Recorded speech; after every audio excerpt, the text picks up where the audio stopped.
Tercera llamada. Tercera. Comenzamos.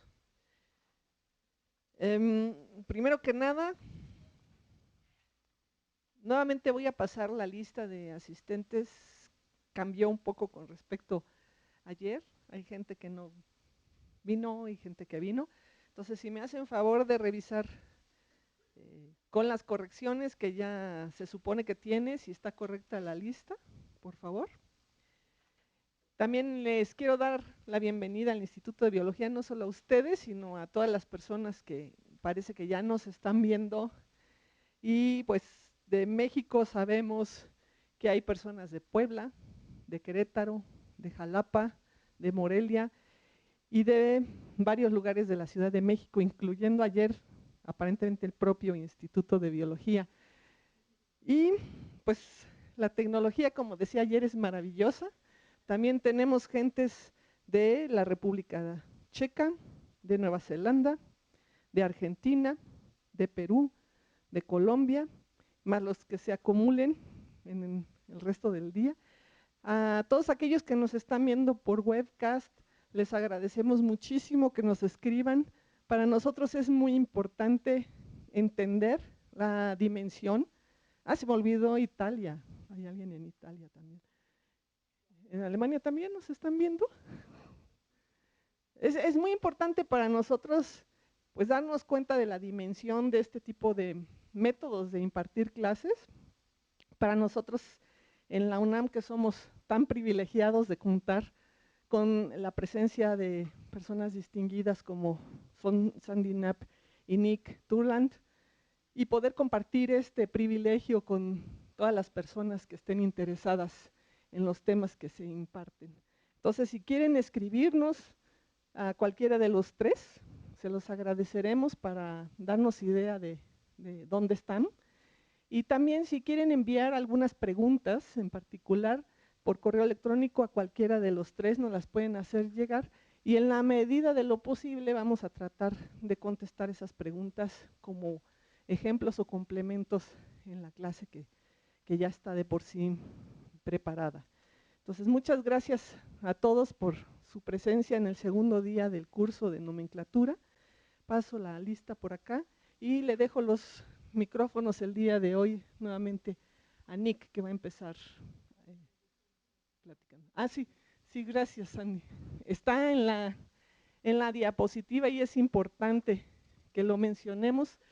Los patrocinadores de este curso es una iniciativa del, como explicábamos ayer, del 20 Congreso Mexicano de Botánica con patrocinio de la Sociedad Botánica de México, un importante patrocinio de el posgrado en Ciencias Biológicas de la UNAM, el Instituto de Biología, por supuesto, y damos gracias a las instituciones que hacen posible que Sandy y Nick estén acá, el Museo de Historia Natural de Londres, la Universidad Libre de Berlín con el Museo y Jardín Botánico de Berlín y la Asociación Internacional de Taxonomía Vegetal, la IAPT. Entonces, a todos los patrocinadores de este evento, muchas gracias, y a todos ustedes por estar aquí con nosotros.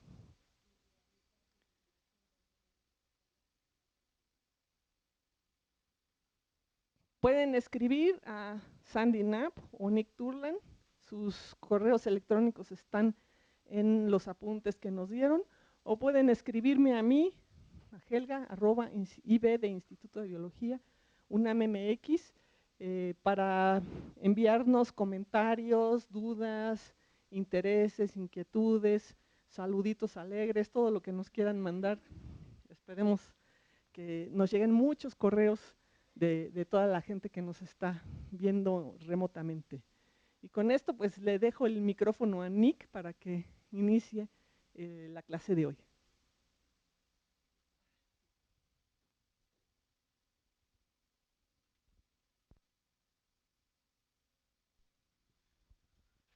Okay, so what I'm going to talk about, the first talk today, is how to find the correct name for a taxon. So this is a bit different from what Sandy was talking about yesterday afternoon. Um, we're not talking here about when you are describing, for example, a new species or you're making a new combination or a replacement name. We're not talking about publishing new names. This is imagine you are writing a monograph or a revision or a flora account, and you look at the literature and you have to decide which is the correct name for a particular taxon. And you might have several names um, in the literature which all apply to one taxon, and you have to decide which one is correct. So that's the purpose of this talk. So we're evaluating existing literature here. And the most important principle here, and we've sort of touched on this already, we were talking about it at lunch, in fact, is priority. Priority is a fundamental principle of the code. It's mentioned right in the beginning in the principles. It's principle 3, and there's a whole article of the code devoted to priority, article 11. Put simply, priority means that the earliest published name for a taxon must be used unless some other rules in the code prevent that. Another important thing to remember is that priority does not apply above the rank of family. So family names and genus names, species names and subspecies and variety names, these all, the correct name at all those ranks depends on priority. But if you, for example, have a class, a name of a class or an order, something above the rank of family, priority does not apply, so you don't have to worry about it there. Several validly published names may apply to one taxon. And this is really important, but there can only be one correct name for a taxon with a particular circumscription, position, and rank. And we talked about circumscription, position, and rank yesterday. But it's really important to remember that there can only be one correct name for a taxon with a particular circumscription, position, and rank. And in this case, other names for the taxon are synonyms. So I showed you this a variant of this diagram yesterday. This is a slightly modified version, and it's this sort of hierarchy of the kinds or categories or statuses of names, and each one is a subset of the other sets. So outside you have outer darkness. The names. What is it again, Sandy? um, and so this represents names which are not even effectively published, or names which are in publications which are not effectively published. So this could be, for example, names written on labels on herbarium specimens, something like that. And then we come into this circle here, names which are effectively published, or names which are in effectively published works. And then within that, names can be validly published. So a name cannot be validly published unless it's effectively published.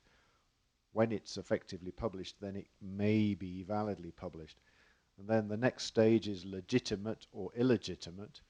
A lot of people confuse valid, validly published with legitimate, but they're quite different things. A name cannot be either legitimate or illegitimate. So neither legitimate nor illegitimate unless it's first validly published. And then right at the top, correct names. So the correct name for a taxon with a particular circumscription, position, and rank must be legitimate, and obviously it must be validly published and also in an effectively published work. And this is the same principle explained as a flowchart. So and this gives a little bit more information about what these terms mean. So we start at the top here, all names and apparent names, and then we decide, are they effectively published, effective publication. Um, so this, so if names and apparent names are in effectively published works, what basically going down here means yes, and going in this direction means no. So if they're not in effectively published works, what you have are designations in works that are not effectively published. You can forget about them. However, if they are, then you can go to the next stage and you can decide if they're validly published. So if the answer is yes, they're validly published names. If the answer is no, they're designations not validly published. Again, you can forget them. Then, so then you have validly published names, right? You can look at typification now. You can look at the types of those names, because a name that's not validly published really can't have a type because it's not a name. So if you have a name of which the type is referable to the taxon as circumscribed, then what you have is a name, because you're looking at a particular taxon, you want to find the correct name for that taxon. So if this validly published name has a type which belongs to the taxon that you're examining, then that is a potential name that could be correct for the taxon. If the type doesn't belong to the taxon that you're examining, then, well, you have validly published names, but they're excluded as belonging to other taxa.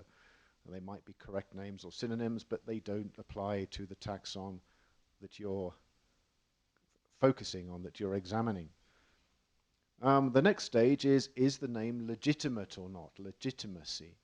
If it is legitimate, it's a name in accordance with the rules of the code, legitimate name. If it's not legitimate, if it's illegitimate, it's a validly published name, but it's contrary to certain rules in the code, these rules in particular, and therefore it's illegitimate. An illegitimate name cannot be a correct name for any taxon. But you don't forget about it because it may be useful, and I'll come on to that later. And then the next stage is to look at priority. So what you've got now is you've got legitimate names, and you need then to look at priority, and the earliest name applicable to the taxon in the desired position and at the desired rank, that then is going to give you the correct name. The names which are not the earliest applicable names, they're legitimate names, but they become synonyms. So so if the answer is yes all the way down here, you end up with the correct name, and then there are various categories of what is not the correct name here. So this has been sort of termed the nomenclatural filter, so the steps in determining the correct name for a taxon. So going into this, that's the overview.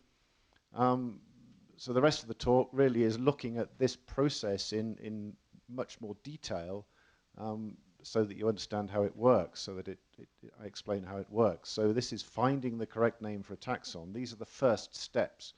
You've defined a taxon with a particular circumscription. That means what the taxon includes.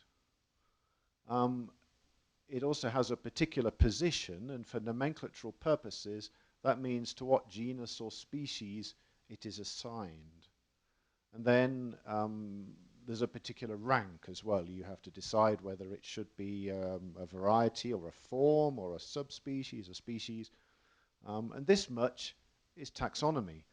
This is not the rules of the code, but this is your taxonomic judgment. You decide how broadly or how narrowly the taxon should be circumscribed. You decide what genus it belongs to or what species it belongs to. And you decide the rank, whether it should be a species or a subspecies or variety or whatever. So that is a matter of opinion based on the evidence. But the code doesn't rule on this at all. This is taxonomy. So what you have now is a list of names that may apply to the taxon. So how do you determine which one is correct? Well, first of all, you disregard, you ignore any names that are not effectively or not validly published.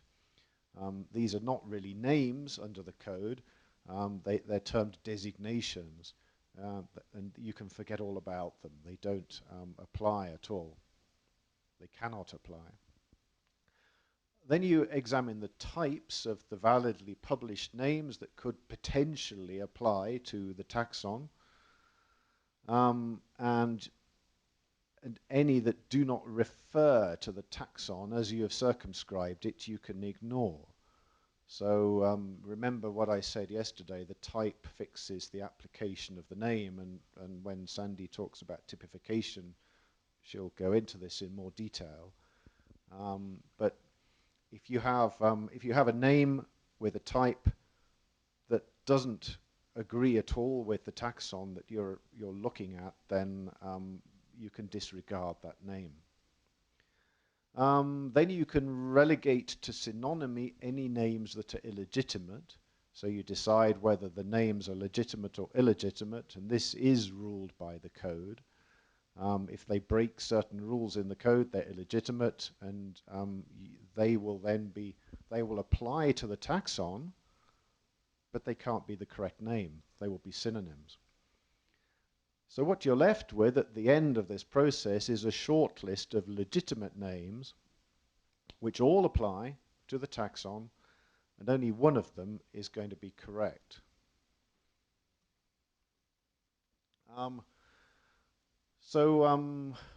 Going through some of these categories that I've talked about, the different stages, the different statuses of names.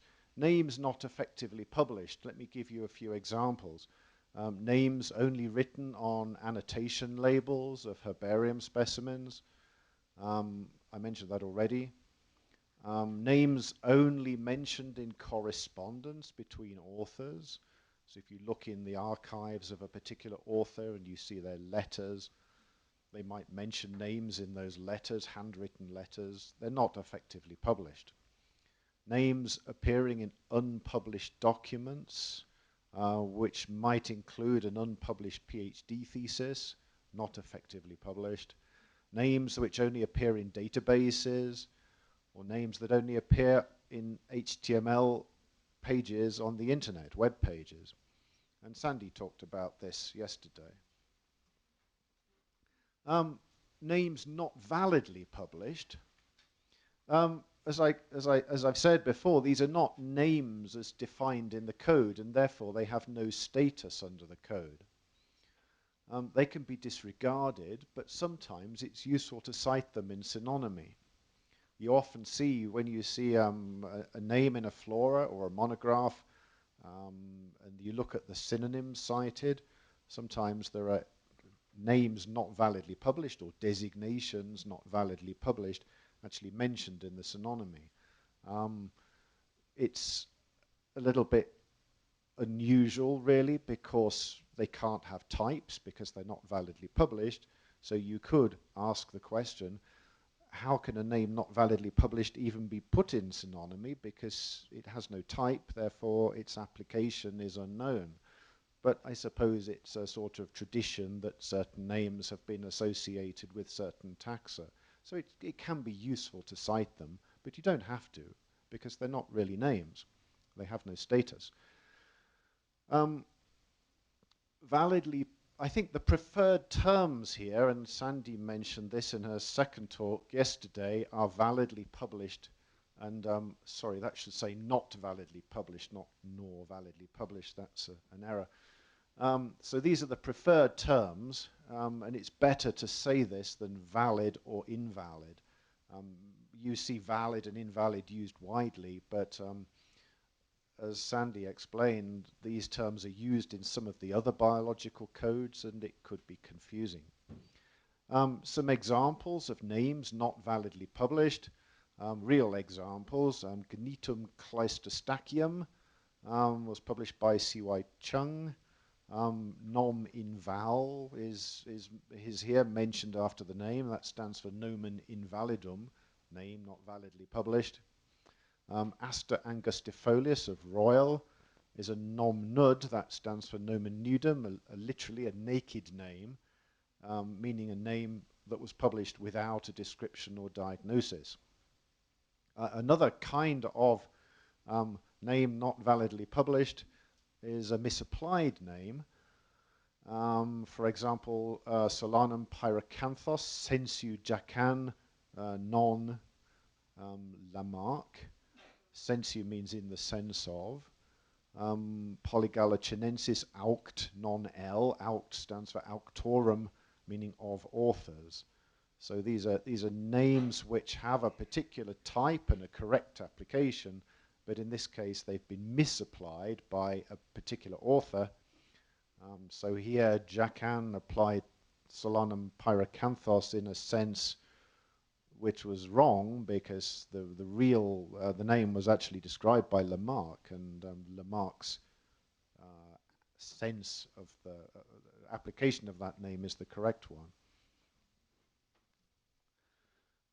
Let me say a bit more about circumscription, position, and rank, and define the terms in more detail. So circumscription, it's an indication of the elements, for example, subordinate taxa, synonyms, specimens, illustrations that are included in a taxon.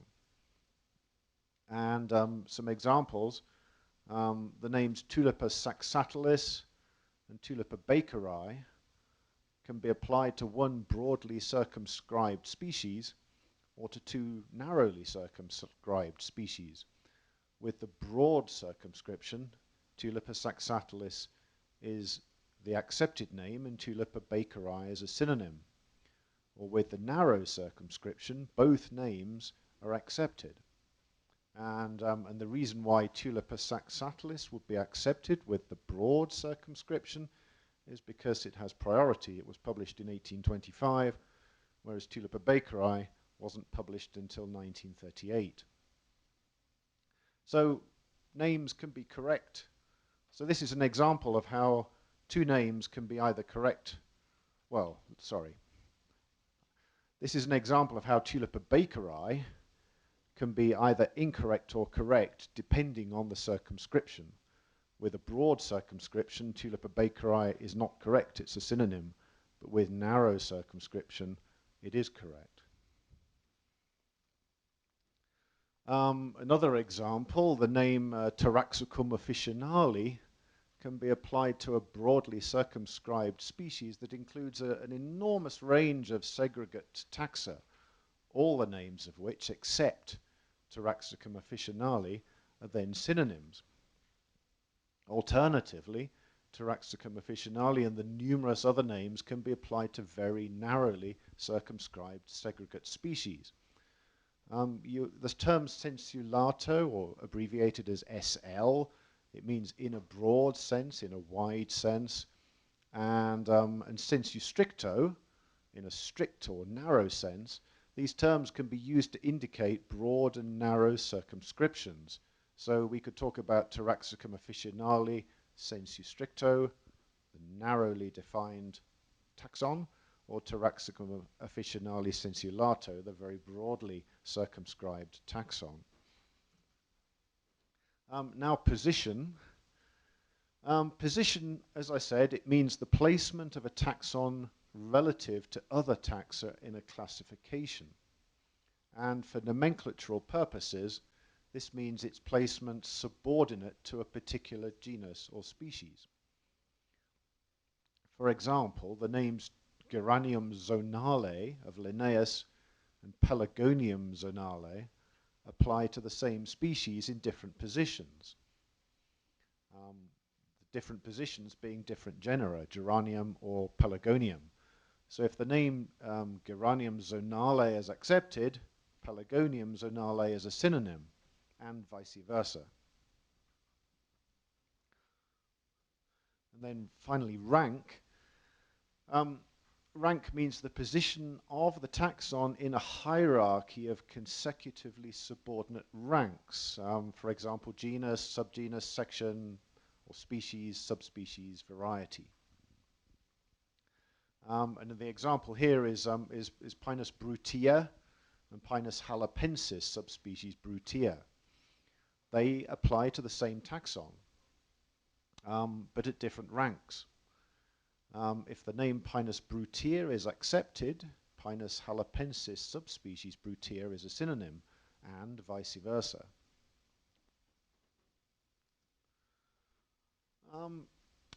So typification, what has typification got to do with finding the correct name for a taxon? Very important fundamental rule of the code, the application of a name is determined by its type. This is Article 7.1. The type of a name, if the type of a name doesn't fall within the circumscription of your taxon, you can disregard the name because it applies to some other taxon. Quite simple. Normally, you will circumscribe your taxon here, you know what your taxon is. You're not going to look at every single name that's out there and look at the types of all of them and see which ones belong. You're going to have a pretty good idea of which names potentially belong to your taxon. But you still should check the types because there might be a surprise. You might find that one of those names actually doesn't belong to your taxon at all, and you can disregard it. It belongs somewhere else. Because often in the past people have not looked at types and they've just copied other people's synonymy, and you could have a name that's been repeatedly cited in synonymy for many, many years, but actually wrongly because nobody ever took the time to examine the type. So it's important to do this.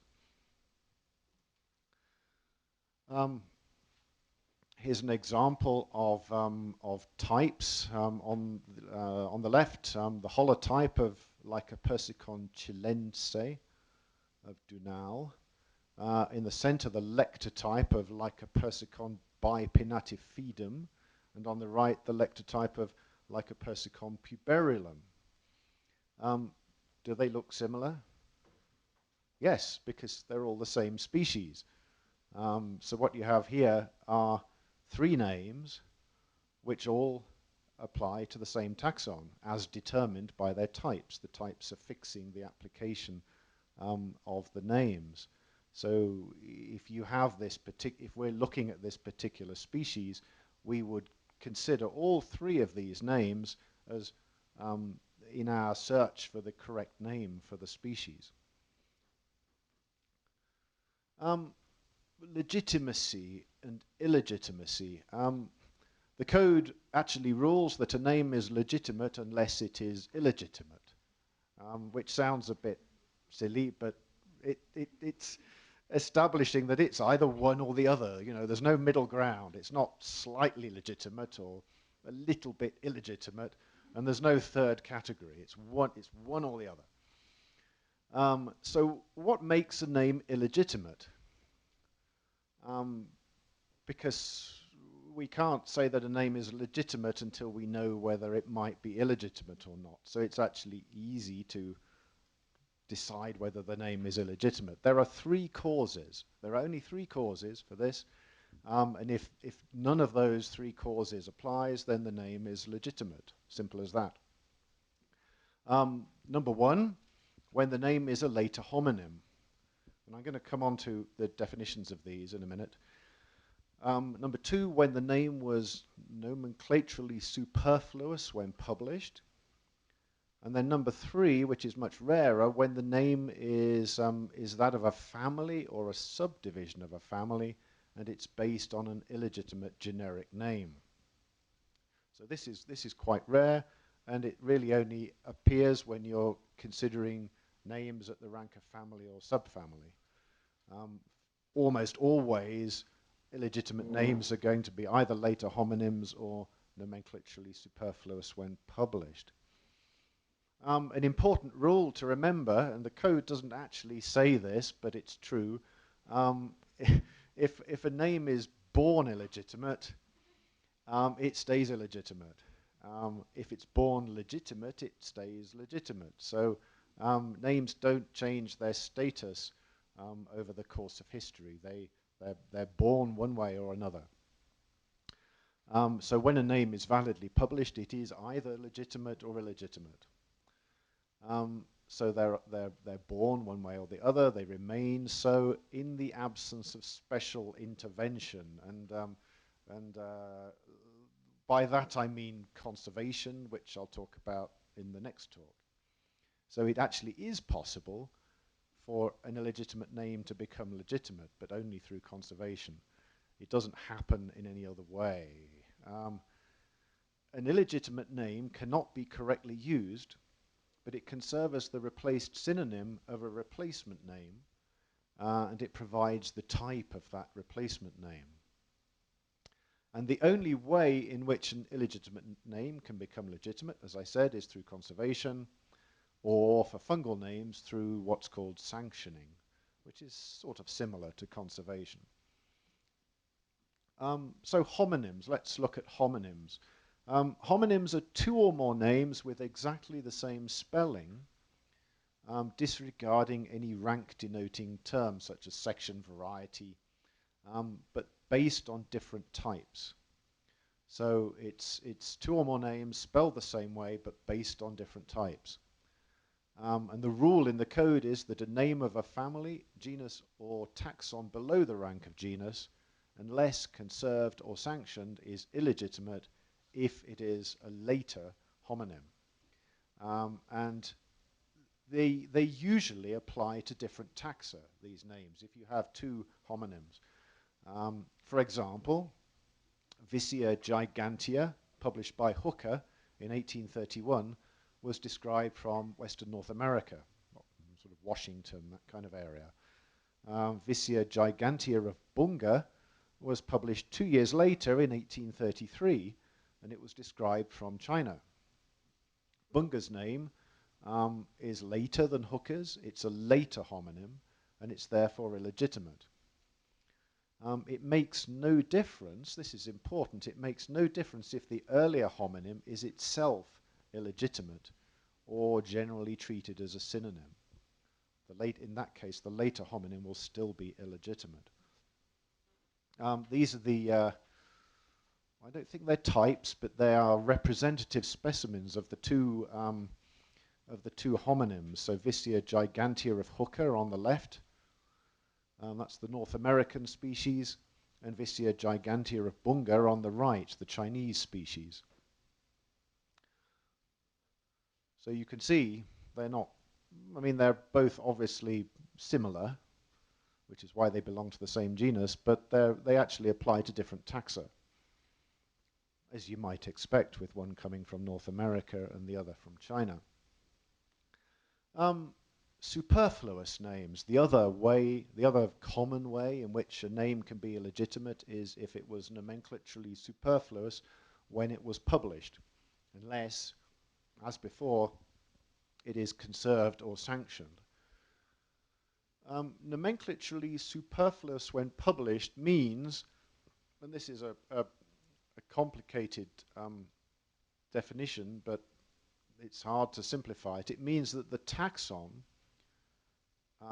to which the name was applied, as circumscribed by its author, definitely included the type of a name that ought to have been, that should have been adopted, or of which the epithet ought to have been adopted. Now, that's pretty much exactly how the code defines nomenclaturally superfluous when published. And I will now try to give some examples and illustrate what that means. The rules of priority decide which name or epithet ought to have been adopted, and specifically these rules are Article 11.3 and 11.4, applying to names of genera and then names of species and lower ranks. So those rules decide which name or epithet should have been adopted. An example is Ranunculus lobatus of Munch, published in 1794, is illegitimate because Munch cited the name Ranunculus muricatus of Linnaeus, 1753, as a synonym. And this is the taxon here, just for information. And this here is the protologue. This is Munch's protologue of Ranunculus lobatus, and it's a rather typical 18th century protologue. I'm going to come over this side because my arms aren't long enough. This is the specific epithet. There is a heading higher up the page that says Ranunculus right across the middle of the page, and then all the names underneath, they don't repeat Ranunculus, they just have the specific epithet in italics here. And then it's followed by Munch's diagnosis, Ranunculus seminibus echinatis, caulea recto, foliis, lato ovatis, lobatis, and so on. But then, here, he says Ranunculus muricatus Linn. So he's citing a synonym there. He's saying that Ranunculus muricatus Linnaeus is a synonym. And then he cites another synonym, which is a pre-Linnaean phrase name, polynomial, from Morrison. And then he makes an observation about the stamens. And then he says that it's an annual plant at the end.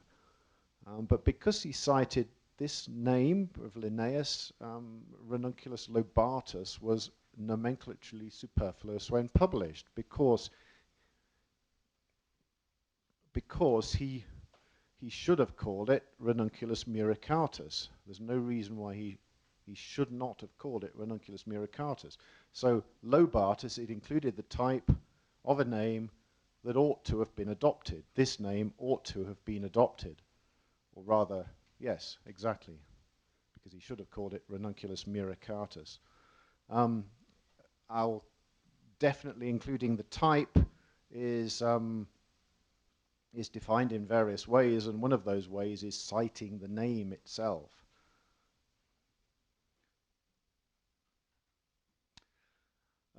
So this really is illustrating what I just showed you on the screen.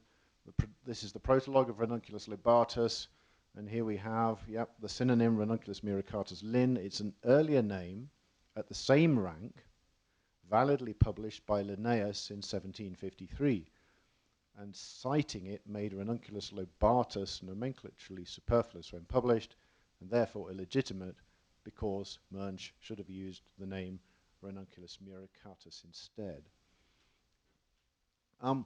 It's also important to remember that superfluous names are not always illegitimate. The code always has an exception to a rule, or so it seems. When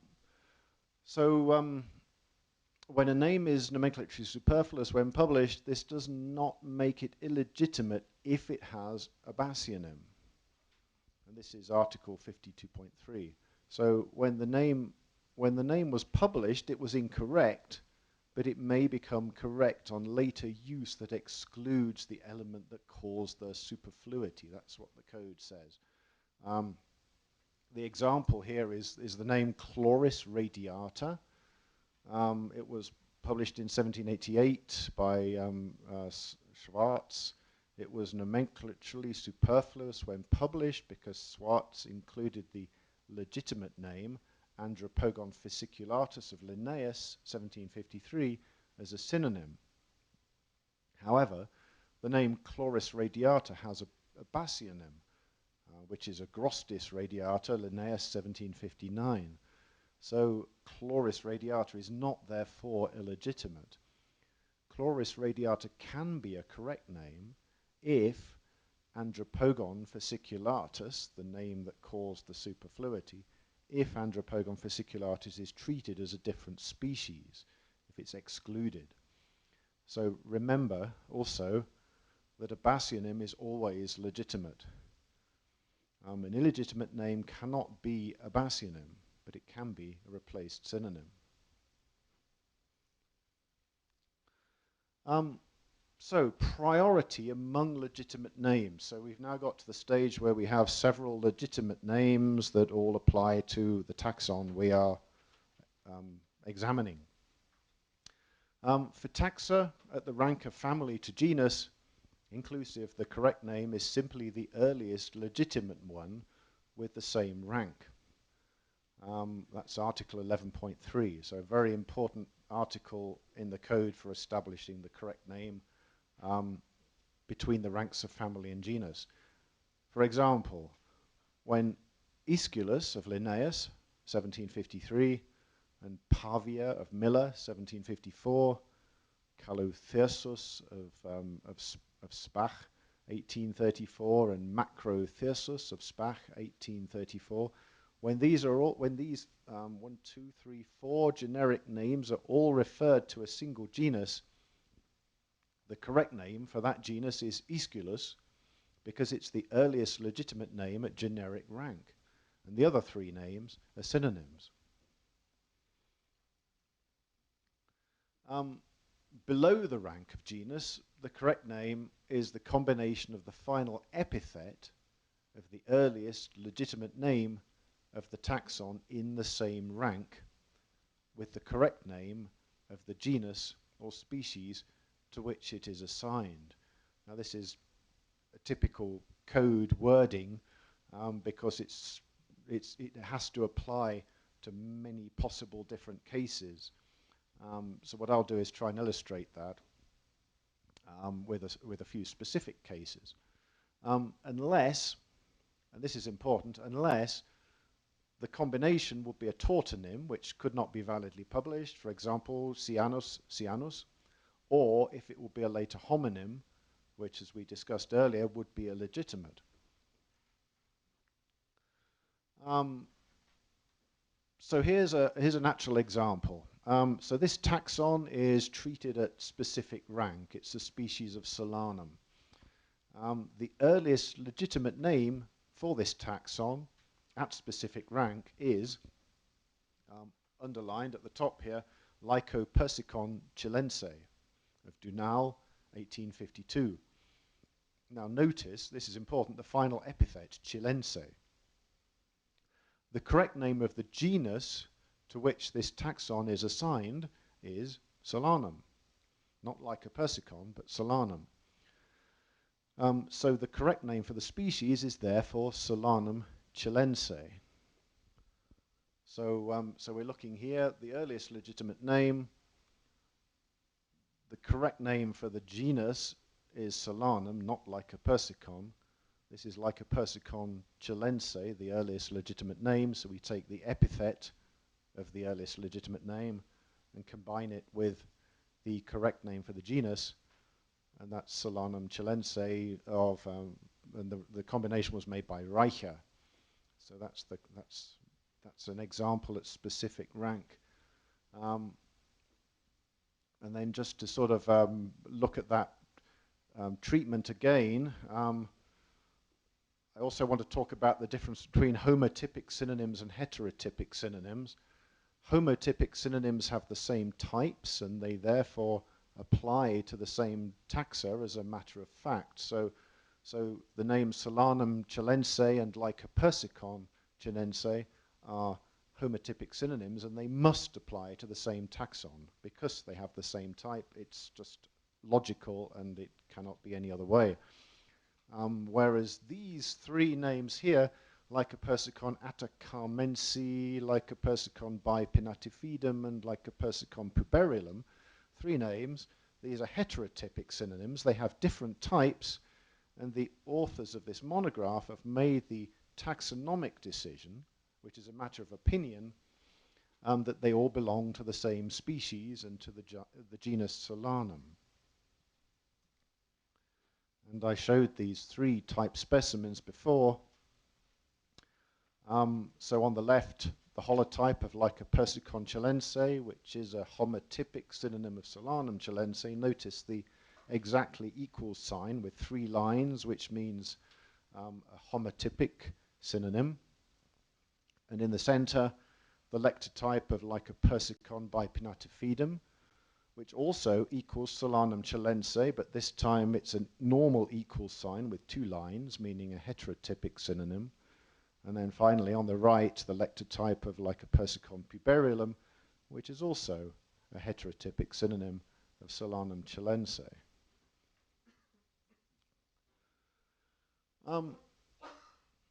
Another very important rule is that names compete for priority only against names in the same rank. This is Article 11.2. For example, an earlier name of a variety cannot have priority over the later name of a species.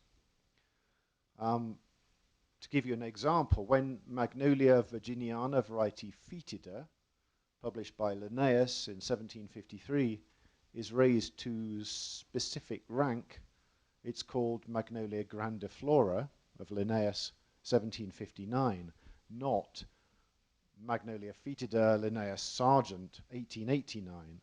Sargent made this combination based on the Linnaean variety, perhaps thinking that this was the earliest legitimate name for the taxon, which it is, but the variety foetida does not compete with the name of a species. So the earliest legitimate name for the taxon at species rank is this one, Magnolia grandiflora of 1759.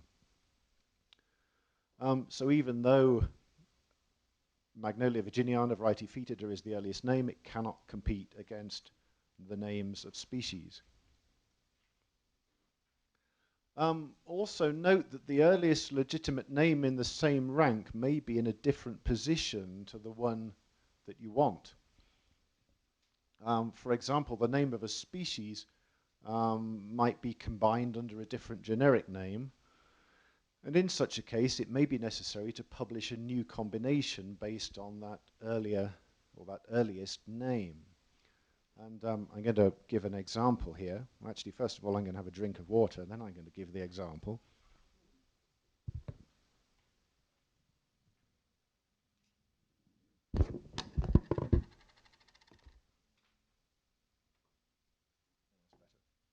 So, so here, this is an example of where your earliest legitimate name is in a position different to the position that you want to name it.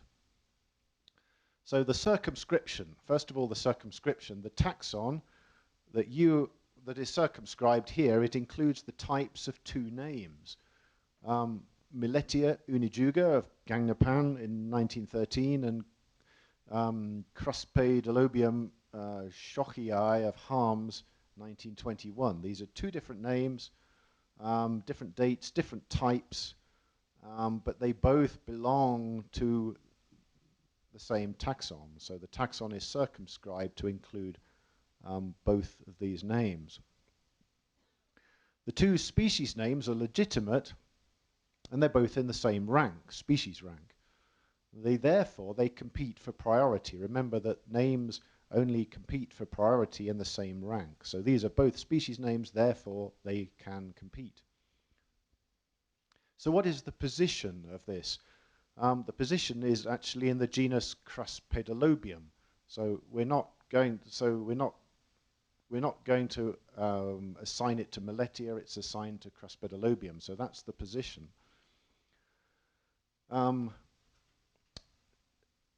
Miletia unijuga is the earlier name. The rank is species. So the correct name is the combination of its final epithet, the final epithet of Miletia unijuga, that is, with the genus name Cruspadolobium, which was a new combination made in 2010. So the correct name here is Cruspadolobium unijugum, published in 2010. And this is because the position is Cruspadolobium, these two names are competing.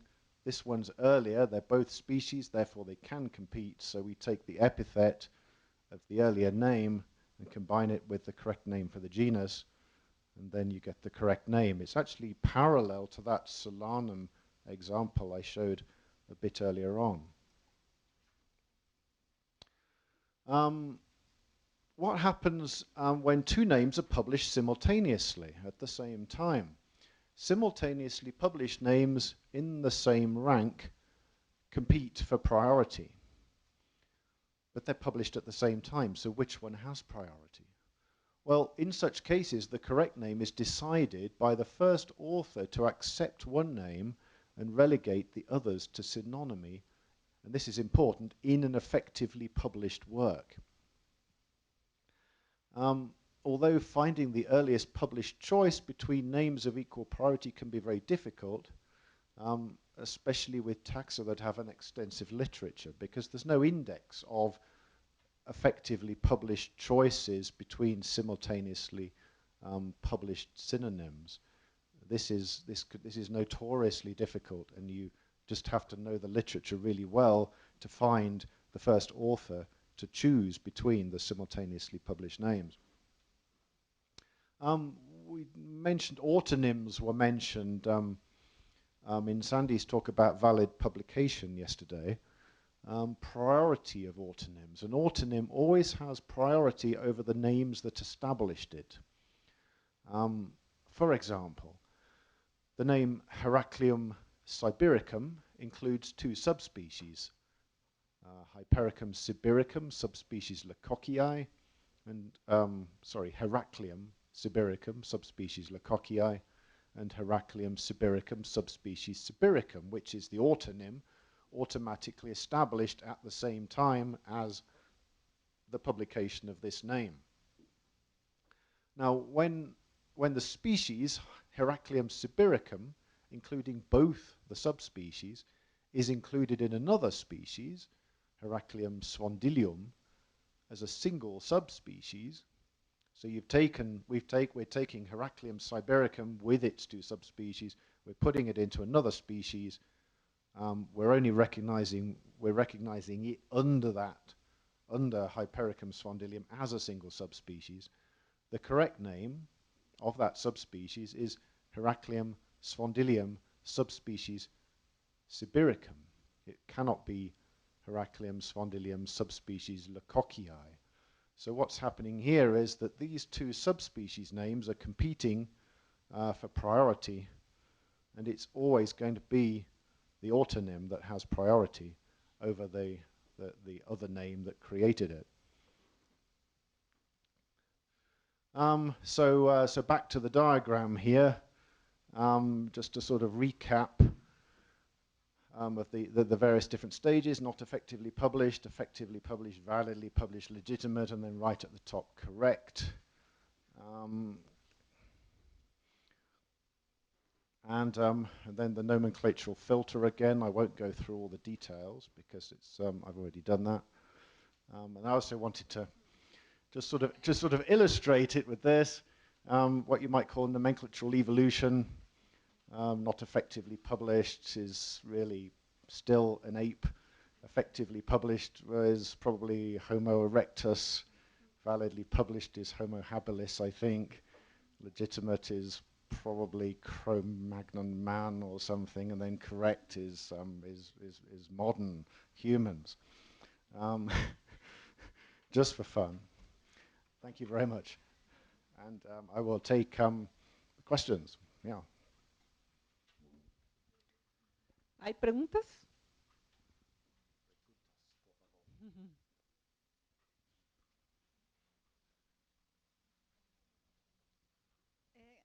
Can be an accepted name equivalent to a correct name? Because, for example, in tropics, frequently we can see accepted name as maybe a synonym of correct name.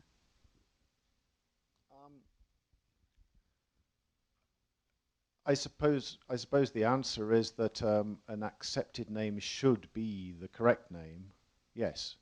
But authors sometimes make mistakes. So the name accepted by an author is not necessarily correct. It should be. So they should be, the answer is they should be the same thing. But unfortunately, it's not always the case. I have a question. Why do we choose correct instead of accepted? Because the formulation of the name, everything might be correct, right? I suppose it's yeah, I mean you would have to look at the previous editions of the code to find out where the actual term correct name was first used.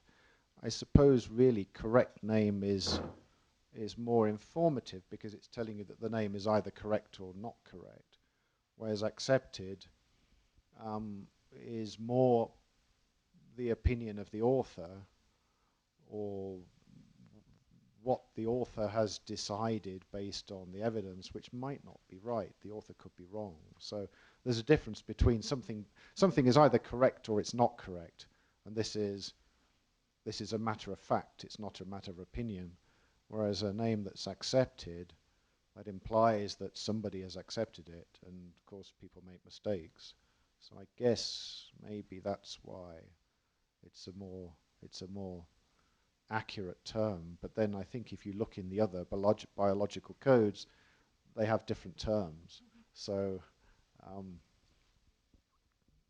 we should look at that. We should look at that table again, where the different codes had different terms. What do I've got it in? It's somewhere in the code decoded, but I don't remember which. We can look at that later. Yeah, we could look at it later. No worries. Yeah. I'm just curious because the name might be correctly formulated, correctly published, correctly in a broad sense of the word correct, Yeah. but you might not think it's a valid, Well, a correct species. So well, actually, in that case, don't forget that the correct name depends on the circumscription, position, and rank. Circumscription, position, and rank are a matter of opinion, a matter of taxonomic opinion. So one taxon could have several correct names depending on different circumscriptions, positions, and ranks. So you could have three authors who consider that the same taxon should be recognized at a different rank. One author could say, well, it should be a subspecies, and the other author could say, well, that's a species. And there could be disagreement whether it's in this genus, genus A, or genus B. And there could be disagreement about how wide, how broadly, or how narrowly circumscribed the taxon should be. So under those different opinions, the correct name would be different. So,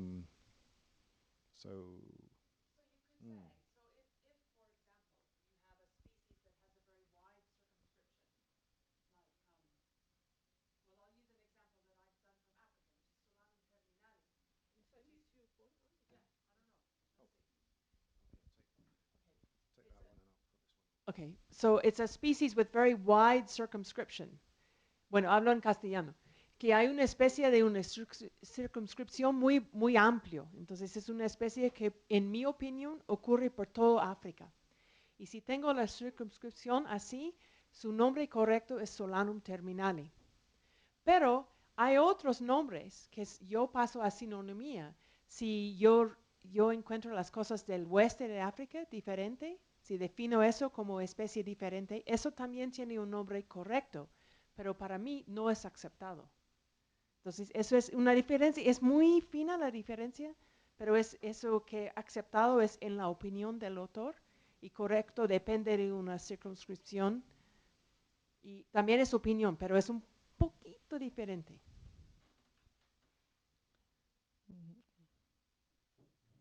I have another question, if I may. What happens if an author transfers a species to another genus, but doesn't use the specific epithet, but in the process he was distracted and changed the epithet, producing a new name that doesn't use the correct combination? So there is no problem of homonym in the process. It's just messy work. and the author cites the original name in synonymy, yeah? Yes. Okay. This is, do you remember that ranunculus example that I gave, a ranunculus lobatus, where Munch, the author of ranunculus lobatus, cited the earlier ranunculus name of Linnaeus in synonymy? This is a similar case. It's not quite the same because Helga's case here has one name being transferred to a different genus but given a new specific epithet. But that would be a name that was nomenclaturally superfluous when published and therefore illegitimate because the author should have used the epithet of the earlier name. So the author would be publishing like a replacement name that would be illegitimate. Sí está en el rango de especie. Very important. The same, yes. Si es un subespecie, se pasa a otro género, pues llamarlo lo que quiere uno al rango específico, porque los nombres solo tienen prioridad dentro de su rango. Exactamente. Yeah. Entonces, si transfieres un subespecie y no hay epíteto específico, pues no tienes que utilizar el epíteto del subespecie como nombre, como epíteto específico. No tienes que hacerlo. La gente a veces piensan que tienen que utilizar eso, pero no. The only other, oh, sorry. Como nosotros hemos transferido una variedad de Lycopersicon chismani, variedad minor, que nosotros reconocimos como nueva especie, como otra especie. Entonces, no era obligatorio utilizar el epíteto minor al nivel específico. Entonces, hemos inventado un nuevo nombre que era Solanum galapagense. And the other case, when it could be correct, let's say you have two species names, and you're taking one species name, transferring it to another genus, and changing the specific epithet. So, and both names are species rank, same rank. If in the other genus, the same specific epithet has already been used for a different species, then you can use a new specific epithet. Then you have a replacement name. Otherwise, you would publish a later homonym, which would be illegitimate. So in that case, you can publish a replacement name, and it will be okay to do that. It will be legitimate.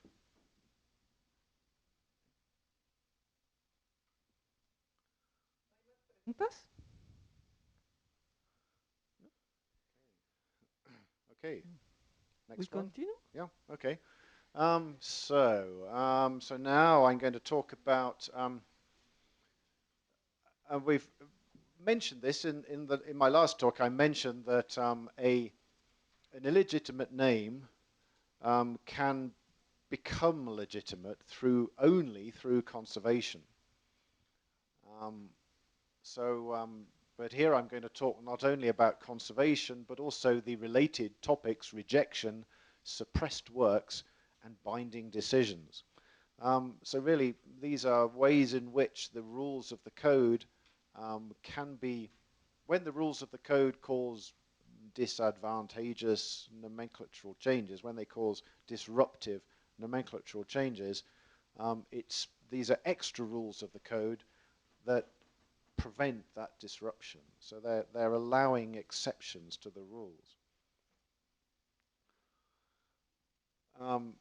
So strictly following. So what are conservation and rejection for? Let's just look at conservation and rejection first. We'll leave suppressed works and binding decisions until later. What are conservation and rejection for? Strictly following the rules of the code can sometimes cause nomenclatural disruption and confusion.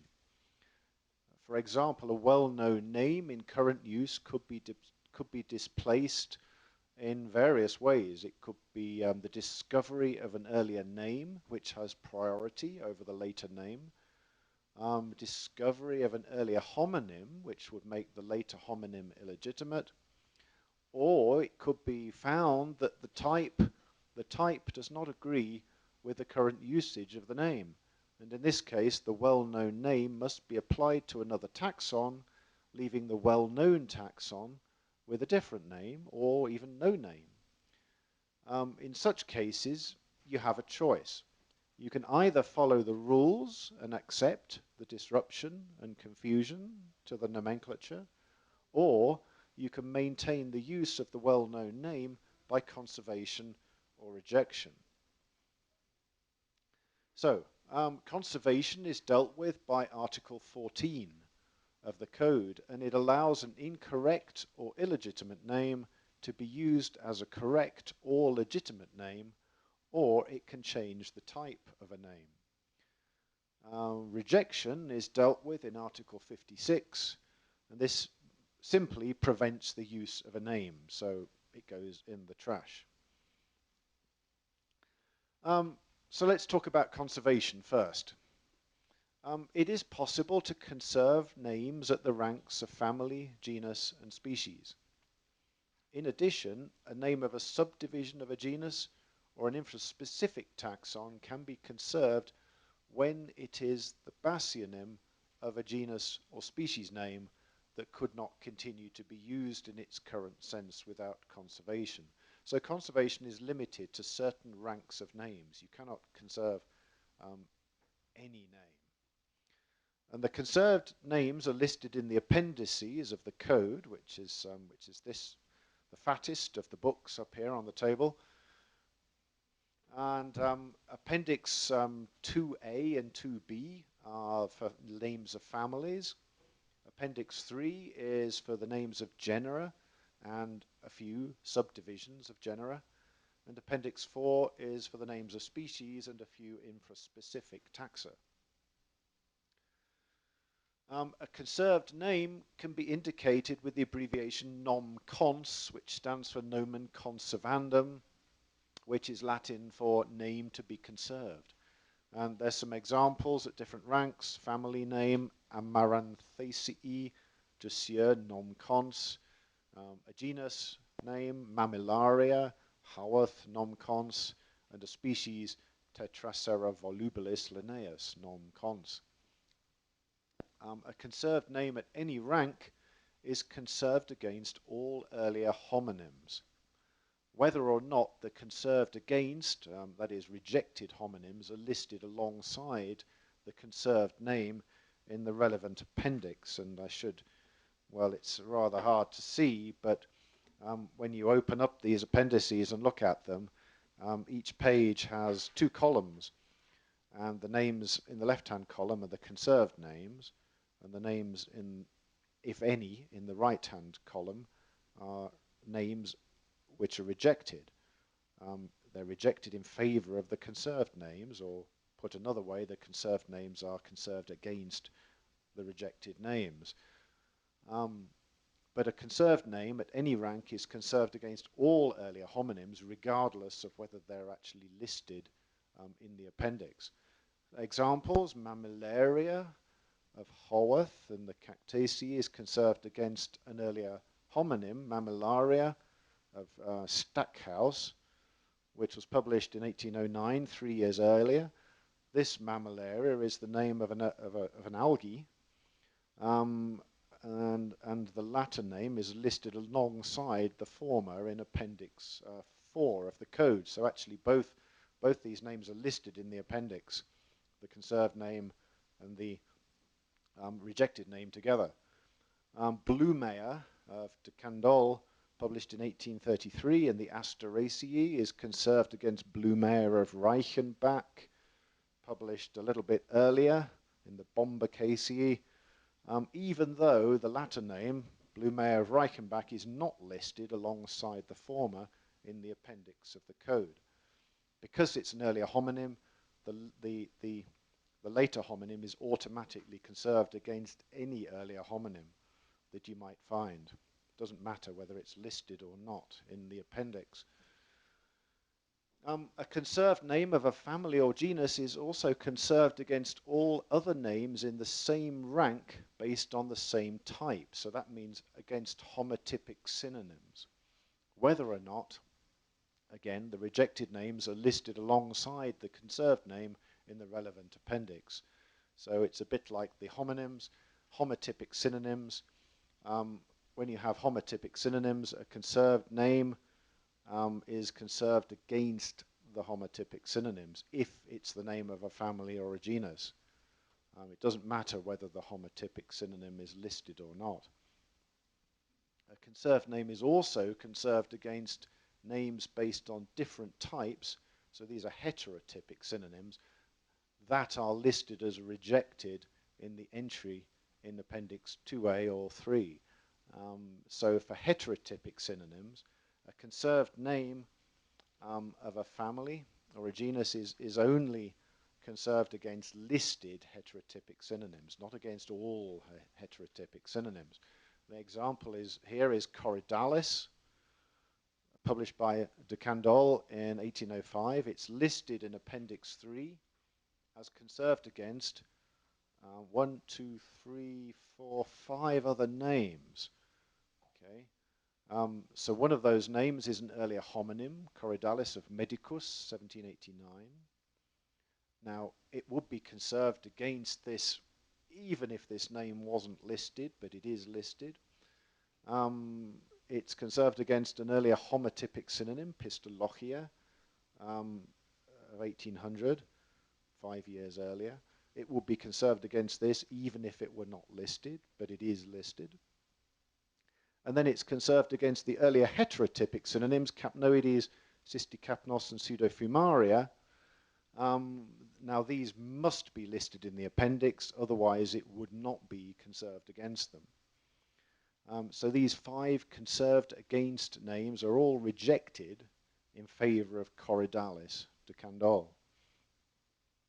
However, the three heterotypic synonyms are not rejected under all circumstances, because any or all of them may be correct names if they're considered to apply to distinct genera from Corydalis. So if you make a taxonomic decision, an opinion, this is a matter of taxonomy, not nomenclature, that Capnoides, Cysticapnos, or Pseudofumaria are actually good names you actually accept those names as names of genera which are not the same genus as Corydalis, then you can still accept these names.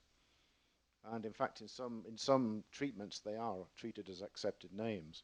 However, if you consider them to be synonymous with Corydalis, you cannot use them. You have to use Corydalis.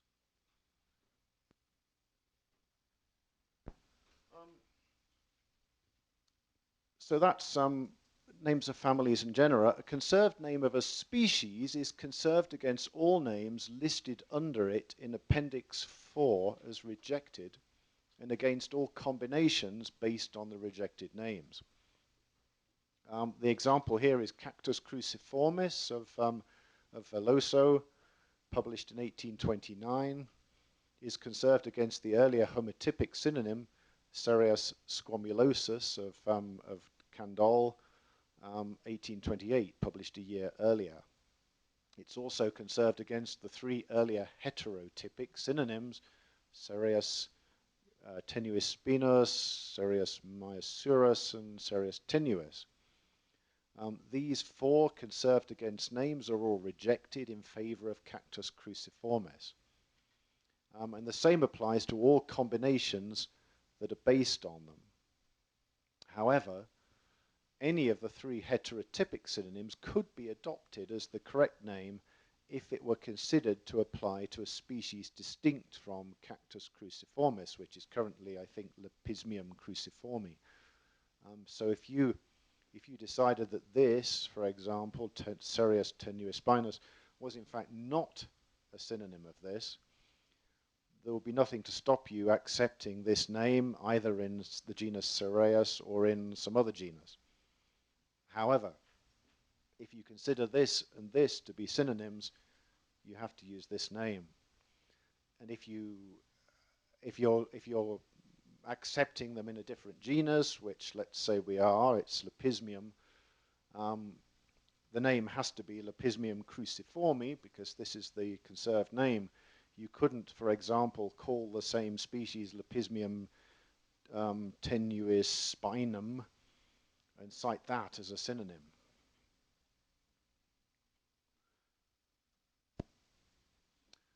Um, when a species name is conserved against a name that's based on an earlier name, that earlier name may still be used. Now this is because it's not listed as rejected, and it's not a combination based on a rejected name. Now, to try and illustrate that, let's look at the tomato. Lycopersicon esculentum Miller of 1768 is a name conserved against Lycopersicon lycopersicum of H. Carsten, 1882, which is based on Solanum lycopersicum of Linnaeus, 1753. It looks like a tautonym, but it's not quite, because there's one letter difference between the generic name and the specific epithet. So, strictly speaking, although it's not very nice, this is validly published. Now, this conservation does not prevent the use of the name Solanum lycopersicum, or indeed any name based on it, except Lycopersicon lycopersicum. So this name can't be used. This is so this is conserved against this. So this one cannot be used. This one can be used, but this can also be used in Solanum or any other genus. And in fact, I think it is Solanum right now. So you can be quite specific about how you conserve a name. Conserving a name isn't going to necessarily conserve it against all other names. You can conserve a name very specifically against another name that you want to prevent the use of. A name may also be conserved with a particular type or to preserve a particular spelling or gender. Now, when a type is conserved, it may be different from the type determined by the code or the type designated by the original author.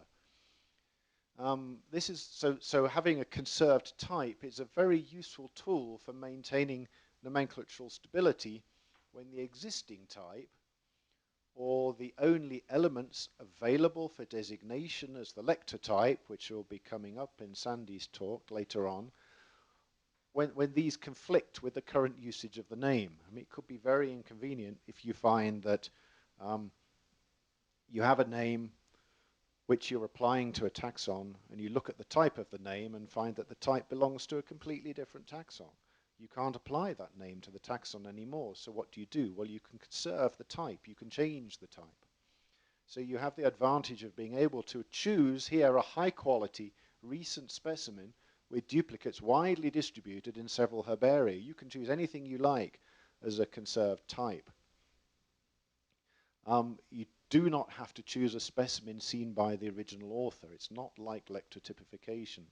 But it may be useful to choose a specimen collected near the original type locality.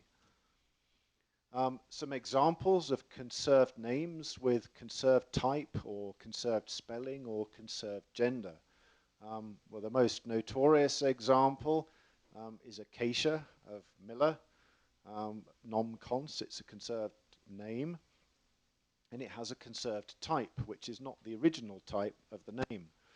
Well, actually, the name didn't have an original type. It was lectotypified, and that type stood for many years until it was conserved in 2005 as Acacia penninervis, which is a conserved type of the generic name Acacia.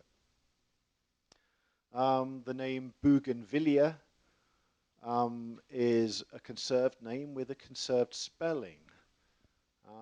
It also has a conserved type, Bougainvillea spectabilis. As for the conserved spelling, the original spelling was Bougainvillea, but the spelling has been conserved as Bougainvillea, as you see on the left. And we indicate a conserved spelling as orth cons, orth standing for orthography. Gymnocladus is a conserved name with a conserved type, but it also has a conserved gender. the gender is conserved as masculine. So that's what this means here. Gen masc cons means gender. Well, I'm not exactly sure what the Latin is offhand, but it basically means masculine gender conserved. The type Gymnocladus canadensis of Lamarck. When you transfer, Gymnocladus canadensis Lamarck is also Gymnocladus dioicus, which is the masculine ending. When a conserved name competes with one or more heterotypic synonyms against which it is not explicitly conserved, and that means that the synonyms are not listed as rejected in the appendix, the earliest of the competing names is adopted according to the rules of priority. So what I mean by this is, well, let's look at the example. Mahonia was published by Nuttall in 1818. It's listed in Appendix 3 of the code as conserved, but it's not explicitly conserved against any other name. There are no names listed as rejected. It's not or conserved against. It's just on its own as a conserved name. If you decide that Mahonia is a synonym of Berberis, Berberis was described by Linnaeus in 1753. The combined genus bears the name Berberis, which has priority. It was considerably earlier. Mahonia is conserved, but not explicitly so against Berberis. If Berberis were listed in the appendix as rejected in favor of Mahonia, it would be different, but that is not the case. There is a special case in the appendices of the code, and that is the conserved family names listed in Appendix 2b. There are two halves of Appendix 2, 2a, which is like what I've been explaining, and 2b, which is special. And in Appendix 2b, the conserved family names are conserved against all unlisted names. So even unlisted heterotypic synonyms. Which would not be the case otherwise. For example, Combretaceae is listed in Appendix 2b, and it's therefore conserved against the unlisted earlier heterotypic name Terminaliaceae. So, for a family circumscribed to include Terminalia as well as Combretum, Terminaliaceae would have priority over Combretaceae if Combretaceae were not conserved, because this is 1805, this is 1810. So normally, if you unite these two families, this would have priority, but this is not conserved, this is conserved, and it's conserved against all unlisted synonyms.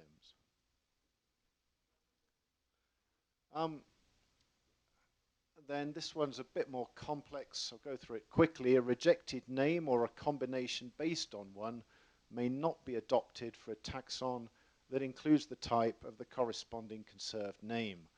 What I mean by this, if you consider Enalagma, 1888, conserved against Dendrosikos of 1838, but not against Amphitechna of 1868, if all three names are applied to the same genus, so that the genus includes all three types, you might expect the genus to be called Dendrosikos because it's the earliest name, 1838. However, in fact, the correct name is the second earliest name, Amphitechna, because Dendrosikos cannot be restored for a genus that includes the type of Enalagma, because that's the conserved name. So that's an important thing about the lists of conserved names. Entries on the lists of conserved names may not be deleted, but they can be added to or amended. An amendment includes changing, for example, the listed type or the spelling or the gender of an already conserved name, but you cannot delete them. So how does a name become conserved? What is the process for conservation? in order to conserve a name or to amend an existing entry for a conserved name, it's necessary to submit a proposal to the General Nomenclature Committee with a detailed but concise statement of the cases both for and against conservation. So you have to have a balanced argument. I mean, if you want the name to be conserved, you would obviously argue for it to be conserved. But you also have to look at the other side of the argument and see whether there are any reasons why it perhaps should not be conserved. Because you're not the one deciding, it's the committee that's going to make the decision. So they want all the evidence. So in this detailed case for and against conservation, you would quantify how widespread and traditional is the usage of the name compared with the names that threaten it. And you would cite examples of such usage, and you submit this proposal by publishing it in the journal Taxon. Thank you. And Taxon is the journal of the International Association for Plant Taxonomy, IAPT. This is the current issue on the right. So the General Committee, the General Nomenclature Committee, will then refer the proposal to the Permanent Nomenclature Committee responsible for the group concerned. And there are 5 of these committees. There's the Committee for Vascular Plants, the Committee for Fungi, the Committee for Algae, the Committee for Bryophytes, and the Committee on Fossils. And the relevant committee will examine the proposal and they'll vote on whether to recommend it or not. At least a 60% majority on the committee, 60% of the members who are voting must approve the proposal before it can be recommended. And then reports summarizing each committee's recommendations on proposals are published in Taxon. So these committees, like the Committee for Vascular Plants, for example, considers several tens of proposals in the course of a year, votes on them individually, and publishes reports in Taxon listing their recommendations, which will be, yes, conserve this name, no, don't conserve this name, and so on. The next step then is for the General Committee to consider and vote on the relevant committee's published recommendation. So, for example, the Committee for Fungi has voted on a proposal and they've said, yes, we agree this name should be conserved.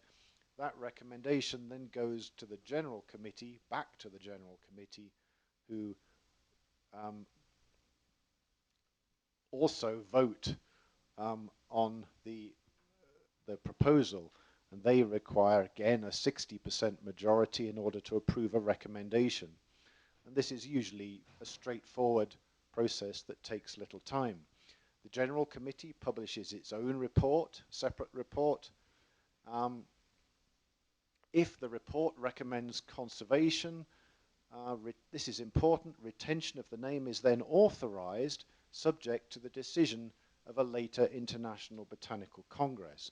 So when the General Committee has published a recommendation on a proposal, then that decision stands. That's the point at which a name can become conserved.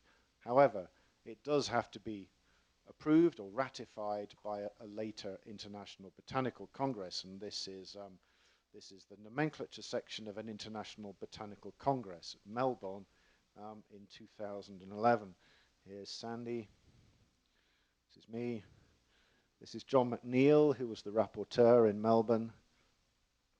And this is Brendan and Anna, who were the recorders for the nomenclature section. So, conservation, that's conservation. Now, let's have a look at rejection. Article 56 of the Code contains provisions for the formal rejection of any name at any rank that will cause a disadvantageous nomenclatural change.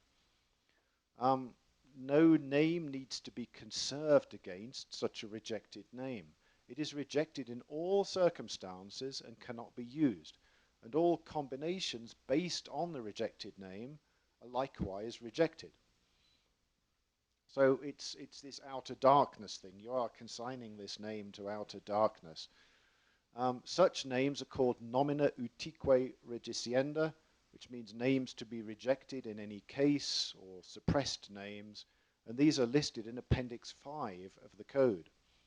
And the procedure for proposing a name for rejection and its journey through the committees to the Congress is the same as that for conservation.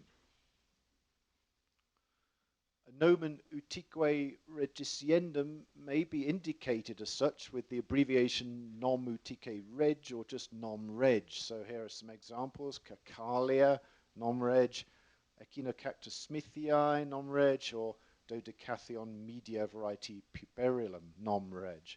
Also notice this is a varietal name. For rejected names, there's actually no rank limitation on what names may be rejected. You can reject a name at any rank if it would cause nomenclatural disruption. I should mention what Article 57 does here. Even without conservation or rejection, Article 57.1 protects a name that has been widely and persistently used for a taxon or taxa, not including its type. Now, such a name is not to be used in a sense that conflicts with current usage unless and until a proposal to deal with it by conservation or rejection has been submitted and rejected. So what that means, in other words, let's say a name has a widespread traditional usage for a particular taxon, but its type belongs to a different taxon.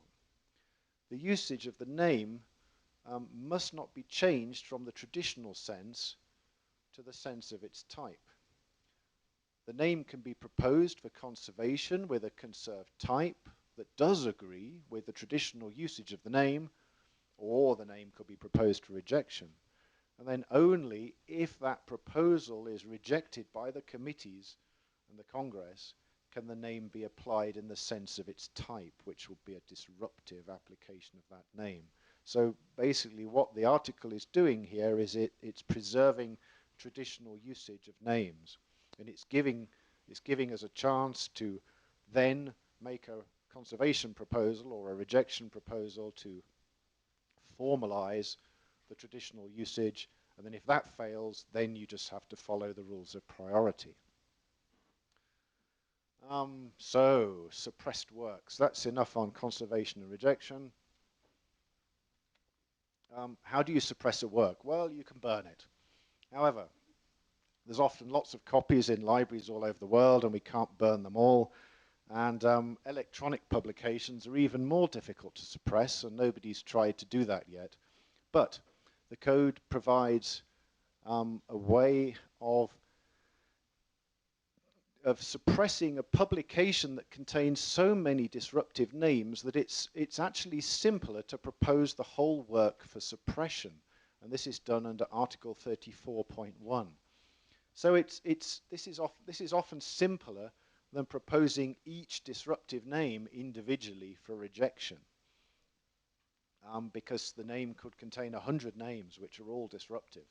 It would take ages and years to individually propose all those difficult, disruptive names for rejection. So you just can suppress the whole work. Such publications are called suppressed works, or opera utique oppressa, works suppressed in any case, and they're listed in another appendix, Appendix 6 of the Code. Names of taxa in specified ranks in a suppressed work are not validly published. And the procedure for proposing a work for suppression is essentially the same as that for conservation and rejection. So example here, Fouillet published this book, Beschreibung zur blah blah blah blah blah.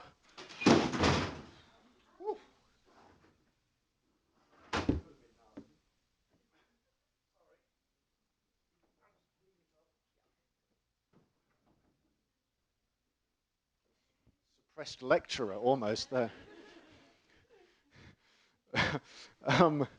Fouillet, yes, so he published this book. It was horribly disruptive. There were lots of generic names. Notice it says genera here. So this means that all the generic names in this book are not validly published because this work has been suppressed as far as the generic names are concerned. Because it's limited to rank, it means that if there are species in here, they could actually be validly published, but the generic names are not validly published. Yeah, we don't actually have, the code does not yet allow for, talking about suppressed people, as almost happened to me then, the code does not yet allow for suppressed authors.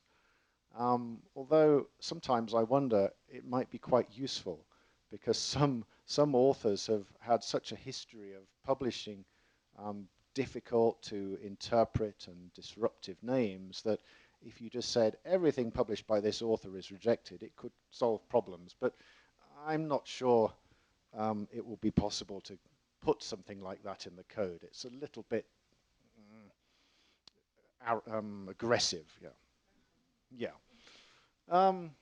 The last two things then in this lecture are binding decisions, and there's two different sorts of binding decisions. So a binding decision, it rules on whether or not a name is validly published or whether or not names are to be treated as homonyms. So those are the two different sorts. And a binding decision provides a ruling in a situation of doubt. It's made by an international botanical congress, and that's based on a recommendation by the General Committee, which in turn is based on a recommendation by one of the group committees, like the Committee for Vascular Plants or the Committee for Fungi, resulting from a request which comes from an individual person or a group of people. And as I said, there are currently two kinds of binding decisions. On the adequacy of descriptive statements for the purpose of valid publication, and on treating confusingly similar names as homonyms. So looking at the first one, binding decisions on valid publication, this is Article 38.4, and it's whether or not a descriptive statement satisfies the requirements for valid publication of a name of a new taxon. And you'll remember that Sandy yesterday talking about valid publication, one of the requirements for valid publication is a description or a diagnosis, or a reference to a description or diagnosis that was previously and effectively published. The code defines diagnosis as a statement of that which, in the opinion of its author, distinguishes the taxon from other taxa. The code does not define description, but it tells us what a description, what is not a description. So what is not a description? Statements describing properties such as purely aesthetic features, economic, medicinal, or culinary use, cultural significance, cultivation techniques, geographical origin, or geological age. So that's a very specific definition of what is not a description. And in rare cases, a descriptive statement is extremely short. For example, tree 20 meters tall. That can still be a description because it doesn't, the code only tells us what a description is not. And it doesn't say that, it doesn't say anything about this not being a description. So when certain names that have very, very short descriptions like this have been called nomen sub nudum, literally nearly naked name. So this term is used for names with these minimal descriptive statements. When it's doubtful whether a descriptive statement satisfies this requirement for a description or diagnosis, a request for a decision may be submitted to the General Committee. And the request is published in taxon the same way as with proposals. There's no need for a detailed statement of the cases for and against as with conservation and rejection proposals, although any notes you might wish to submit with the request may help the committees make a decision. The rest of the process is essentially the same as conservation and rejection, going through the committees and going to the Congress, and the reports being published in Taxon. When a decision by the relevant group committee, approved by the General Committee, is finally ratified by an International Botanical Congress, it becomes a binding decision and is listed in Appendix 7 of the Code. At present, only 7 names are listed on Appendix 7. And I want to give an example of one of these names. This is Ficus elastica, published by Roxburgh in Hortus bengalensis in 1814. And this, a binding decision was requested on this name, and the decision was not validly published. So this name is listed in Appendix 7 as not validly published. And let's look at the protologue here. The protologue appeared in tabular form. So upon the left there is the generic name, Ficus, and it says fruit solitary or paired. But that applies to all of these species, not specifically to Ficus elastica here. So what else does it say about it? Well, it says elastica R for Roxburgh, the author. And then synonyms and remarks. Well, there's this, which is a sort of a literature reference. It says where it grows. It says who donated it. Duration and habit, LT. LT stands for large tree. And then it's got flowering time and seed producing time. But LT, of course, also applies to this species and this species. So really, there's no diagnosis there because there's nothing that diagnoses Ficus elastica from any of the other species. There are shared characters. Is there a description? Well, it's fruit, solitary or paired, large tree. That's it. Not very much. In this case, the committees decided and the Congress approved that this was not enough to satisfy a description or diagnosis, and so the name's not validly published. Some people might disagree with that, and because these cases are not clear-cut, people might argue about them, they're equivocal. This is why we have these binding decisions, to settle the matter, finally. So the other kind of binding decision is a binding decision on homonymy. This is dealt with in Article 53.5, and this is whether or not names are confusingly similar and are to be treated as homonyms.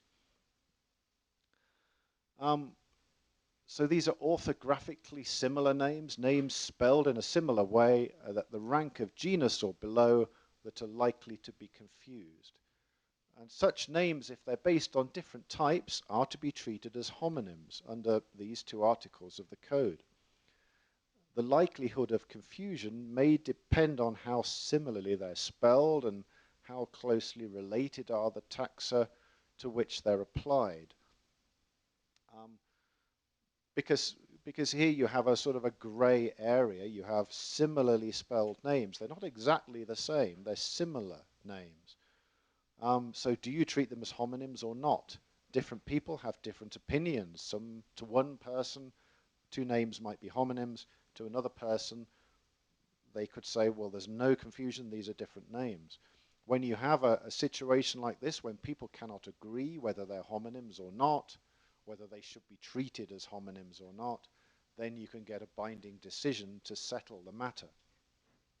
Example, the name Cristella applies to a fungus, whereas Cristella, spelt slightly differently, applies to a fern.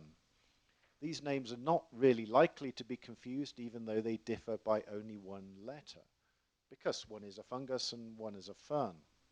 The decision in this case was not homonyms. So because some people were confusing these names, a binding decision was requested, and that decision is not homonyms. So this is no longer open for argument. It's been decided. Second example, Solanum saltiense of S. Moore in 1895 was described from Brazil. Solanum saltense, Bitter C.V. Morton, 1944, was described from Argentina. It was originally, the Bassian name was Lysianthes saltensis. These names are much more likely to be confused because they both apply to South American species of Solanaceae. In this case, the decision was that they are to be treated as homonyms, even though they're not spelled exactly alike. Deciding whether or not names are confusable is not always easy, and in doubtful cases, a request for a decision can be submitted to the General Committee, and it's the same as with the other kind of binding decision. The procedure and mechanism are the same, except in this case, more than one group committee may be involved. For example, in the previous examples, there was one name that was a fungus, the other name was a vascular plant. In this case, the two committees, the Committee for Vascular Plants and the Committee for Fungi, would decide between themselves and come up with a decision. On ratification by an International Botanical Congress, the decision becomes binding, and it's listed in the final appendix of the code, Appendix 8. So just to summarize the appendices quickly, there are 7 appendices, Appendix 2 to Appendix 8. They deal with conserved and rejected names, suppressed works, and binding decisions. Appendix 2A is conserved names of families with a rejected name against which they're conserved. And they're arranged alphabetically in four parts. Appendix 2B, the conserved names of families. They're arranged in 2 parts, bryophytes and spermatophytes. And unlike Appendix 2A, the names in Appendix 2B are conserved against all unlisted synonyms and homonyms, as I mentioned. I should mention here that Appendix 2B is also unique among the appendices in that the places of publication cited for the names are treated as correct in all circumstances and are not to be changed. So the entry in the appendix cannot be changed if an earlier place of publication of a name is found, or even if the name is found to be not validly published in the publication listed, which is highly unlikely. But if that were to happen, you still could not change it. So this is a very strongly protected appendix. Appendix 3 is by far the largest appendix in the code. This is for conserved names of genera with the rejected names, if any, listed alongside. And it's in 6 parts. The names are listed alphabetically within each of the parts. Appendix 4 is for conserved names of species with the rejected names against which they're conserved, listed alongside. And that's in 6 parts, with names arranged alphabetically within the parts. Appendix 5 is for rejected or suppressed names. Again, it's arranged alphabetically within 5 parts. There are not yet any suppressed fossil names, but I expect that will eventually change. Appendix 6 is for the suppressed works. These are arranged alphabetically by author. Some works are suppressed only for names of taxa in certain ranks, as I mentioned, for example, genera, and this is indicated at the end of each entry. Appendix 7 is for binding decisions on whether or not a descriptive statement satisfies the requirements for valid publication. So these are the so-called nomina sub nuda, names for which it is doubtful whether the descriptive statement is adequate as a description or diagnosis, and such names are ruled as either validly published or not validly published. Finally, Appendix 8, binding decisions on whether or not names are confusingly similar and to be treated as homonyms. These have been called parahomonyms, so names that are spelled almost but not exactly the same. And these names are ruled as either to be treated as homonyms or not to be treated as homonyms. very usefully, the appendices are also online, so you don't have to have this book. It's all freely available over the internet. That's the address at the top there. The database, which is based at the Smithsonian Institution in Washington, D.C., it's continuously updated. It was originally developed by Dan Nicholson, the late Dan Nicholson. It was further developed by John Weirsomer. It also includes full details of the history of each proposal behind the conserved or rejected name or whatever, including proposals that were rejected. So, for example, if I proposed a name for a conservation, but the conservation proposal was rejected by the committee, that name would not go into the appendix. So it wouldn't be in here. However, it would be mentioned in this database with a note saying that this name was not conserved. And the exact text of the appendices can be generated for whatever query you enter into the query form. So what you get can look exactly like what appears in the book here. There's whenever you search this database, as soon as you hit search and you get your results, this window pops up, and this is very useful explanation of symbols and Latin terms used in the appendices. So it sort of decodes some of the information that appears in here. And if you're interested in the sort of history and development of the not only the appendices of the code and conservation and rejection of names, binding decisions, suppressed works, and the development of this database, there's this paper by John Weirsomer et al. Published in 2015 in Taxon. It tells you all about it. So that's all I want to say on this topic. Preguntas, por favor.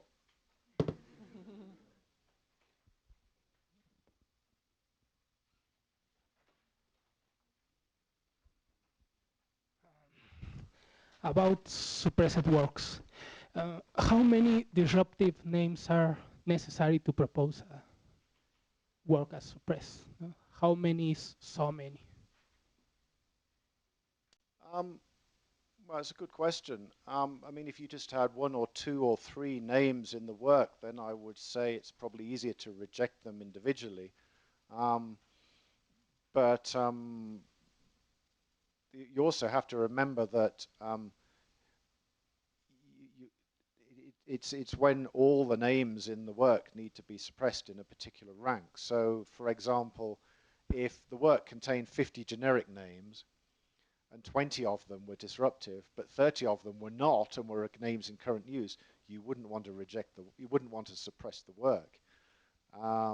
Whereas if you had a work that contained, say, 10 generic names, and they were all disruptive, and there weren't any new generic names in there that were in current use, then even if there were just 10 or even 5, you could propose the work for suppression. You just have to remember that I don't think there are any cases where you can suppress only some of the names in the work. You can limit it by rank, but you can't say only these generic names, but not these generic names. So just use, you have to decide what is the most sensible approach. Thank you. It also depends upon how many of the names are in current use. So if names in a work have been used, so there is a proposal now, which is about to be published, to suppress a work by Glazieux for names for Brazilian plants, in which he published his herbarium labels. And there are many, many names in there which are validly published, or maybe not. There's been a lot of argument about whether the names are validly published or not. So in deciding to propose the work for suppression, an analysis had to be done of all of the names to find out whether there were any names which were in current use, what percentage of the names were in current use. So it's something that's not done lightly. And remember also that it's new names published in the work. If the name is simply using an already published name, if there's a work published in 1850 and it's using several Linnaean generic names published in 1753, if you suppress the work, it's not going to suppress those names that were published already. It's only the newly published names in that work that will be suppressed. ¿Más preguntas?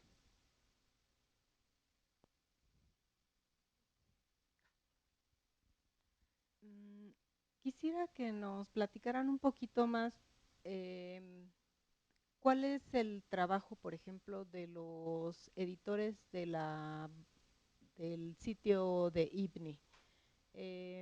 Yo encontré ahí una sección donde hay correcciones como de ortografía, de nombres que han corregido. Viene una columna donde está el nombre anterior y el nombre nuevo. Y, por ejemplo, si esto se comparte con la base de datos que mencionaron hace un momento. Eso es un poco diferente. Y Nick va a hablar de la ortografía mañana. Pero muchas veces, describiendo especies, la gente hace errores en ortografía. Por ejemplo, y si es una cosa que debe tratarse como masculino y debe terminar en US, termina en UM en la publicación original. Y eso es un error que puede ser corregido. No hay que publicar algo diciendo que eso no es correcto. Y eso hace la gente en IPNI, pero indican cómo estaba escrito el nombre en su lugar de publicación. Eso es completamente diferente de conservación y rechazo de nombres. Esas son correcciones de ortografía. Y ellos buscan y aplican los artículos del código en el artículo 60, que trata de ortografía, de que Nick va a hablar mañana. Did you get that? Yes, I think so. ¿Más preguntas? Se está empezando a poner pesado el código, ¿verdad? Entonces, vamos a hacer una pausa, regresamos a las 5 de la tarde al salón. Nuestros amigos peruanos son los campeones en comunicación remota. Esperamos que se sigan comunicando con nosotros. Avísenles a los demás que está este curso padrísimo.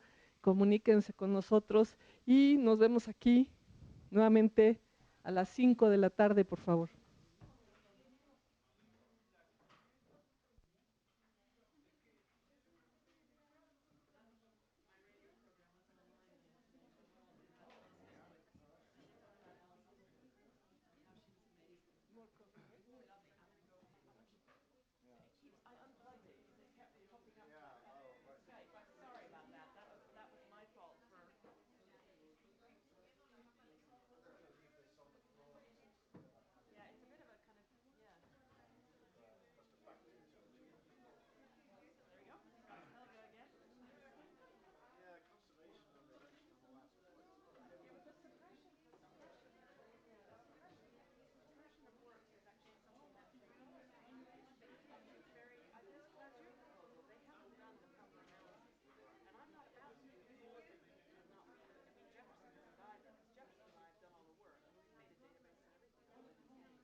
only that's a synonym, right? But slowness, so that's slow This is a description, slow right? Yeah.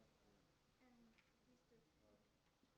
Okay. So, in the second part of the lyrics, Brown have a description of the flowers, and well, here says that the flowers are made up to three petals, and here says that the flowers petals.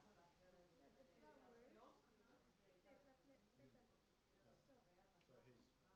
So, So here's the same application. This second is in the second part of the mirrors verses.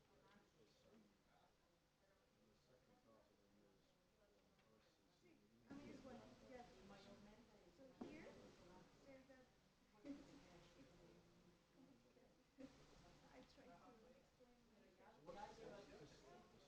I try to explain So myself. what's this then? This is Ah, yeah, because then in 1979, an email recognized the genius that proposed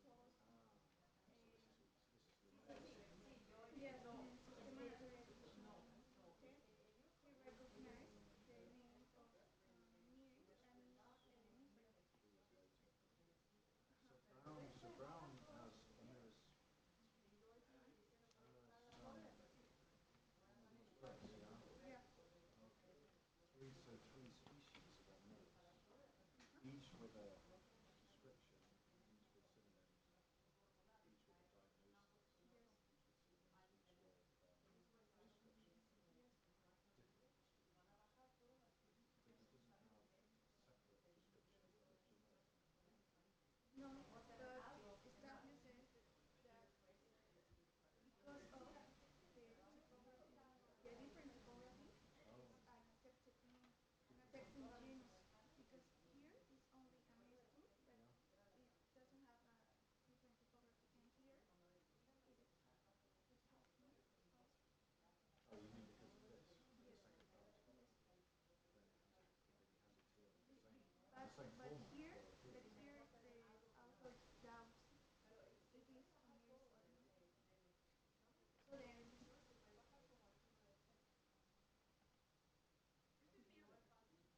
So what and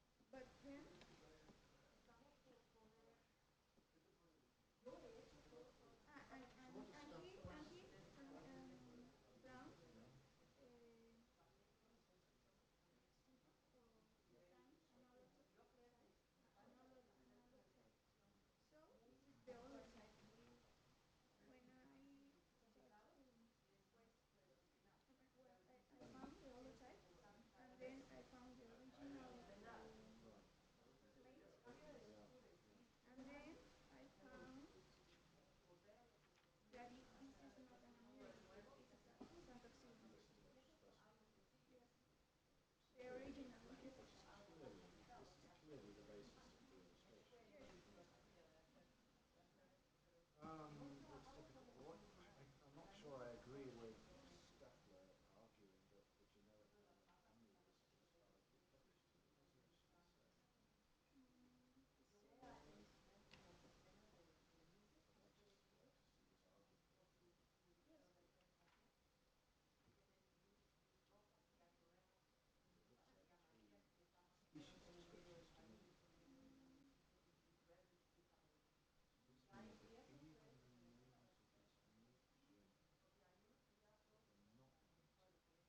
Amiris is not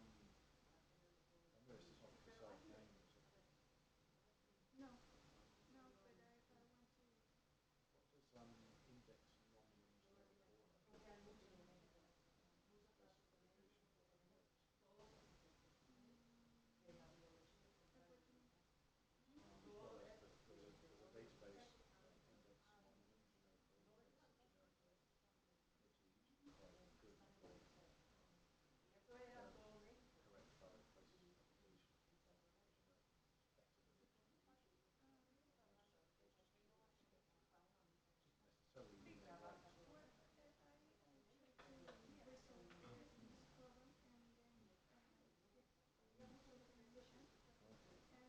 get the full definition, and then go to machine learning and validate, validate that this is actually a good name because of the typology. So they agree with Yes, but then I found that the description have two elements. So it couldn't be the cheapest because this is a this. Oh, because this disagrees, because this Yes, and this is campesine and not the numeric. right. Well, the thing that we call that is numeric. Could I explain it? Yeah. The problem is that the author's the author's description. Well, what is the? I mean, if you were to consider this to be the type with the type of the genus name Amiris, you'd have a problem, right? Yes, Because Amiris would become and Symphoxylum would become a synonym. yes, and then What is the type of Amiris? Americ the species type or Yeah, what is the type species of the genus of Ameris Amiris? balsamifera. But then in 1759, Linnaeus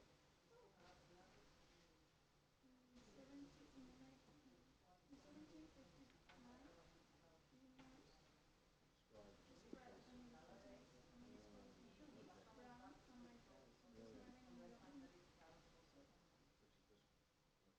So, Which is this one. Okay. but Oh, so okay. And this is the type of the genus, yes, which is number one. This is America.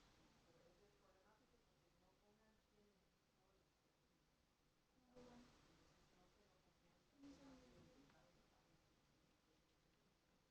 is that is this does this correspond with this? Yes. With it? Yes, and in 1762, he said that Ameris balsamifera is the thing that means brown, and this line he agreed that is the specimen is What is the type of the species? What does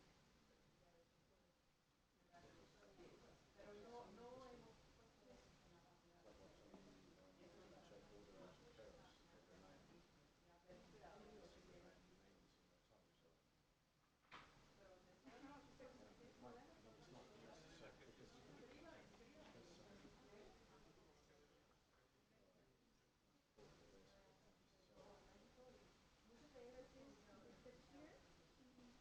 this but here he said again Right. Sloan Jamaica 1762, and then in 1789, in the second edition of the Turland nomenclatura de Jamaica, Brown includes index. Index author's name of the topolist equal names from Linnaeus. So he agreed that Amiris 1 is Amiris balsamifera, Amiris 2 is Amiris maritima, and then Amiris 3 is Guinea Minervis. Yeah. So And so the problem then is that so the problem is that the type of the Amiris is another another species species. Okay. is not necessary. And I think the certain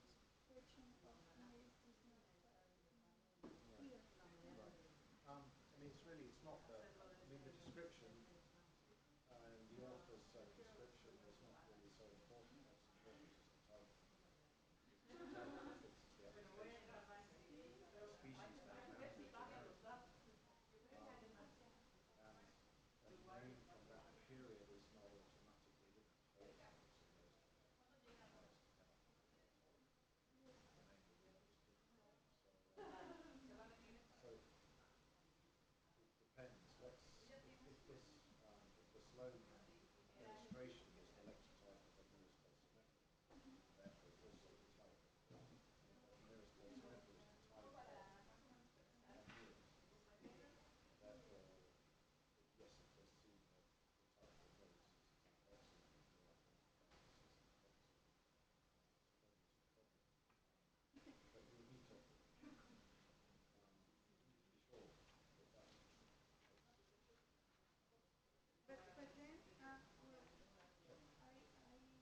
But then, well, I was Because if the thing is, if a Mirror's falsimeter has some other type,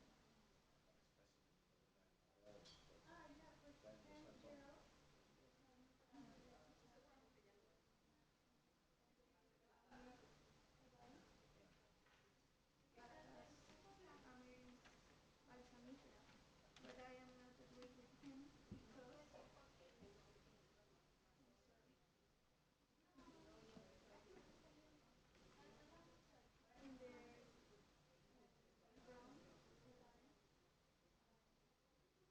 not agree with him because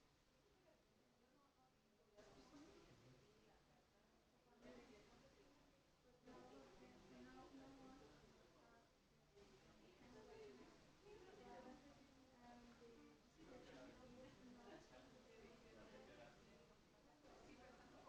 description is not it's not the same. And the teachers will go wrong But the important thing to remember, though, is that the type of the generic name must be the type of a species name. So if Amiris was actually published, Balogen is actually the generic name, and Amiris was published by Brown here, there were no species names included. There's no species. Brown does not include the type of a species name in the description. no, I thought that the real species type is I see. Oh, because right. Okay. yes, and then Yeah. that's why Yes. I Yes. said that I am not agreeing Right. with Yes. Sorry. Right. Yes. Because he doesn't cite anything here or here, does he? But he does cite this plate. yes, And that plate is the type of the Mirror's falsimeter, yes, right? Okay. So yes, and right.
As described by Berman. But you see, did Berman come out before Brown? Because if Berman came out before Brown, then there's not a problem. 1756, same year. It's like the sunset, it's like the sunset diamonds when Sandra with Miller, where the description is actually in conflict with the plate upon which the description that he cites is anonymous. And so you let to typify it based on a specimen that corresponds with the description. If you let to typify this with the slow with this, it would just become a fully verified copy. That's what I would do. That's exactly the same thing.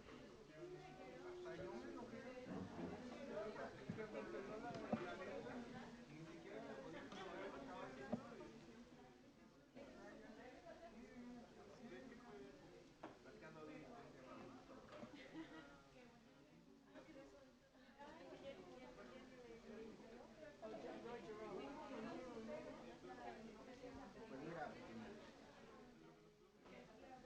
Pero eso también es Knapp. Igual prioridad.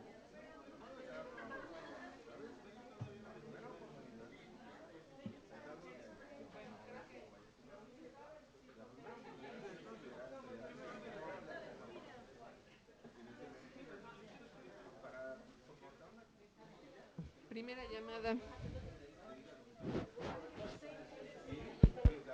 Segunda llamada. Segunda.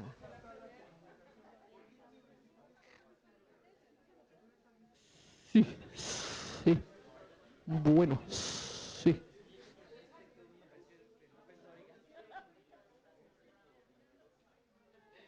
Yo no sé por qué le hacen así siempre, pero. ¿A poco no, Marta?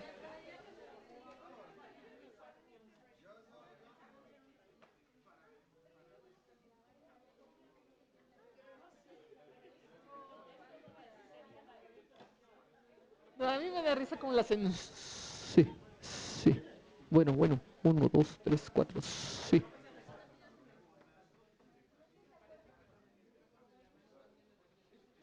¿Sí, verdad?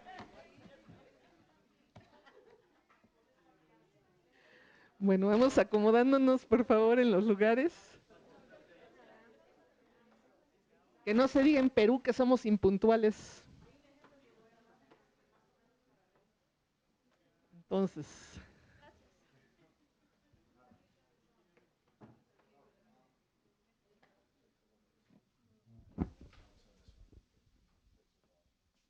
Bueno, después de esta merecida pausa, sobre todo para los profesores, que seguramente están cansados de explicar tantas cosas interesantes. Nuevamente a nuestros amigos de Webcast, les recordamos la dirección de correo electrónico, la de los profesores está en los PDFs que mandamos. La mía, comuníquense con cualquiera de los tres para hacernos llegar comentarios, preguntas, sugerencias y para que nos demos cuenta de dónde está llegando esto y pues sepamos si vale la pena el esfuerzo para ocasiones futuras. Entonces, vamos a comenzar con la tercera parte del día de hoy, con una plática de Sandy. Bueno, gracias. Gracias, Helga. Esto sería también un parte un poco pesado, porque esa es la parte de tipificación o cómo designar un tipo, que estoy seguro que cada uno de ustedes van a querer hacer en un momento, porque eso es una parte muy importante de la taxonomía, de actualizar la taxonomía hoy en día, escribiendo floras y monografías. Bueno, tipificación en el código es parte del capítulo 2, que habla del estatus, tipificación y prioridad. Y puse las secciones aquí, de sección 2 es por tipificación y artículos 7 a 10 son relevantes aquí. Artículo 7 tiene las definiciones. 8, ¿qué es un tipo? Defina qué es un tipo en el código, defina muy netamente qué es un tipo. Artículo 9 es cómo designar un tipo, cómo hacer, es como un manual de instrucciones. Y artículo 10 se trata de los tipos de géneros y subdivisiones de géneros. Tipos y tipificación.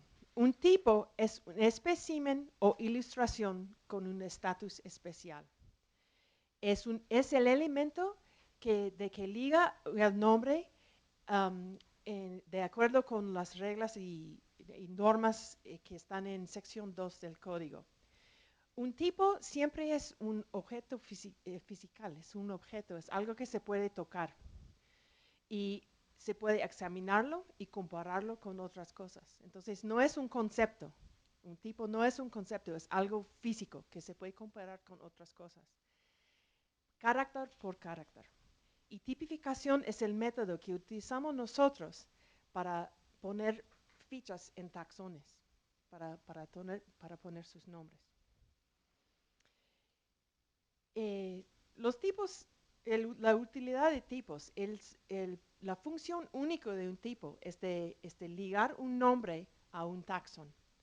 Y el nombre es nada más que una etiqueta. Un nombre es nada más que una etiqueta que se utiliza. El tipo es lo que es importante porque no se puede comparar un nombre a otro nombre.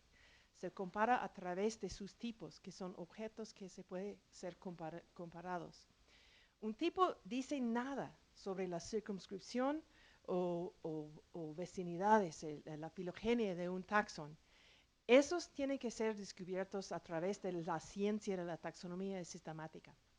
Entonces, un tipo no es solamente una manera de poner un nombre a un taxón. Un tipo tiene que pertenecer a la circunscripción del taxón que estás tratando, pero no tiene que ser típico. Entonces, un tipo puede ser un tipo del nombre que quiere utilizar para una circunscripción particular.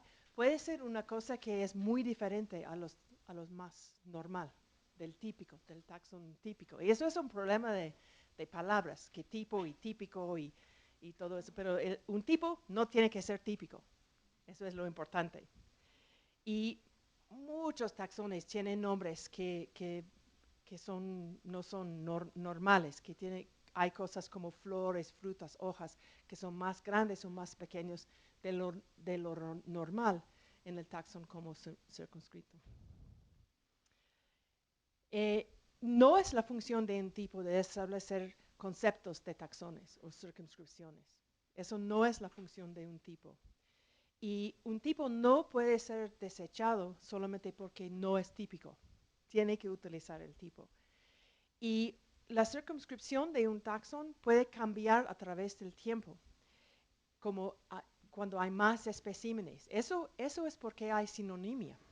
Un sinónimo, ser un sinónimo, no es un error del taxónomo anterior. Es solamente otra vista en la evidencia que tiene uno. Imagínese un taxónomo del siglo XIX que tenía 3 especímenes de un taxón mexicano. Y eran una con hoja muy grande y larga y otra con hoja chiquita y otra con hoja más o menos en el medio. Y a él le pareció especies muy diferentes. Y a través del tiempo, colectando más, viendo más la variación de plantas en su hábitat, veamos que todo eso es como un clino por todo el país. Entonces, describió los 3 taxones, no por él, el botánico viejo, no era error, sino que él estaba haciendo la hipótesis de la realidad en que se encuentra él, basado en la evidencia que tenía él. nosotros tenemos más evidencia. Entonces, toda la ciencia de taxonomía está basado en evidencia. Y eso es lo importante de los especímenes y también de los especímenes tipos, que son evidencia para algo. El concepto de tipos es relativamente nuevo. Solamente un tipo, solamente después de 1958 era obligatorio designar un tipo para describir un taxón nuevo. Entonces, todas las descripciones y toda la taxonomía antes de 1958 a veces sí designó tipos y citó tipos, pero antes de eso no era obligatorio. Entonces puede ser difícil encontrar el tipo de un taxón. En muchos casos, un holotipo está indicado por el autor. Recuerde, un holotipo es un espécimen en un herbario. Bueno, hay excepciones, como siempre. ¿Por qué importa eso? ¿Por qué es importante? Es que cuando ustedes describen un nuevo taxón, quiere que ser seguro que el tipo está designado correctamente para su nuevo nombre para que sea válidamente publicado, ¿no? Como hemos discutido ayer. Y también quizás sería necesario encontrar el tipo por un nombre que quiere utilizar para ver si pertenece a un taxón que está circunscrito en una manera en su tratamiento. Entonces, el concepto de tipos pertenece, igual que el concepto de publicar válidamente, a los nombres de hoy y también a los nombres del pasado. Bueno, muchos nombres publicados antes de 1958 no tienen tipos, no están indicados los tipos, o varios elementos, varios especímenes están explícitamente o implícitamente citados como tipos. Por estos nombres tenemos que dar un segundo paso, que es de seleccionar un elemento único de que está ligado para siempre el nombre. Entonces, eso quiere decir lectotipificación o neotipificación. Bueno, Nick ya ha hablado de los nombres homotípicos, pero quise revisar esto un poquito. Es que los epítetos y basionimos, porque esos a veces se confunde uno con otro. En 1837 publicó un nombre Morican, que era Solanum pogogenum. Entonces, eso es el epíteto, y el epíteto lleva como basionimo para esta combinación nueva que ha hecho Sentner en 1846. Este mismo epíteto está el basionimo por otra combinación que ha hecho Isabel Rodríguez y João Renato Stemann, que son amigos míos brasileños, en 2014. Entonces se ve que esto, el nombre en paréntesis, siempre lleva con el epíteto. Y el nombre afuera de los paréntesis es el que hizo la combinación nueva. Y eso es la diferencia con zoología, que a veces se confunde mucho en las bases de datos, porque ellos le escriben de otra manera. Entonces, cuando hablas con zoólogos, a veces están como barcos pasando en la noche. Bueno, una nueva combinación, un nombre a nuevo rango o nombre de reemplazo, está automáticamente tipificado por el tipo del basionimo. Es por eso que el basionimo es tan importante, porque esto lleva el tipo. El tipo del basionimo va con todas las combinaciones nuevas. No hay que retipificar cada vez que hace una nueva combinación. Y eso es el ejemplo que hizo Nick antes, que Solanum chilensis de Reike está tipificado por el holotipo de su basionimo, que era Lycopersicon chilensis de Dunal, que es un espécimen en el herbario de Candola en Ginebra, colectado por Gaudicho en Chile. Eso es un nombre de reemplazo, Solanum habrocaitis, que hemos hecho porque había un Solanum hirsutum. Es que esto es tipificado por el holotipo de su nombre, que el nombre que reemplazó, Lycopersicon hirsutum. Y tuvimos que tener nuevo nombre de reemplazo por eso, porque ya había Solanum hirsutum. si hicimos la combinación solanum hirsutum, sería ¿qué? Homónimo, ¿no? Entonces tuvimos que hacer otro, y eso quiere decir, bueno, hirsutum en griego. Bueno, un nombre que es ilegítimo y superfluo está en la mayoría de casos automáticamente tipificado por el tipo del nombre correcto, salvo si el autor ha expresamente indicado un tipo diferente. Y el caso aquí es si cuando Salisbury en 1798 describió Solanum ruderale, que era un nombre ilegítimo, porque citó Solanum dulcamara en la sinonimia, el tipo de su nombre ilegítimo es igual al tipo de Solanum dulcamara. Puede ser que no hay tipo. Y si no hay un tipo citado, aquí se puede buscar artículo 7.7. Y si un tipo no está designado en el protólogo, un tipo tiene que ser elegido de los elementos asociados con la publicación de la descripción. O si el autor no provee una descripción, pero cita una otra descripción, como recuerde, como una combinación nueva que lleva su citación completo y directo a un nombre previamente, válidamente y efectivamente publicado de los elementos asociados con esta descripción. Entonces hay que elegir no de todo el mundo de plantas, sino de los elementos que utilizó el autor mismo para hacer la descripción. Bueno, recuerde mañana, hace horas y horas, que hemos hablado de fechas de inicio que eran diferentes en diferentes grupos. Es que aquí hay unos artículos que aplican que el nombre de un taxón que está en uno de esos grupos que tienen una fecha de inicio que era diferente, tiene que ser tipificados con un elemento seleccionado de su descripción, de su publicación válida. Y artículo 7.9 aplica cuando una tipificación no ha sido hecha correctamente. Porque a veces la gente hace lectotipificaciones y hacen esas lectotipificaciones y eligen mal o eligen un espécimen que ha sido colectado 10 años después de cuando describió el nombre. Y eso pasó muchas veces con nombres lineanos, porque en el herbario lineano, la gente antes han pensado que si está en el herbario lineano, seguramente Linneo le ha utilizado para describir la especie, pero hay muchos especímenes que llegó al herbario lineano después de 1753, que es el punto de inicio de nomenclatura para plantas vasculares. Y eso es en artículo 7.9. Una tipificación no puede ser aceptado si no es efectivamente publicado. Entonces recuerde que los actos nomenclaturales que hay que publicar efectivamente y válidamente son tipificaciones y nombres nuevas combinaciones, nombres en nuevos rangos y nombres de reemplazo.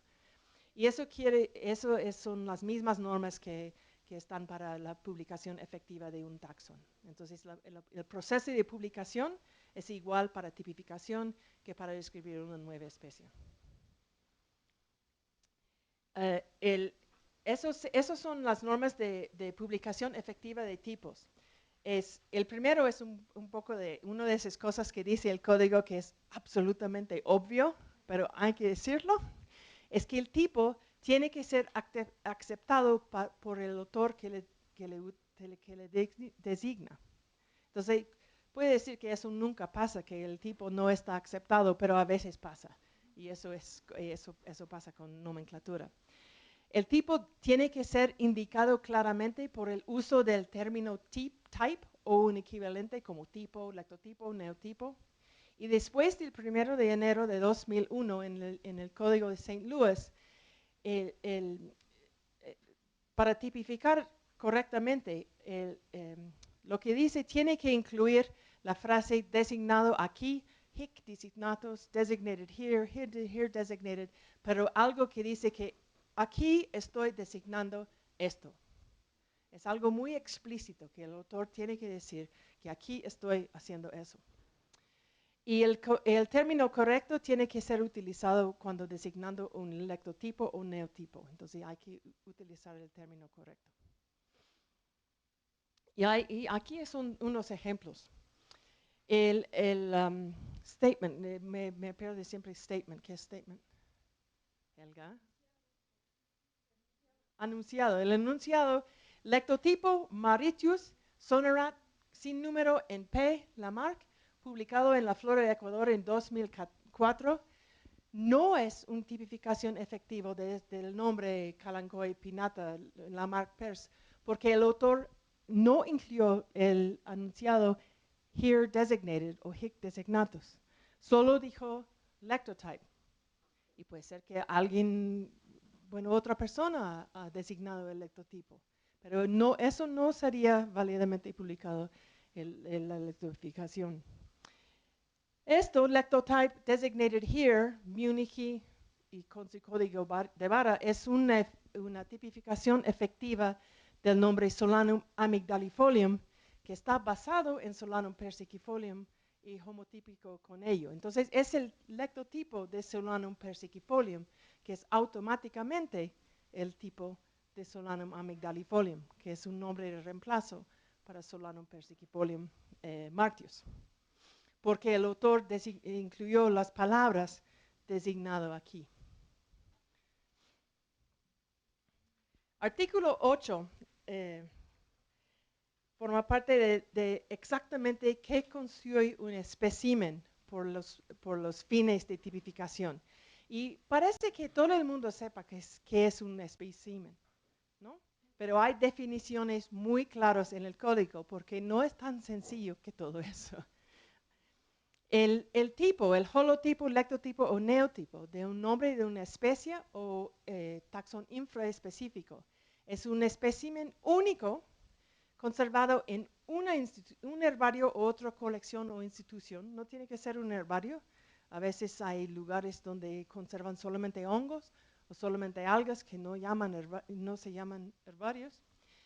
O una ilustración, pero hay que ver otros artículos para ilustraciones de que voy a volver un poco más tarde.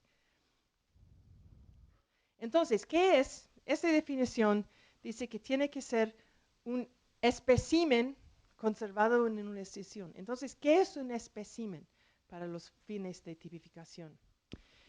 Recuerde mañana, ayer no era la mañana, para nosotros el día empieza al mediodía. Entonces, en la mañana de ayer, Nick habló de definiciones en el código y uno que es un poco complicado es gathering, juntamiento de plantas. ¿Juntamiento no? No. Junto, o colecto. Bueno, colecto es diferente, que es conjunto utilizamos. Seguro que está aquí en este código en español, pero es español de España. Un conjunto es un espécimen, es parte de un conjunto, es un conjunto o parte de un conjunto de una sola especie o taxón infraespecífico, hecho en el mismo tiempo. A pesar de admixtures. ¿Qué son admixtures? Mezclas, cosas que están mezcladas. Y un espécimen puede consistir de una planta, partes de unos o más de una planta o muchas plantas pequeñas. Entonces, un espécimen está definido normalmente está montado en un pliego sencillo una muestra o preparación equivalente como una caja, un paquete, una jarrita o en una microscope slide. Entonces, este gathering, el conjunto, es una colección de una especie hecho a una vez. Entonces, no puedes definir como gathering si vas a un árbol y colectas hoy y también mañana y definirlo como un gathering, un conjunto. En la mayoría de los casos, todas las partes de un conjunto van a ser dados el mismo número de colección. Eso es la práctica de hoy en día, pero no fue la práctica en el siglo XIX.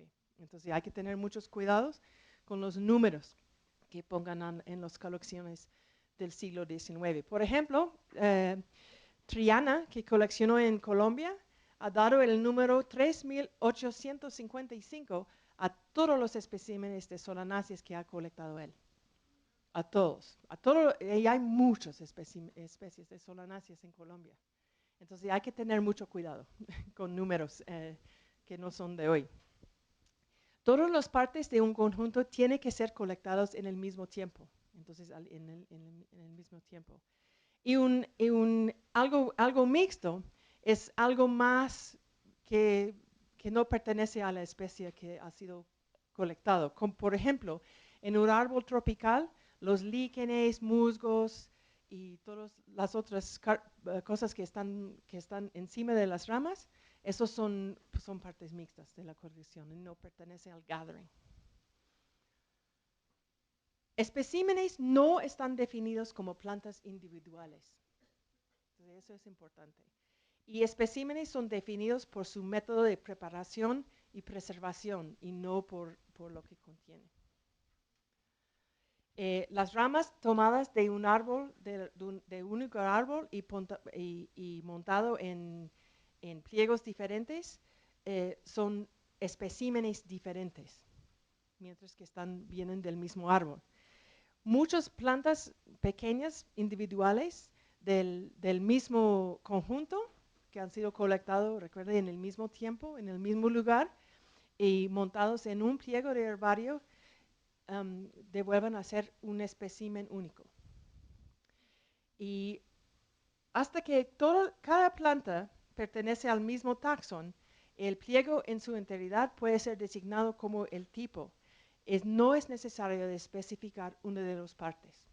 Y aquí tengo un ejemplo que está tomado de JSTOR, que es el tipo de Gentianas robilacea, de la familia Gentianaceae, es una gentiana de Tibet, de China, y hay muchas plantas pequeñas montadas en el pliego y han designado todo el pliego como el lectotipo. No es necesario decir que el lectotipo será esta planta aquí, porque todos pertenecen, en la opinión del autor, todos pertenecen a la misma especie. Entonces, por eso que es muy importante colectando de averiguar que todos que se montan en un pliego son de la misma cosa y tener mucho cuidado. A veces es difícil porque muchas especies parecen mucho uno entre ellos. Entonces, hacer las colecciones muy buenas es muy importante. Y yo encuentro en el género donde trabajo yo, en Solanum, hay unas especies que son muy, muy parecidas. Entonces, la gente que colectan en bolsas, a veces y prensan después, a veces pongan cosas que a ellos le parecen haciéndolo rápido, le pongan como una colección, un gathering, un conjunto, pero son de especies diferentes y eso crea problemas después. Los tipos. Bueno, he dicho antes que un tipo debe ser un espécimen único en una colección, un herbario colección. Entonces, los tipos pueden ser más de un pliego, ¿sí o no? Sí, es sí. Bueno, siempre hay excepciones, ¿verdad? Un espécimen puede ser montado en tal preparación que sea necesario. Pero todas las partes tienen que ser etiquetadas como parte de un espécimen. Pero, por ejemplo, palmeras. Si coleccionas una palmera, hay que montarlo en varios pliegos. Y dice pliego 1, pliego 2, pliego 3, pliego 4. O un agave, por ejemplo. Eso no tiene que designar, eso puede ser un espécimen, pero tiene que ser etiquetado como un espécimen, que son partes de un espécimen. Si no hay etiquetas diciendo que son partes de un espécimen, van a estar considerados como duplicados, aunque parece que son iguales. Por ejemplo, esto es un ejemplo de una colección de martios de Brasil, que hay dos pliegos. Bueno, esos son de herbarios diferentes, pero hay dos pliegos y no están indicados como parte del mismo colección. Entonces esos son duplicados. Esto es otro ejemplo que es un Cefaelis, Cefaelis que describió Stanley, Stanley, sí, Stanley, Stanley y Steiermark de Colombia. Y aquí hay un pliego con la inflorescencia y otro con la hoja. Y está muy claramente anotado en la, aquí en la etiqueta, que es el sheet 1, pliego 1 y pliego 2. Y es un holotipo de 2 pliegos. Entonces puedes designar un holotipo de 2 pliegos, pero hay que decirlo en los especímenes mismos, pero también es mejor hacerlo en el protólogo también. Los tipos también tienen que ser permanentes. Tienen que ser algún objeto que se puede comparar para siempre. Y la taxonomía es algo interesante entre las ciencias, porque más que cualquier otra ciencia, utilizamos mucho los recursos del pasado para informar al presente. Entonces es muy importante que los tipos sean algo permanente. Tienen que estar preservados permanentemente, no pueden ser organismos vivos. No pueden ser, no podemos tener un árbol aquí cultivado en el jardín del instituto y digamos que este árbol es el tipo de una especie nueva. Hay que hacer algo permanente que la gente en 100 años pueden comparar con otro. Hay excepciones siempre, que los tipos de algas y hongos pueden ser preservados como culturas, como cosa viva, pero que están liofilizados o congelados. Entonces se puede recuperarlos desde este estado, pero esa es la excepción. Los tipos del fosilitaxones, es el artículo 8.5 aplica aquí. Y el holotipo, lectotipo o neotipo de un nombre de un fosilitaxon tiene que ser un espécimen. Bueno, no puede ser vivo porque es fósil, ¿no? Eso es. Y ilustraciones no están permitidos como tipos de fosilitaxones, pero pueden ser designados como epitipos. Voy a venir a epitipos un poco más luego. Entonces, el holotipo de Ginkgo cranii, que está aquí, ese es el holotipo, y hay un paratipo que está designado del Field Museum en Chicago. Entonces, el tipo de un fosilitaxon tiene que ser un espécimen.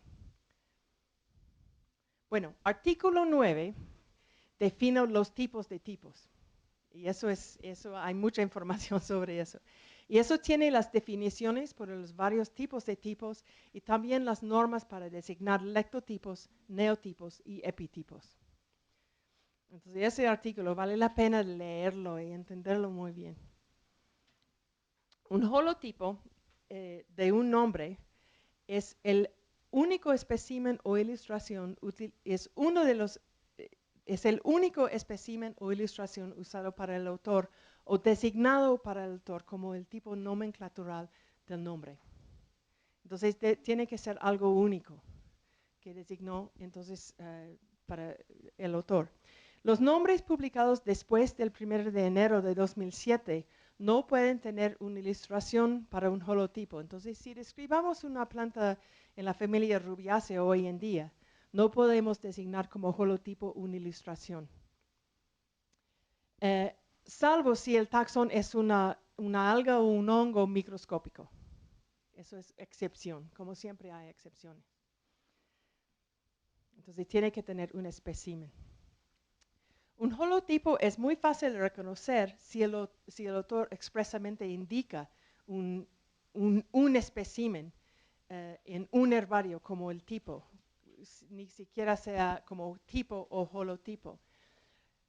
Y recuerde que para publicar válidamente un nombre hay que designar un tipo utilizando la palabra tipo o holotipo, pero es buena práctica utilizar el nombre holotipo, porque así es más preciso. Pero si un tipo no está expresamente indicado, es muy difícil a ver si un nombre tiene un holotipo o no. Eso es muy difícil a ver. Aquí es un ejemplo de uno.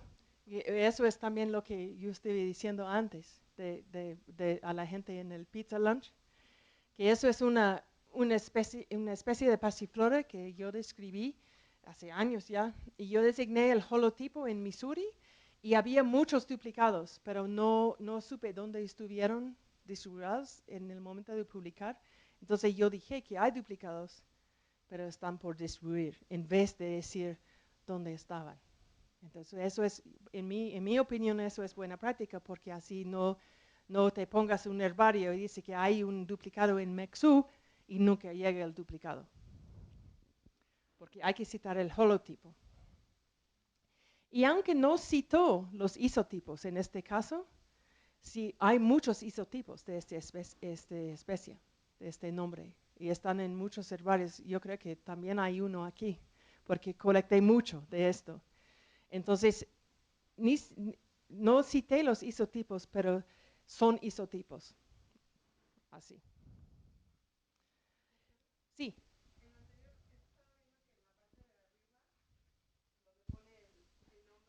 Ajá.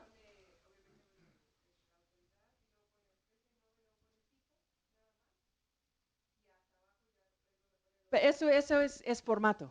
Eso es formato de la revista nada más. Pero porque yo creo que hay una razón muy buena para hacerlo así. Es porque esto es el tipo.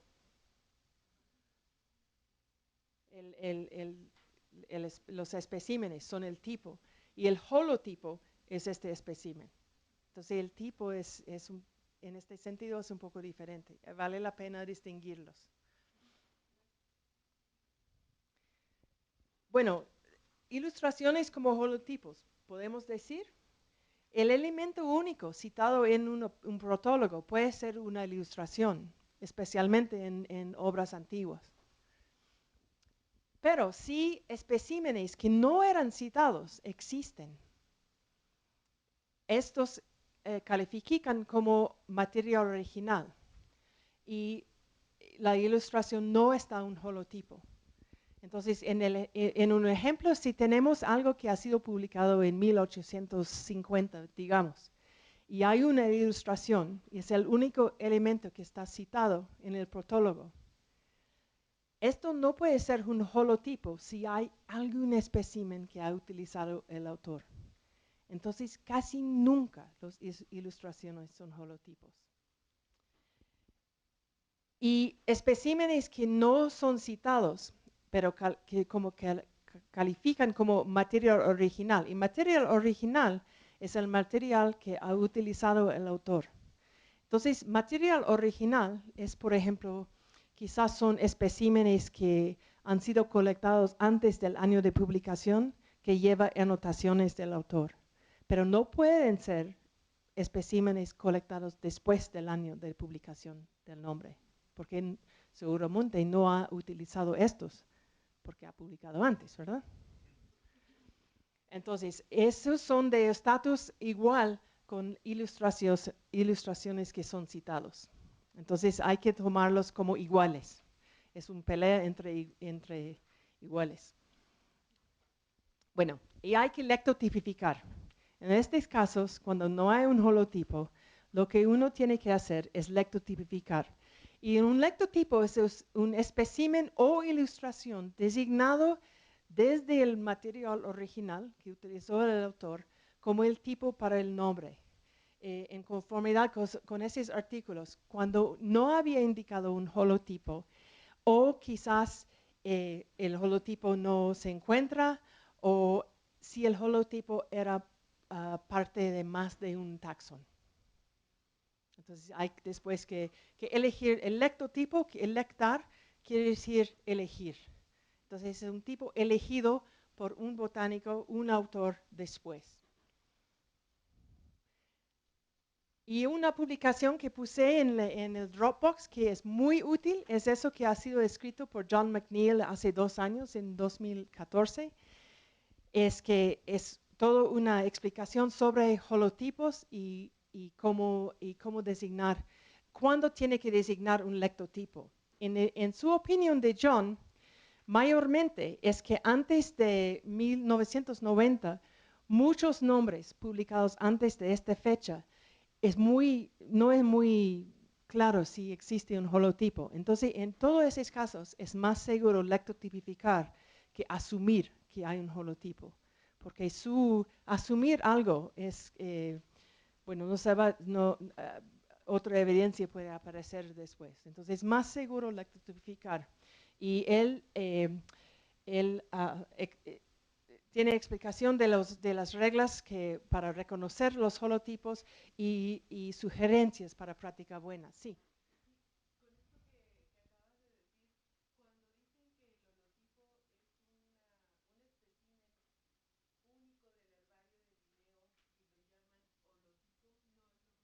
No, porque Linneo en casi todas las veces, había varios elementos, porque hay varios, bueno, quizás tenemos un protólogo lineano después, pero hay unos protólogos como lo de falas impúdicas que mostré ayer, es que hay varios elementos que cita él. Hay ilustraciones, hay bueno, nombres prelineanos, descripciones prelineanos, y no siempre hay un espécimen en el herbario lineano.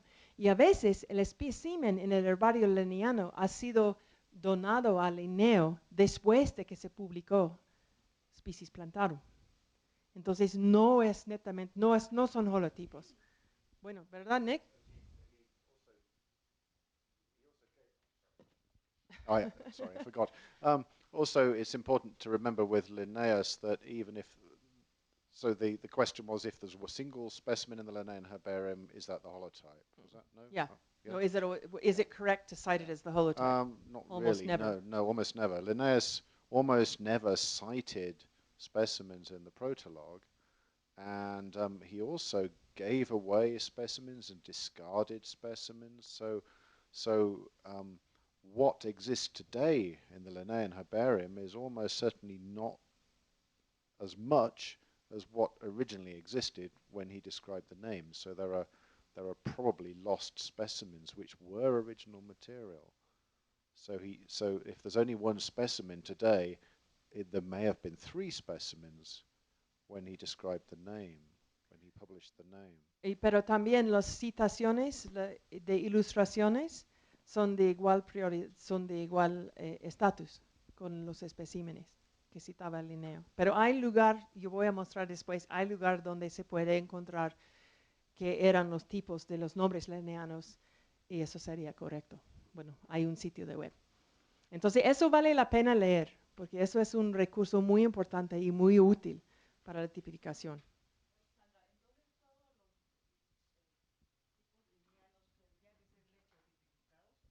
Sí, eso fue el trabajo de Charlie. Ese fue el trabajo, ¿no? El trabajo de Charlie Jarvis durante 25 años es que hacer lectotipificaciones de todos los nombres linneanos. Y hay un sitio de internet donde hay todos los lectotipificaciones. Bueno, hay un libro y también un base de datos donde hay todas esas lectotipificaciones. Y Nick trabajaba con él en este proyecto. Entonces él conoce mucho mejor que yo la cosa de tipificación.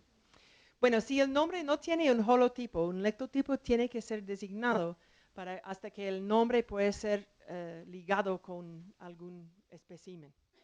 Porque recuerde que los tipos si haces como una circunscripción, es como tomar una pila de pliegos y ponerlos en 2 pilas y decir, bueno, eso es una especie, eso es otro. Y después si encuentra tipos adentro de eso, esos tienen que elegir el nombre de esos. Poniendo un nombre a un elemento único, fija el nombre del taxón. Y eso es especialmente importante en casos cuando el material original está compuesto de especímenes que pertenecen a uno o más taxones. Entonces, el lectotipificar es muy importante cuando un autor describiendo una especie incluyó cosas que ahora reconocemos como 2 o 3 especies.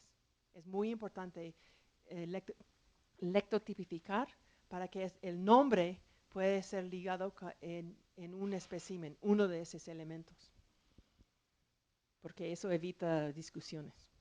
Bueno, material original, que eso es una definición, eso causa muchos problemas, material original. ¿Qué es materia original?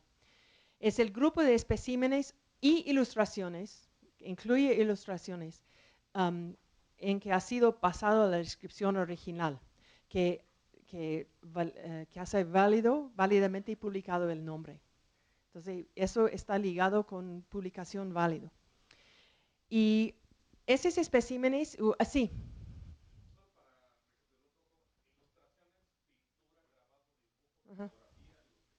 Sí. Sí, ahora fotografía no, porque antes de 1900, bueno, quizás antes de 1958 ha citado fotografías, pero probablemente no mucho. Normalmente las ilustraciones están por las fechas antes de 1958. Eso está limitado por fecha. Bueno, depende. Si hay una fotografía, bueno, por ejemplo, había fotografías de algas que han sido hechas por una técnica que se llama cyanoprint, que se hace, que expuesta al sol y hace como un tipo de fotografía. Eso es una técnica muy antigua y eso se puede tener ilustraciones basadas en este método que son del siglo XIX. No es ilustración, puede ser fotografía, pero una ilustración no puede ser un tipo después de 2001, no, ¿cuál es la fecha? No recuerdo. Está en la base, voy a ir más tarde. Después de, sí, 2007 creo. Entonces puede ser un tipo antes de eso, pero tiene que ser algo físico. ¿Cómo? Sí. En cuanto a las ilustraciones, por ejemplo, de la época pre-lineales. Sí. ¿Podemos usar micrófono en las preguntas? Sí, porque así no se escuchan las preguntas los que están en el webcast. Muy bien. Con respecto a las ilustraciones prelineanas que en algunos casos hicieron copias y se distribuyeron y en algunos casos solo vio Linneo o sea, no vio los originales, esas ilustraciones no originales serían los tipos. Normalmente, Linneo citó ilustraciones publicadas. Entonces, la ilustración publicada sea el lectotipo, por ejemplo, una ilustración de Plunkene o Plumier, de Plumier. Pero Linneo seguramente no ha visto la ilustración original que está en la Academia en Francia. Él vio la ilustración publicada. Y ese es el caso para el herbario de Sloan, de Hans Sloan, en el Museo Británico, que Linneo no ha visto su herbario de Sloan, aunque visitó a Londres. Entonces, él cita como, por ejemplo, en el protólogo de Theobroma Cacao, cita la ilustración que apareció en su libro de Sloan. Entonces, el tipo de Theobroma Cacao es la ilustración en el libro. Y eso no tiene que ser depositado en una institución. Entonces, por ejemplo, Utricularia foliosa, descrita por Linneo en 1753, cita en el protólogo Plumier Spec 6. ¿Quiere decir que esa ilustración es el tipo? No, hay que lectotipificar. Hay que ver en la base de datos de Charlie qué es el lectotipo. Pero puede ser el lectotipo. Pero no la ilustración original que no vio Linneo, sino el publicado. Pero eso es un caso especial.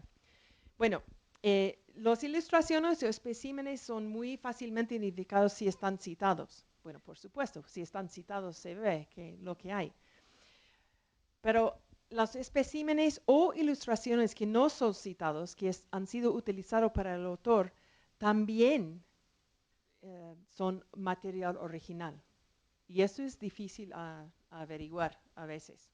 Y eso puede ser muy importante para nombres del 18 o del 19 siglo. Eso puede ser bastante importante. Bueno, un isotipo o sin tipos. Esas son las definiciones del código. Un isotipo es cualquier duplicado del holotipo y siempre eso es un espécimen. Las copias múltiples de libros publicados, de ilustraciones, esos no son isotipos. Y un isotipo tiene que ser un espécimen. Isotipos pueden ser citados o no citados. En el ejemplo de la pasiflora anterior, es que no había ningún isotipo citado, pero hay muchos isotipos que existen en muchos herbarios del mundo. para lectotipificación, isotipos que son citados o no citados tienen el estatus igual, tienen el mismo estatus. Un sintipo es un espécimen citado en un protólogo cuando no había un holotipo designado, o cuando uno o más de los especímenes han sido designados como tipos. Por ejemplo, bueno, tengo muchos ejemplos más allá. Un sintipo siempre es un espécimen citado en el protólogo, y duplicados no citados de sintipos son isosintipos. Entonces, si citamos dos colecciones en una colección de Turland 1, 2, 3, 4, 1, 2, 3, 4 en Mexu y Knapp 5, 6, 8, 9 en el BM, esos son sintipos, y los duplicados de estas colecciones son isosintipos.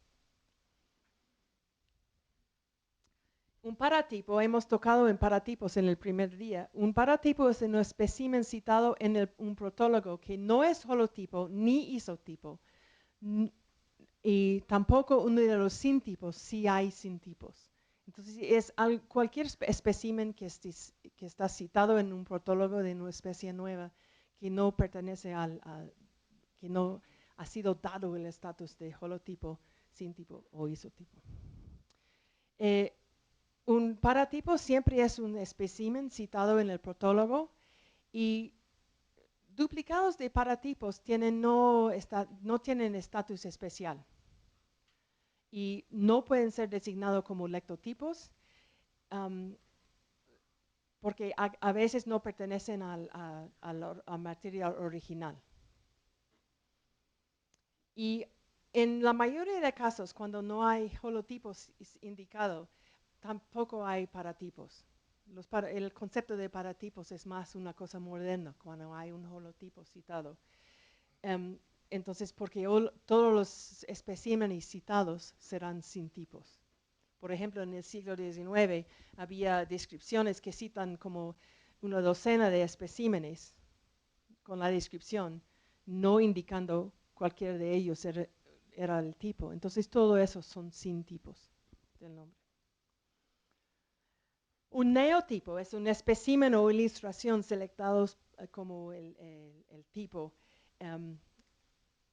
cuando no hay material original. Entonces, si no encuentran nada de ilustración, ni espécimen, ni nada, se puede seleccionar un neotipo. Y un neotipo solamente puede ser designado cuando todo el material original no hay que no se puede encontrar. O si el material original es taxonómicamente diferente del tipo que ha sido destruido. Y es difícil porque estuvimos hablando en el almuerzo de un tipo que no se puede encontrar. Hay un holotipo que ha sido designado en un herbario y el nombre es válidamente publicado, pero no se encuentra el espécimen en el herbario. Y si se puede probar que ha sido destruido, se puede designar un neotipo. Y eso es el caso por muchos nombres que han sido descritos desde tipos del herbario de Berlín que se quemó durante la Segunda Guerra Mundial. Bueno, aquí hay un ejemplo de lectotipos. Aquí hay un protólogo de una especie, y aquí se puede ver, ojalá, que aquí cita una colección, un conjunto, Perú, Departamento Loreto, Yurimaguas, ULE, número 6277, que se vi en el herbario de Berlín y de Hamburg. Entonces, son dos sintipos de la misma colección. Y aquí están, pero uno de esos en Berlín se quemó. Entonces, esto ya no se puede designar el ejemplo en Berlín, el pliego en Berlín como lectotipo, no, porque no existe. Pero hay otro que ha citado que está en Hamburgo y hemos designado eso como un lectotipo. Pero también hay otro que ocurre en otro herbario, pero no ha sido utilizado para el autor del nombre original. Y este es el JSTOR Global Plants, que es un recurso absolutamente increíble, que es lo que voy a hablar un poco más tarde, que es para buscar tipos y duplicados de tipos y muchos, porque aparezcan, cuando están digitalizando muchos de los herbarios más chicos en Europa, aparezcan duplicados de cosas que pensamos que eran perdidos. Entonces es muy importante buscar en esto y buscar por colector y número, porque a veces están bajo otros nombres. Y eso es un isolectotipo de Solanum leretoanum, ese nombre anterior que está en el herbario de Córdoba, en Argentina. Entonces, aunque no ha sido citado, hemos designado como lectotipo un espécimen que estaba citado, pero eso también es isolectotipo. Bueno, hay casos cuando hay varias colecciones citados, pero sin herbario. Eso es muy común con los nombres de un Hassler que trabajaba en Paraguay y Argentina.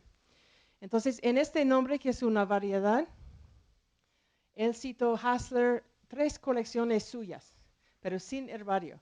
Y hay muchos duplicados de estos. Y como no citó herbario, yo puedo elegir cualquier de estas colecciones y cualquier duplicado para hacer la lectotificación.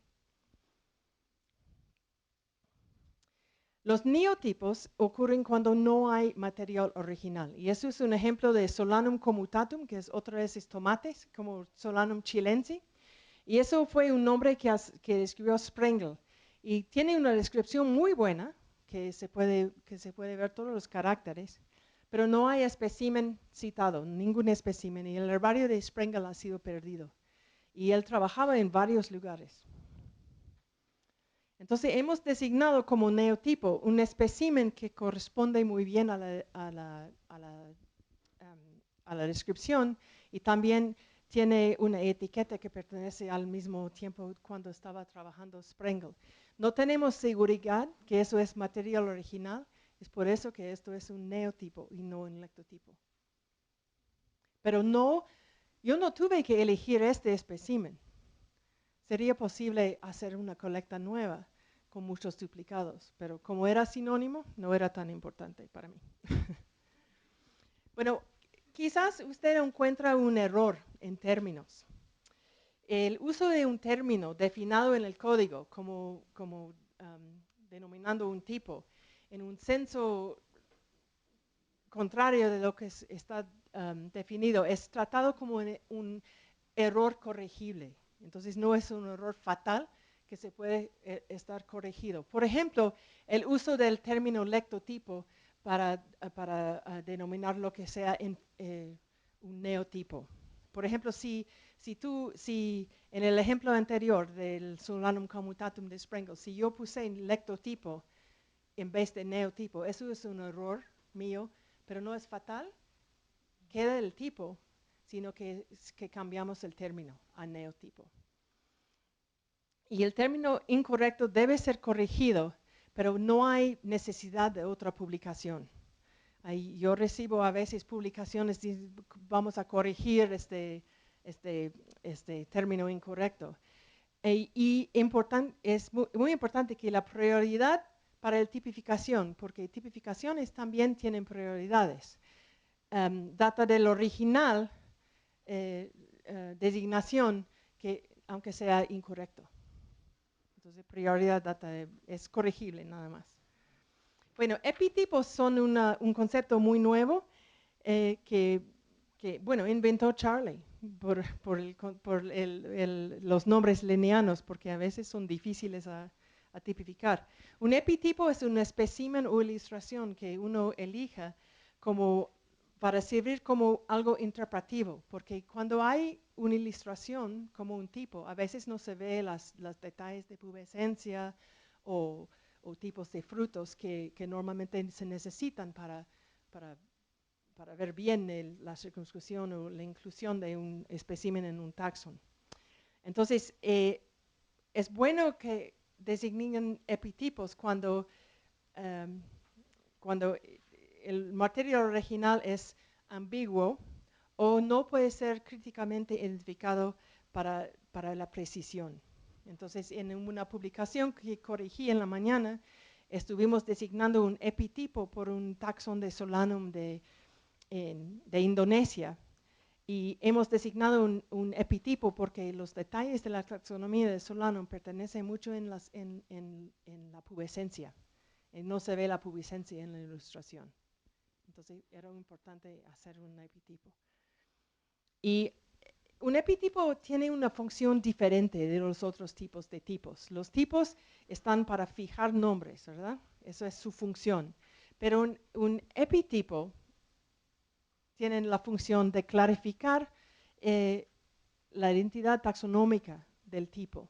Entonces, están como el epigenético, clarifica el genético. Es igual el epitipo, clarifica el tipo. Y un epitipo debe ser designado solamente cuando la identidad precisa del tipo primario, el lectotipo o el neotipo, no es muy claro. Entonces no es para hacer siempre, sino es que algo especial. Y un epitipo no puede estar solo, tiene que estar como en pareja con un lectotipo o neotipo. Bueno, eso es un ejemplo de un nombre linneano.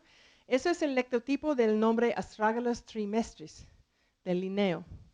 Y el lectotipo es este espécimen en el herbario linneano, pero identificar y ubicar bien las especies en Astragalus se necesitan los frutos. Y esto, como vea, que no tiene como 3 floritas ahí, no tiene fruto. Entonces el autor Podlech, en 1997, designó este espécimen que está en el herbario del Museo Británico como el epitipo de este nombre porque tiene los frutos diagnósticos. Entonces, eso sirve como, esto es el tipo, pero este sirve para aclarar el tipo. Sí. No es necesario. Y con la digitalización de especímenes pueden ser juntos en la pantalla, ¿no?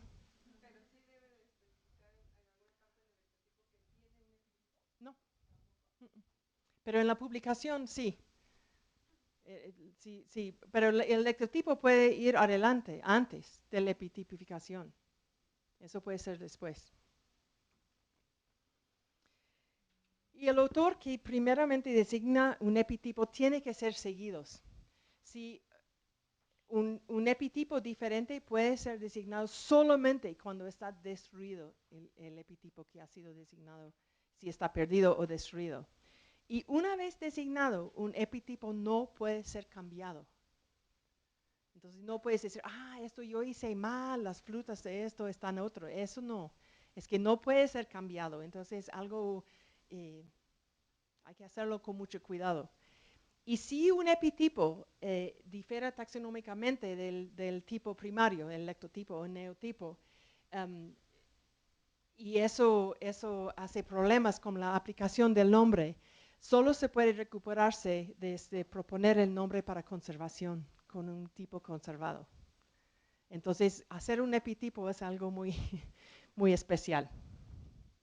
Entonces, si uno quiere tipificar un nombre, es que artículo 9.2 da el orden de precedencia para los tipos diferentes de material original que tiene que ser seguido cuando designando un lectotipo. Y en orden de arriba a abajo es que si quieres designar un lectotipo, la primera cosa en que debes elegir son los isotipos, si está perdido el holotipo. Segundo, los sintipos.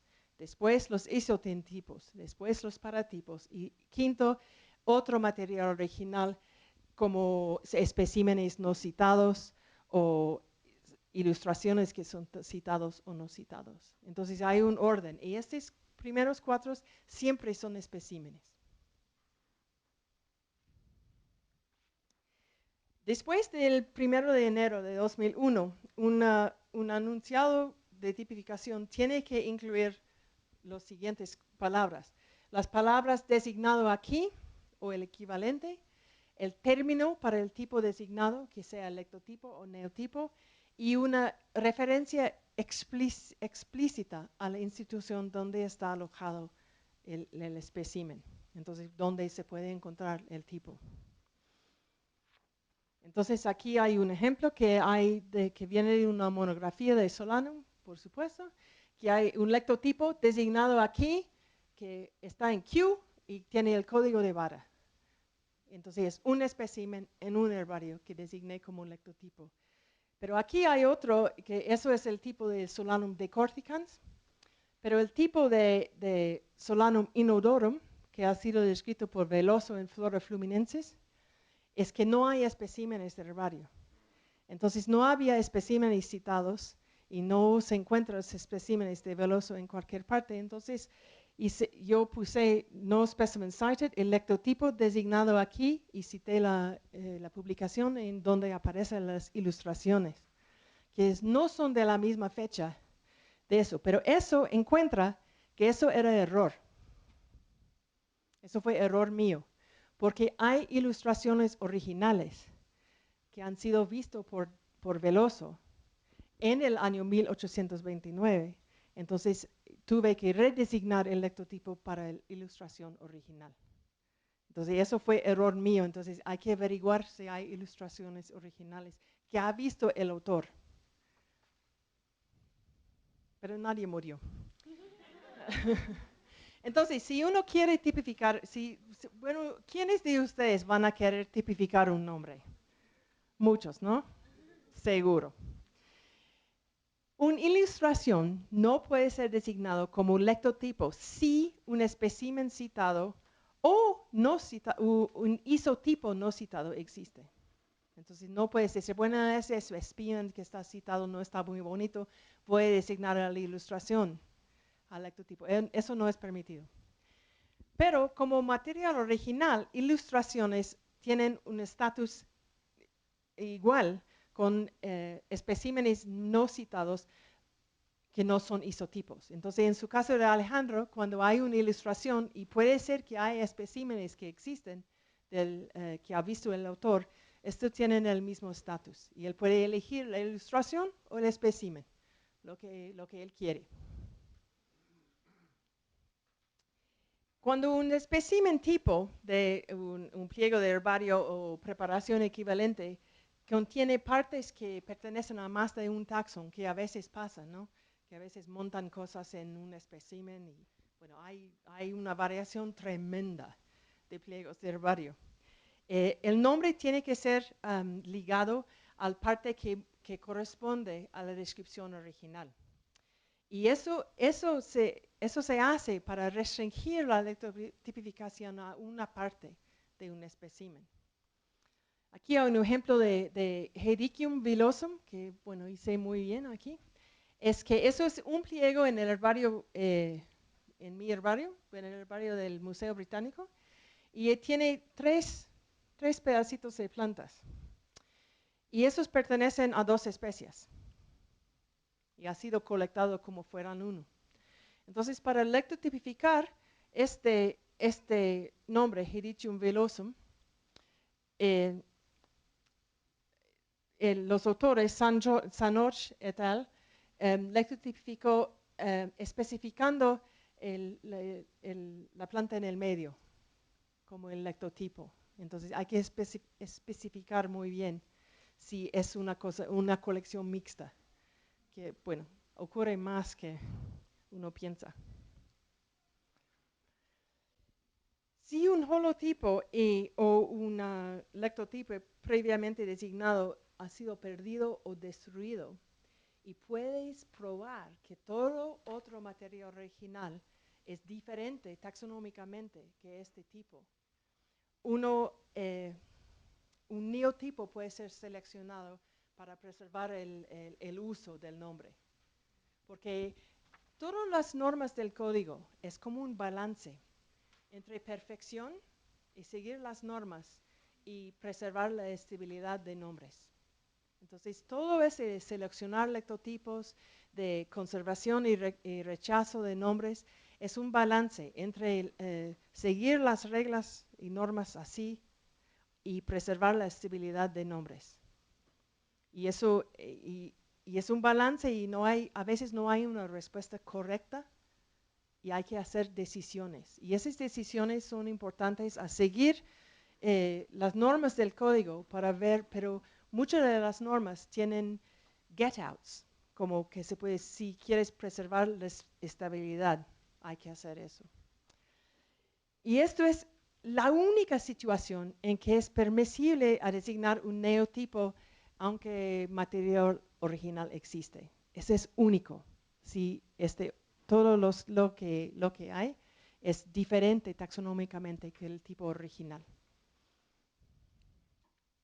Pero si alguien hace un error, y eso pasa muchas veces, y ese es el artículo 9.18. Si hay muchos artículos en esta parte del código, eso es una gran parte del código de tipificación. Un neotipo seleccionado debajo artículo 9.16 puede ser reemplazado, supersede quiere decir reemplazar, si uno puede mostrar que difiere taxonómicamente del holotipo o lectotipo que reemplazó. Entonces, esto hay que demostrar muy bien si difiere taxonómicamente. Y este artículo permite que errores hechos en la aplicación del artículo 9.16 pueden ser corregidos.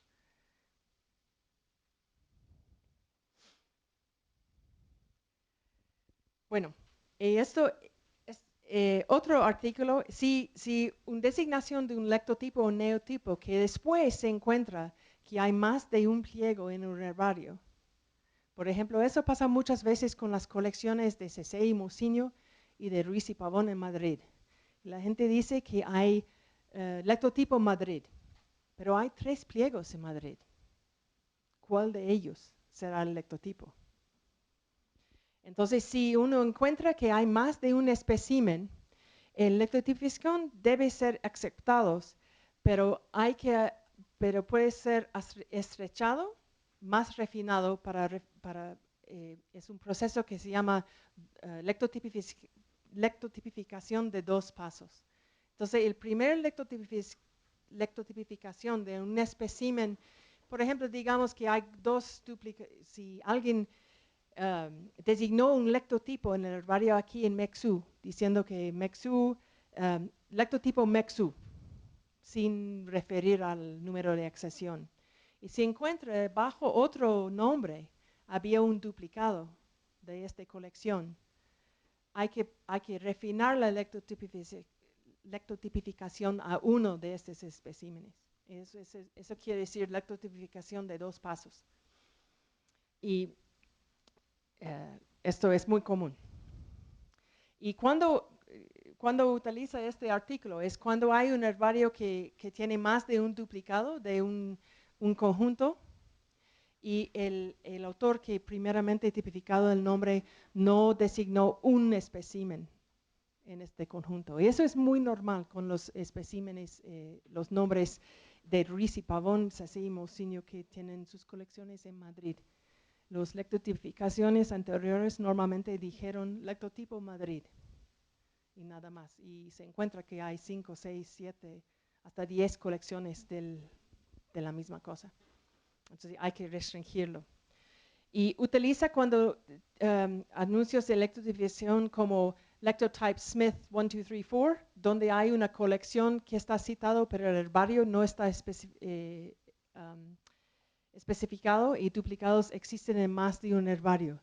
Entonces el lectotipo será Smith 1, 2, 3, 4, pero hay que elegir uno de los duplicados como el lectotipo de segundo paso. O cuando un lectotipo previamente designado puede ser una colección mixta. Por ejemplo, este pliego del herbario del Museo Británico, si alguien designa eso como el lectotipo de un nombre y después se encuentra que hay 3 cosas ahí, hay que refinar la lectotipificación a una de las partes del pliego. Y el autor que primeramente designa un lectotipo o neotipo tiene que ser seguido, pero puede ser reemplazado si el holotipo está redescubierto. Entonces, si hay si describe si aparezca un espécimen de Sprengel de esta cosa que neotipifiqué, mi neotipificación sería reemplazado. Entonces puede ser reemplazado si aparece material original o si se puede ver que la lectotipificación es en conflicto serio con el protólogo y otro elemento está disponible que no está en conflicto.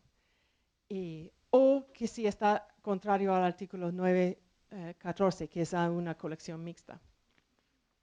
Bueno, eso es muy difícil de aplicar, porque dos condiciones tienen que cumplir con dos condiciones. Uno, que el tipo debe de ser en conflicto con el protólogo, y este conflicto tiene que ser serio. Y el código no define serio. ¿Qué es serio? Y aunque un lectotipo sea en conflicto serio con el protólogo, no puede ser reemplazado, salvo que hay otro elemento que puede ser elegido. Entonces es muy difícil a hacer, de reemplazar un lectotipo. Y el término serio no es definido, entonces tienes que hacer eso caso por caso. Y a veces hay mucho argumento sobre eso. Entonces, recomendación 9A, que es una recomendación importante a ver, y eso es recomendación, como dice, que no son normas, no son reglas, no hay que seguirlos, pero eso son buenas cosas para leer. Es que hay que hacer investigación de los métodos de trabajo de un autor antes de lectotipificar o neotipificar algo. Hay que hacer investigación profunda para entender lo que estaba haciendo eso. Y eso es a veces difícil, porque ¿cómo podemos saber cómo estaban pensando la gente en el siglo XIX? Es bastante difícil. Y hay que entender bien un grupo antes de designar lectotipos. Hay muchos casos donde la gente designan lectotipos para nombres sin conocer bien los taxones o la nomenclatura o la taxonomía de un grupo. Entonces vale la pena entender bien un grupo. Sigue el intento del autor original el más que posible. Como no podemos estar dentro de los cerebros del siglo XIX, eso es casi imposible. Sí, avisai. Dale el micrófono porque... En el caso, por ejemplo, de Agabace hay muchos aficionados o de Cactace. Entonces ellos a veces han designado ejemplares tipo y cuando uno está investigando lectotipos, resulta que no son lectotipos, que a veces hay un holotipo o hay otro tipo de tipo. En ese caso se rechaza en automático. Sí, en este caso, pero hay que ser bien las normas de este artículo. Ajá. Hay que ver muy bien si cumplen con todos esos requisitos para rechazar una lectotipificación, pero pueden ser rechazados si están en conflicto, pero hay que determinar si el conflicto es serio o no. Y como no está definido, bueno, es un poco difícil, pero sí se pueden ser rechazados. Y se tiene que publicar. Y valdría la pena publicarlo como parte de un trabajo taxonómico, porque así se puede explicar más por qué y por qué están rechazados. Y hay veces cuando, bueno, un ejemplo es cuando una persona en un trabajo recién que hice yo, una persona designó un lectotipo de, ¿qué era? Designó un lectotipo de un nombre, pero no utilizaba material original y había un neotipo designado antes. Entonces tuvimos que explicar todo porque eso fue un error. Entonces vale la pena hacerlo bien. Gracias. Sí, hay otra pregunta ahí atrás. Doctora, le quería preguntar, en el caso de que haya un caso dudoso de tipificación, el que citan la especie y siempre citan un ejemplar, y si yo voy al ejemplar, me encuentro que corresponde a una mezcla de dos, lo que considero que son dos especies diferentes, ¿no? Entonces tomaría la que creo que se ajusta a la especie que yo busco. Bueno, lo que corresponde con la descripción. Ajá, Pero se asume que ese es parte del material original o puede... Sí, es parte del material original y eso es un paso ¿era un holotipo o lectotipo? Ajá. Entonces, si por ejemplo ninguna de las dos se ajustara, digamos, podría pensar que a lo mejor no se ajustan bien a la descripción, se podría en caso alternativo asignar un lectotipo de otra colección Pero de otro momento. tiene que ser material original. Ah, tiene. Ok, entonces el lectotipo Pero siempre... sí es un espécimen citado, eso es muy raro, que no corresponde a la descripción. Entonces el lectotipo siempre tiene que ser de un material original, necesariamente. Sí, Okay. siempre. Siempre. Un neotipo no tiene que ser Sí, no, pero un neotipo no hay que designar si no hay nada del material original que existe. Y la parte de la planta que no corresponde, o sea, que se rechaza, simplemente se ignora o se tiene que explicar todo. Bueno, es mejor explicar todo. Es mejor explicar diciendo que yo voy a refinar la lectotipificación de ese nombre a la parte del segundo palo desde la izquierda de esta planta porque la otra parte pertenece a otra planta. Okay. Muchas gracias. De nada. ¿Entienden? Bueno, y hay que seguir el intento del autor el más que posible y en situaciones donde hay dos o más taxones, y eso pertenece a su pregunta más que todo, que están representados en el material de tipo, selecciona como lectotipo el elemento que preserva el uso de hoy del nombre. Entonces, selecciona como lectotipo lo que preserva estabilidad de nombres.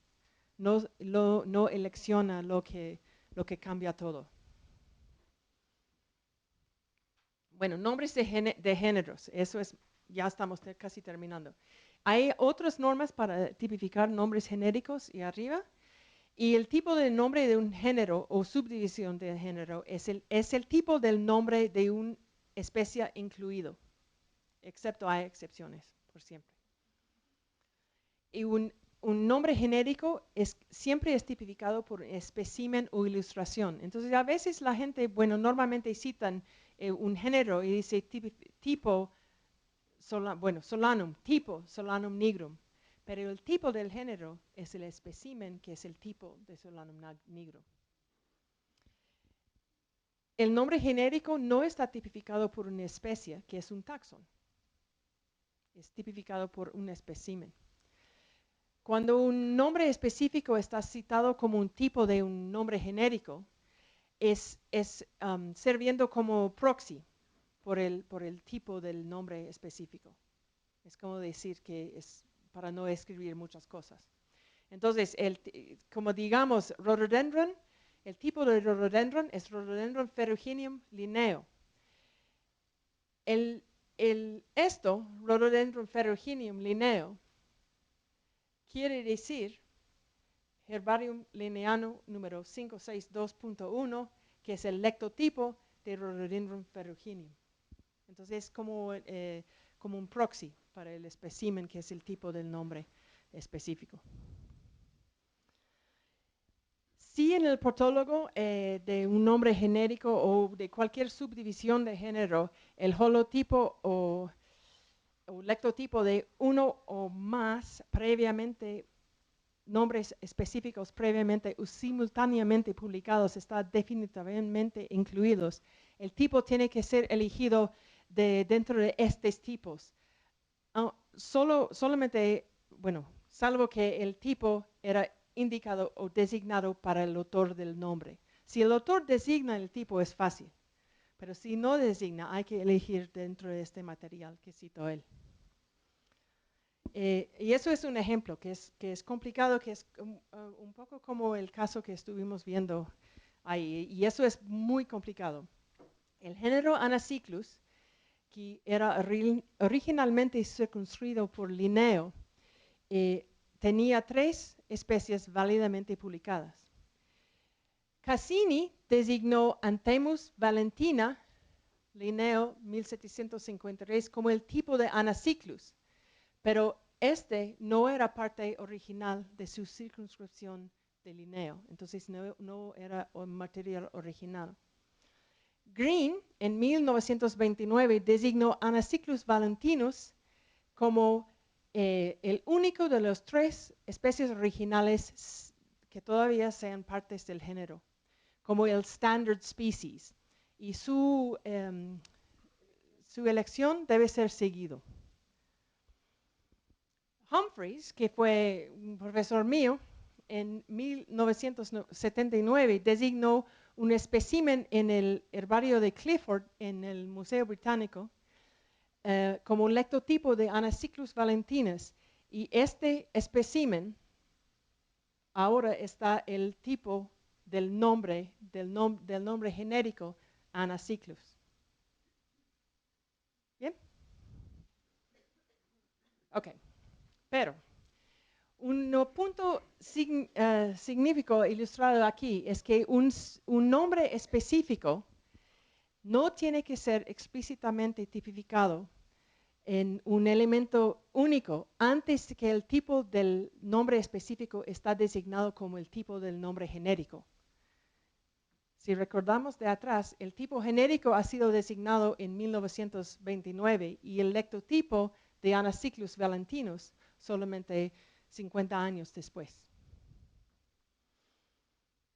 Entonces, en este ejemplo, Green designó Anacyclus valentinus como el tipo de Anacyclus en 1929, y eso es efectivo, aunque el lectotipo del nombre específico, y de esto el último tipo, el tipo de Anacyclus, que es el espécimen en el herbario de Clifford, no fue designado hasta el 1979.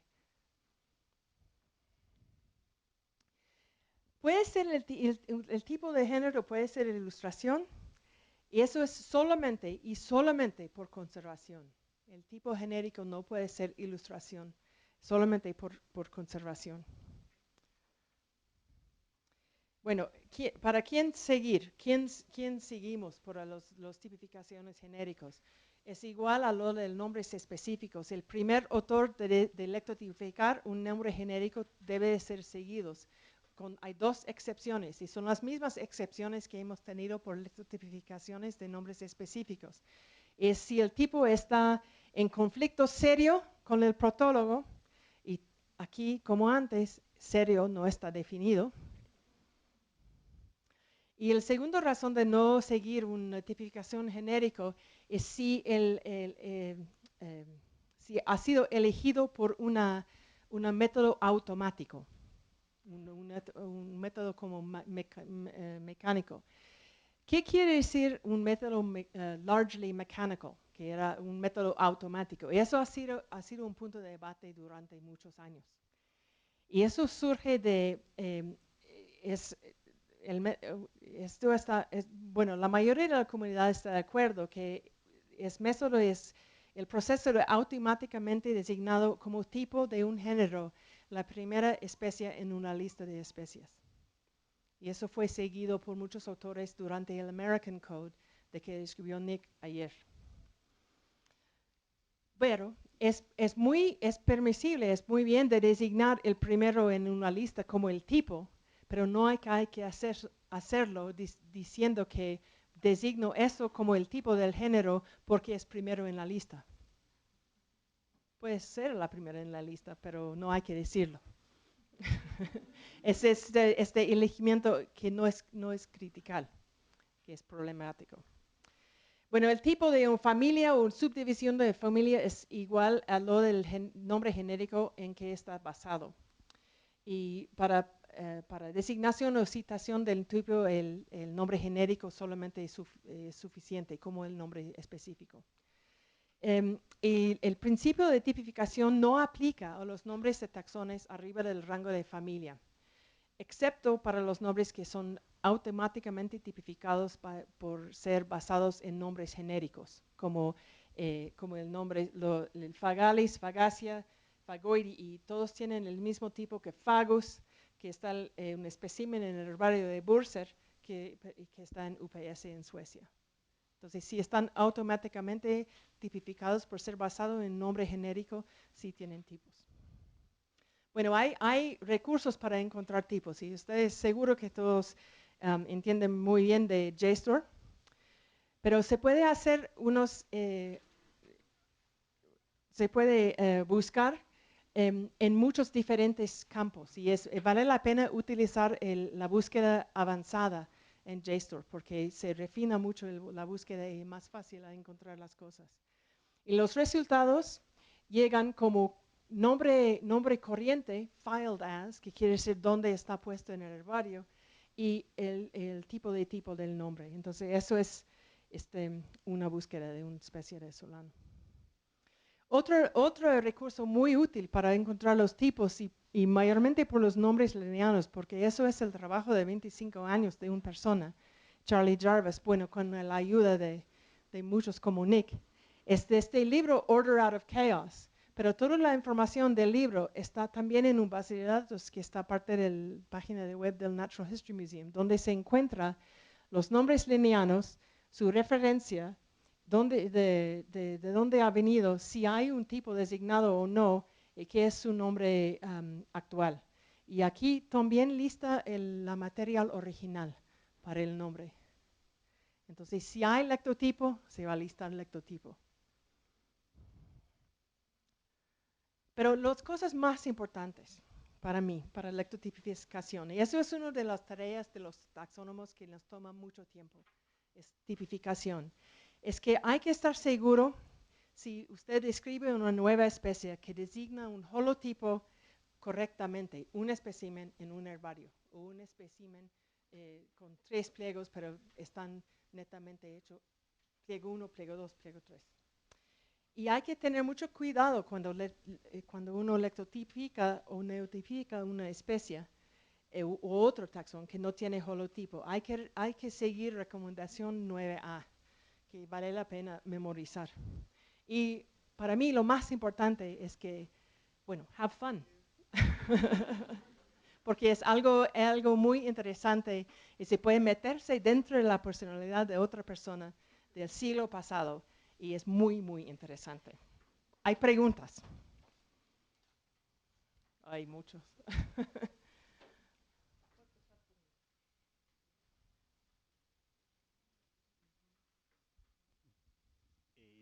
Sí, mi pregunta es si se puede lectotipificar a partir de un material cultivado que se sospecha que es de la colecta original, por ejemplo, las colectas de McDougall. Estos serán, en mi opinión, esto sería neotipificación, porque no es exactamente la misma cosa. No hay prueba, certitud. So this is if you could lectotypify off material that was originally collected. If you could take a specimen and make it into a lectotype, I would say it was a neotype. Cultivated. Pero no designó holotipo. No simplemente, pero como a veces algunos jardines botánicos conservan incluso aparentemente la colecta original y han pasado años de la misma planta que se sigue conservando, no sé si eso se puede lectotipificar. No de la planta viva. No, ok. No, de la planta viva no, porque tiene que ser un espécimen. Un lectotipo tiene que ser un espécimen o ilustración. Eso es igual a lo que pasa con papas. Papas como son cultivadas también, y son cultivadas de tubérculos, a veces describen una especie de un espécimen vivo y después hacen espécimen de herbario. Y eso sería siempre el lectotipo del espécimen de herbario o neotipo.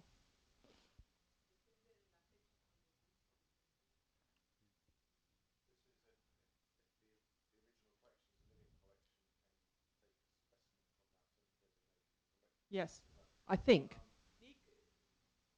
Doy tu micrófono. Sorry. So the question then is if the plant was based, if the name was based purely on living material, and that living material still exists, there's no other original material. There's no that is eligible as a lectotype. There's no original specimens. There's no original illustrations. But there is a living collection. Then you could take a specimen. You could make a specimen from the living collection and designate it as a neotype. Eso es lo que digo, que si puedes hacer, si no hay material original, no hay ningún espécimen, ni ilustración, ni nada del nombre, solamente la colección vivo, puede hacer un espécimen de la colección vivo, preservarlo y designar eso como un neotipo.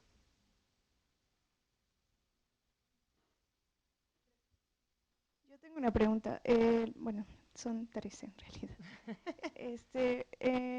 ¿Qué pasa cuando hay material de herbario anotado como lectotipo, pero no hay una publicación de eso? No vale nada. No vale nada. Y otra cosa, si hay ejemplares de herbario anotados por el autor y, bueno, donde era por ejemplo, del herbario de Suiza, ¿no? Sí. Está anotado por el autor y los demás ejemplares que están distribuidos en otros herbarios no están anotados por él, ¿aún así se tiene que designar un lectotipo? Depende de la publicación válida del taxón. Si cita solamente una colección, por ejemplo, si dice especie nueva número 1, Smith 1, 2, 3, 4, y no cita herbario, todos tienen el mismo estatus, pero sería bueno utilizar lo que ha sido anotado para el autor, pero no es obligatorio. Pero no se tiene que necesariamente nombrar el lectotipo. O sea, Sí, sigue hay que siendo nombrar el ¿sí? lectotipo que no cita, no, eso es porque todos, porque uno no sabe con certitud si él no ha visto todos esos especímenes y puesto solo una etiqueta en solo uno. Okay. ¿Cómo se puede saber? Okay. Y la última es, ¿qué pasa si el lectotipo designado por un autor es diferente o... Eso fue el artículo 16. Es que hay que rechazarlo, pero hay que hacerlo si es en conflicto serio con el protólogo. Ajá, sí, Y es diferente. si no hay otro material original. Entonces hay que seguir muy bien este artículo para rechazar una lectotipificación. Ok, muchas gracias.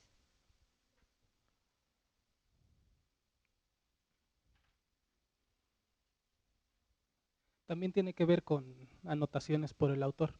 El holotipo es un solo espécimen, pero ¿qué pasa si hay dos especímenes anotados como holotipo, puño y letra del autor? Simplemente arranco una etiqueta de holotipo y En el mismo herbario. en el mismo herbario, citados en el protólogo. Bueno, si él cita como un holotipo, un holotipo de 2 pliegos, esto está bien. No. Especímenes. Dice holotipo Mexú. Holotipo Mexú. Y hay 2 pliegos. Dos especímenes. 2 pliegos. Yo creo que en este caso, si no son identificados como pliego 1 y pliego 2, explícitamente hay que lectotipificar. Eso, bueno, si es un nombre, si es un nombre de hoy, sería no válidamente publicado. So it's a specimen. So it's a name that cites in the protologue, holotype Mexu. And in Mexu, there are 2 specimens which are labeled holotype. Oh, they're both labeled holotype. Well, I suppose the most sensible interpretation would be that it's a 2-sheet specimen. But it's not, you're supposed to explicitly say it's a 2-sheet specimen. Well, you don't have to say that in that could be a curatorial thing.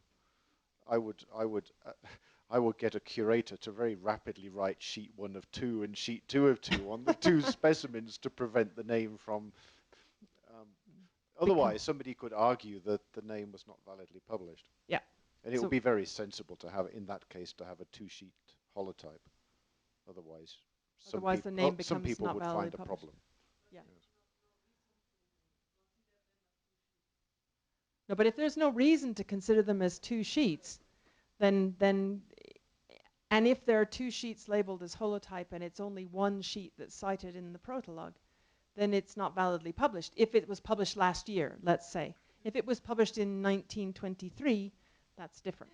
3 years ago. Yeah, no, I know what you're talking about. So bueno, es que para los nombres de hoy hay que designar un holotipo que es un espécimen, o puede ser un espécimen que tiene dos pliegos, pero hay que citarlo explícitamente. Si no, no está válidamente publicado. Entonces, Nick está diciendo que una solución a su problema de Alejandro, que es que la citación es holotipo Mexu y hay dos duplicados que están etiquetados como holotipo en Mexu, que puede designarlo como un holotipo de dos pliegos o que sea no válidamente publicado. Hay dos cosas que se puede hacer. Also, what it says in the protologue would be more, I suppose, more important. For example, if the protologue said holotype in Mexu and it cited the, say, the barcode of a specimen or an accession number, and then you went to the herbarium and there were two specimens, one with that barcode, another one with a different barcode.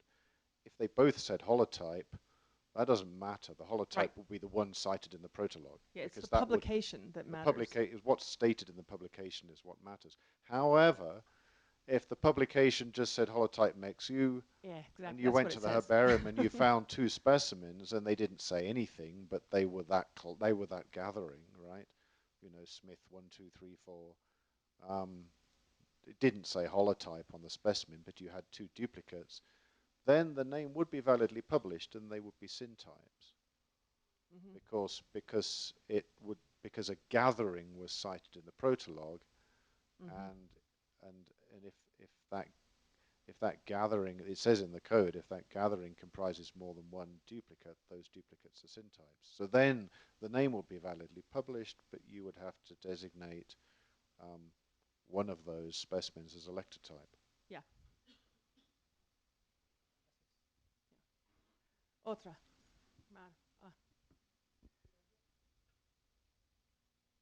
En el caso de Epling, en la monografía de Epling sobre el género Salvia, él utiliza mucho un término, sobre todo en las especies, cuando cita las especies de Bentham, que Bentham citaba varios ejemplares. Epling dice lectum constituta est, entonces aparentemente selecciona uno de los ejemplares. Sí. Pero en los ejemplares que él ve, que sí vio muchos ejemplares, nunca puso el lectotipo, siempre ponía tipo o isotipo cuando era el duplicado. Esto, lo que es importante es lo que ha sido publicado, no que está en los especímenes. Entonces está eligiendo algo. Sí. Sí, yo creo que eso puede ser tomado como lectificación, ¿no? Epling era 1936. Entre 36 y 39 hizo el... 36, eso puede ser lectotipificación, ¿no? Lectum, ¿qué dice? Lectum constituta est. Lectum constituta est. De dentro de los especímenes que utilizó Bentham. Sorry, I'm not quite understanding so the what question. happened? So the question. So Epling in the 1930s, in looking at names, he had names of Bentham, and he would cite Bentham's elements, and of one of them he would say lectum constitutum est. And I think that constitutes effective lectotypification of the Bentham name. Lectum constitutum est. Yeah. I choose this. Yeah, I would think that would be an equivalent. Yeah. I think that's an equivalent. And because it's 1930s, you didn't actually have to say lectotype. You didn't have to say designated here. So I think it's as long as it's clear that he's choosing one specimen. Sí, porque lo que sucede es que en tratamientos que han hecho de diferentes secciones hay gente que no se da cuenta de eso y no, entonces lectotipifican, vuelven a lectotipificar porque no vieron esa nota. Sí, pero eso fue antes de que era obligatorio decir designado aquí. Y eso siempre es problemático. Antes del 2007, todas estas tipificaciones que han hecho la gente sin decir que dicen tipo tal y tal espécimen, eso constituye lectotipificación, aunque no dice lectotipo tal y tal. Entonces, eso es la tipificación en estos años entre cuando estaba muy complicado y cuando es menos complicado. Son los más complicados de todo. Okay. ¿Más preguntas o seguimos? Bueno, todo puede identificar muy bien ahora, entonces. Mientras cambias la presentación. Gracias, Ecuador, por reportarse.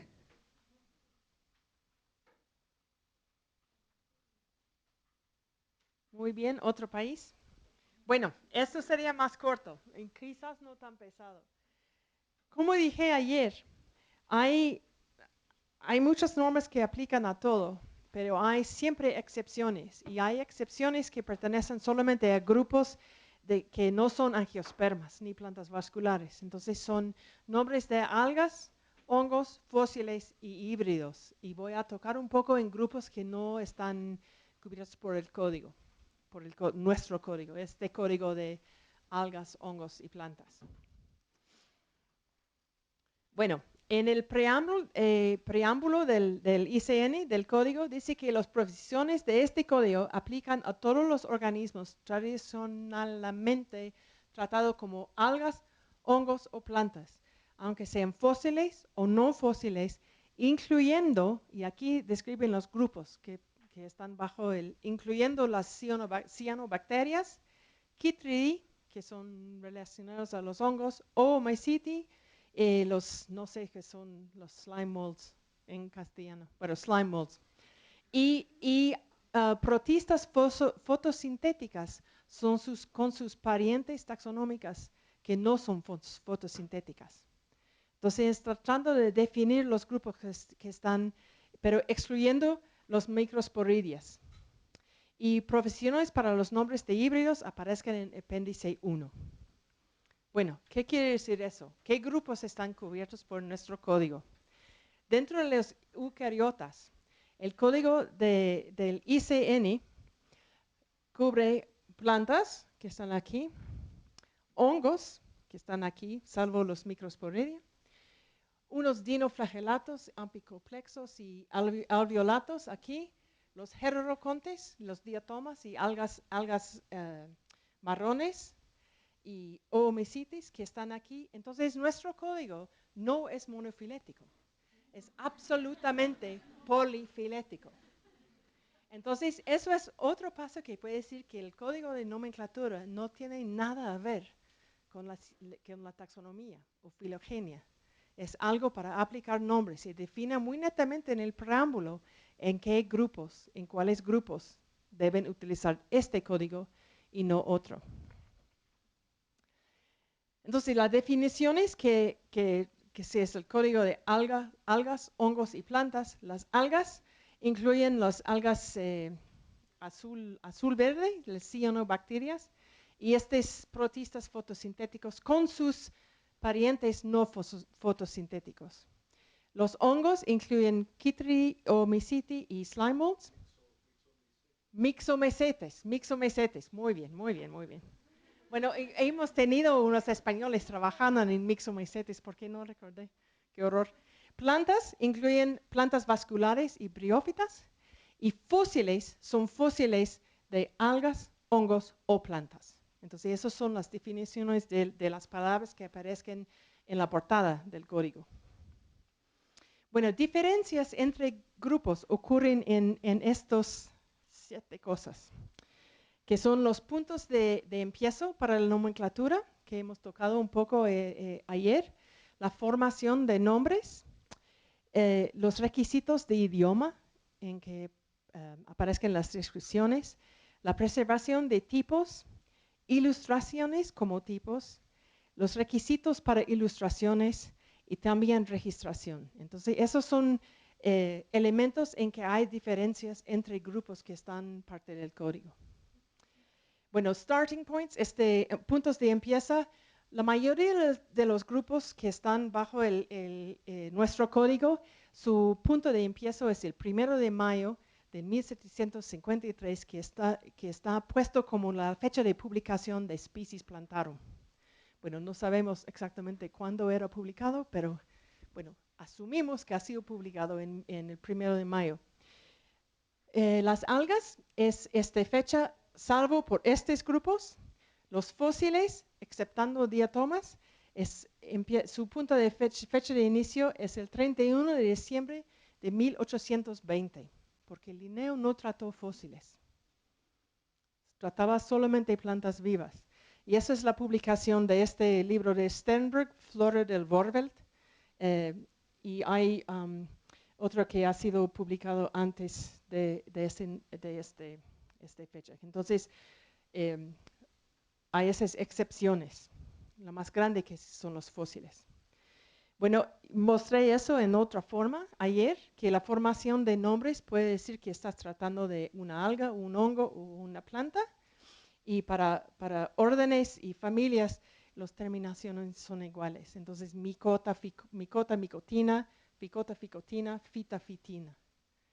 Son los 3 terminaciones diferentes. Bueno, los requisitos de idioma. Aquí es como difiere. Se puede ser escrito en cualquier idioma. Las algas entre 1753 y 1957. Los hongos hasta 1934. Plantas igual a hongos. Y fósiles 1753 a 1820 a 1995. Entonces, esas son las fechas cuando se puede tener descripción o diagnosis en cualquier idioma. Puede ser chino, ruso, árabe, castellano, inglés, italiano, alemán, cualquiera. Latín era obligatorio para las algas entre 1958 y 2011. Era obligatorio tener una descripción en latín, descripción o diagnosis en latín en este periodo. De hongos y plantas es entre 1935 a 2011 y fósiles nunca. Nunca tuvieron que hacer descripción ni diagnosis en latín. Latín o inglés es 2012 en adelante para todos, salvo para fósiles que era 1996 en adelante. Entonces, esas son las diferencias en los requisitos de idioma. Y buscando un nombre que sea válidamente publicada, hay que ver en qué periodo cae la publicación. Porque si tiene una descripción, si el nombre, por ejemplo, ha sido publicado en 1936, es un hongo, un nombre de un hongo, y tiene una descripción en inglés, no será válidamente publicado, porque no lleva su descripción o diagnosis en latín. Entonces hay que ver bien estas fechas. Y son diferentes para los diferentes grupos. Bueno, la preservación de tipos. Los tipos, especímenes tipos de nombres de taxones tienen que ser preservados permanentemente y no pueden ser organismos vivos o culturas, salvo en algas y hongos. Culturas pueden ser, organismos culturados pueden ser tipos, pero solamente si están preservados por liofilización o una suspended animation, como animación suspenso, así como criofilizados, pero pueden ser reconstituidos. Y para fósiles, salvo diatomas, que son la excepción a fósiles, el espécimen tipo tiene que ser un espécimen. Tiene siempre que ser un espécimen.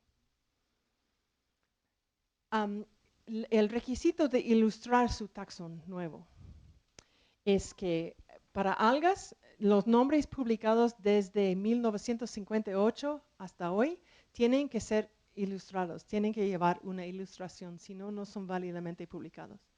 Entonces, si quiere escribir una alga, hay que tener ilustración de esta alga.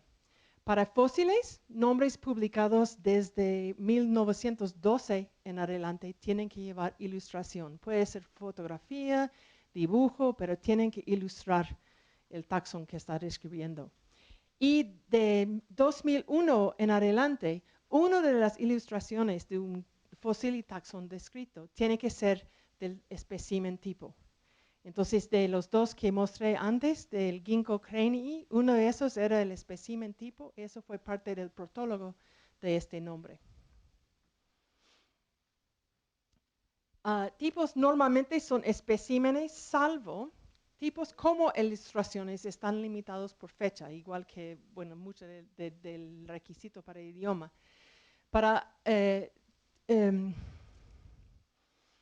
de algas y hongos del 1753 a 2006, un tipo puede ser una ilustración, salvo en casos especiales. En plantas, un tipo puede ser de una ilustración solamente entre las fechas 1753 a 2006. Entonces, no puede describir una especie nueva hoy designando como holotipo una ilustración o fotografía de una planta viva, por ejemplo. Hay que tener un espécimen. Y con los fósiles, nunca. Siempre hay que tener un espécimen. Entonces los fósiles son un poco más fáciles, ¿no? No hay toda esa limitación perfecta. Una cosa especial de hongos, y los hongos, las normas, las reglas, los artículos que pertenecen a hongos son, cada código están más diferentes de los que pertenecen a esas plantas vasculares y briófitas y algas. Entonces, con los hongos hay un proceso, un truco que se llama sanctioning. Bueno, ¿qué será sanctioning? Ay, sí, Nick le va a buscar en el glosario del código. Bueno, voy a explicar. Eso era una... sancionar.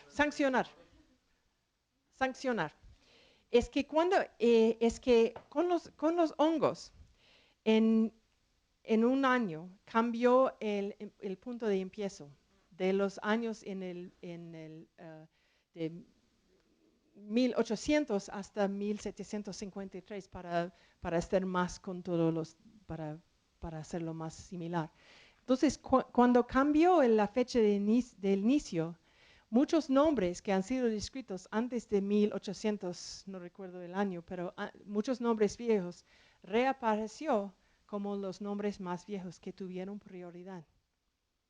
Entonces, los micólogos inventó este proceso que se llama sancionamiento para que se pueda sancionar un nombre. Es un tipo de conservación especial para no desestablecer la nomenclatura de hongos cuando había este cambio de puntos de empiezo. Y los nombres sancionados están tratados como conservados contra homónimos más tempranos y sinónimos, y los sinónimos. Y la fecha de sancionar no es igual a la fecha de la publicación original para determinar la prioridad. Y esto está cubierto por artículo 15 y 13.1d. Y no voy a explicarlo muy profundamente porque no entiendo muy bien y que es una cosa especial. Y hay en este artículo 13.1d varios trabajos varias publicaciones están listados. Y esos se llaman los tratamientos de sancionar. Entonces, los protólogos de nombres en estas publicaciones están tratados como protólogos suplementarios. Pero el protólogo actual es del primer lugar de publicación. Entonces, el tipo de un nombre sancionado puede ser seleccionado dentro de los elementos citados en el protólogo original o en el tratamiento que sanciona al nombre. Entonces, eso es un poco diferente de lo que hemos hablado antes. Y las normas de homonimia trabajan dentro de nombres sancionados. Un nombre sancionado que es homónimo de otro nombre sancionado es ilegítimo. Entonces, funcionan igual entre esos nombres sancionados. Si un autor deja fuera todo el material original en su tratamiento que sanciona a un nombre, el nombre es un homónimo y está tratado como conservado. El nombre es yo creo que escribí mal. Pero conservación y rechazo normal, lo que habló Nick más antes, eso es más, se puede hacer eso más que sanción. El sancionar, override. ¿Esto quiere decir override? ¿Qué es override? Sobrepasa el sancionamiento. Entonces, eso es una cosa bien complicada que tienen que trabajar los micólogos. También en la taxonomía, en la nomenclatura de hongos, hay otra cosa que es bastante diferente de lo de los otros grupos que están bajo el código, es que eso fue la registración de nombres, y eso fue un cambio enorme en este código de Melbourne. Es que por cada nombre publicado en hongos, estoy perdiendo mi castellano otra vez. Un código de identificación único tiene que ser dado por un repositorio reconocido, tiene que ser citado en el portólogo de todos los nombres nuevos de hongos a partir del 1 de enero de 2013. Y yo hice un error ayer, y hay que corregirlo en los PDFs. Es que yo puse que era desde el 1 de enero de 2012, es el 2013 que empezó la registración, y pertenece a todos los hongos líquenes y hongos liquenizados también. Eso fue un error mío. Entonces yo le corregí, entonces quieren bajar el otro PDF, ya está corregido. Y eso incluye nuevas combinaciones, nombres a nuevos rangos y nombres de reemplazo. Todo esto incluye a todas esas cosas. Tienen que ser registrados y tienen que llevar en el protólogo la identificación único, el código de identificación único. Y esto es un número o código asociado con el récord de un nombre en una base de datos nomenclatural. Y aquí tengo bajado de Micobank los nombres en Coprinus, que lleva, esto es el número, y cada nombre tiene su número, y si describe una nueva especie hay que citar este número en el protólogo. Y hay 3 repositorios reconocidos por el Comité Nomenclatural de Hongos, y ha sido ratificados por el Congreso Internacional de Micología, y son Micobank, Fungal Names Registration, que es un sitio de web en China, y Index Fungorum. Entonces hay esos 3 que son reconocidos. Y tienen que ser abierto, accesible, y que dan la información que está requisito de publicación válido bajo el código.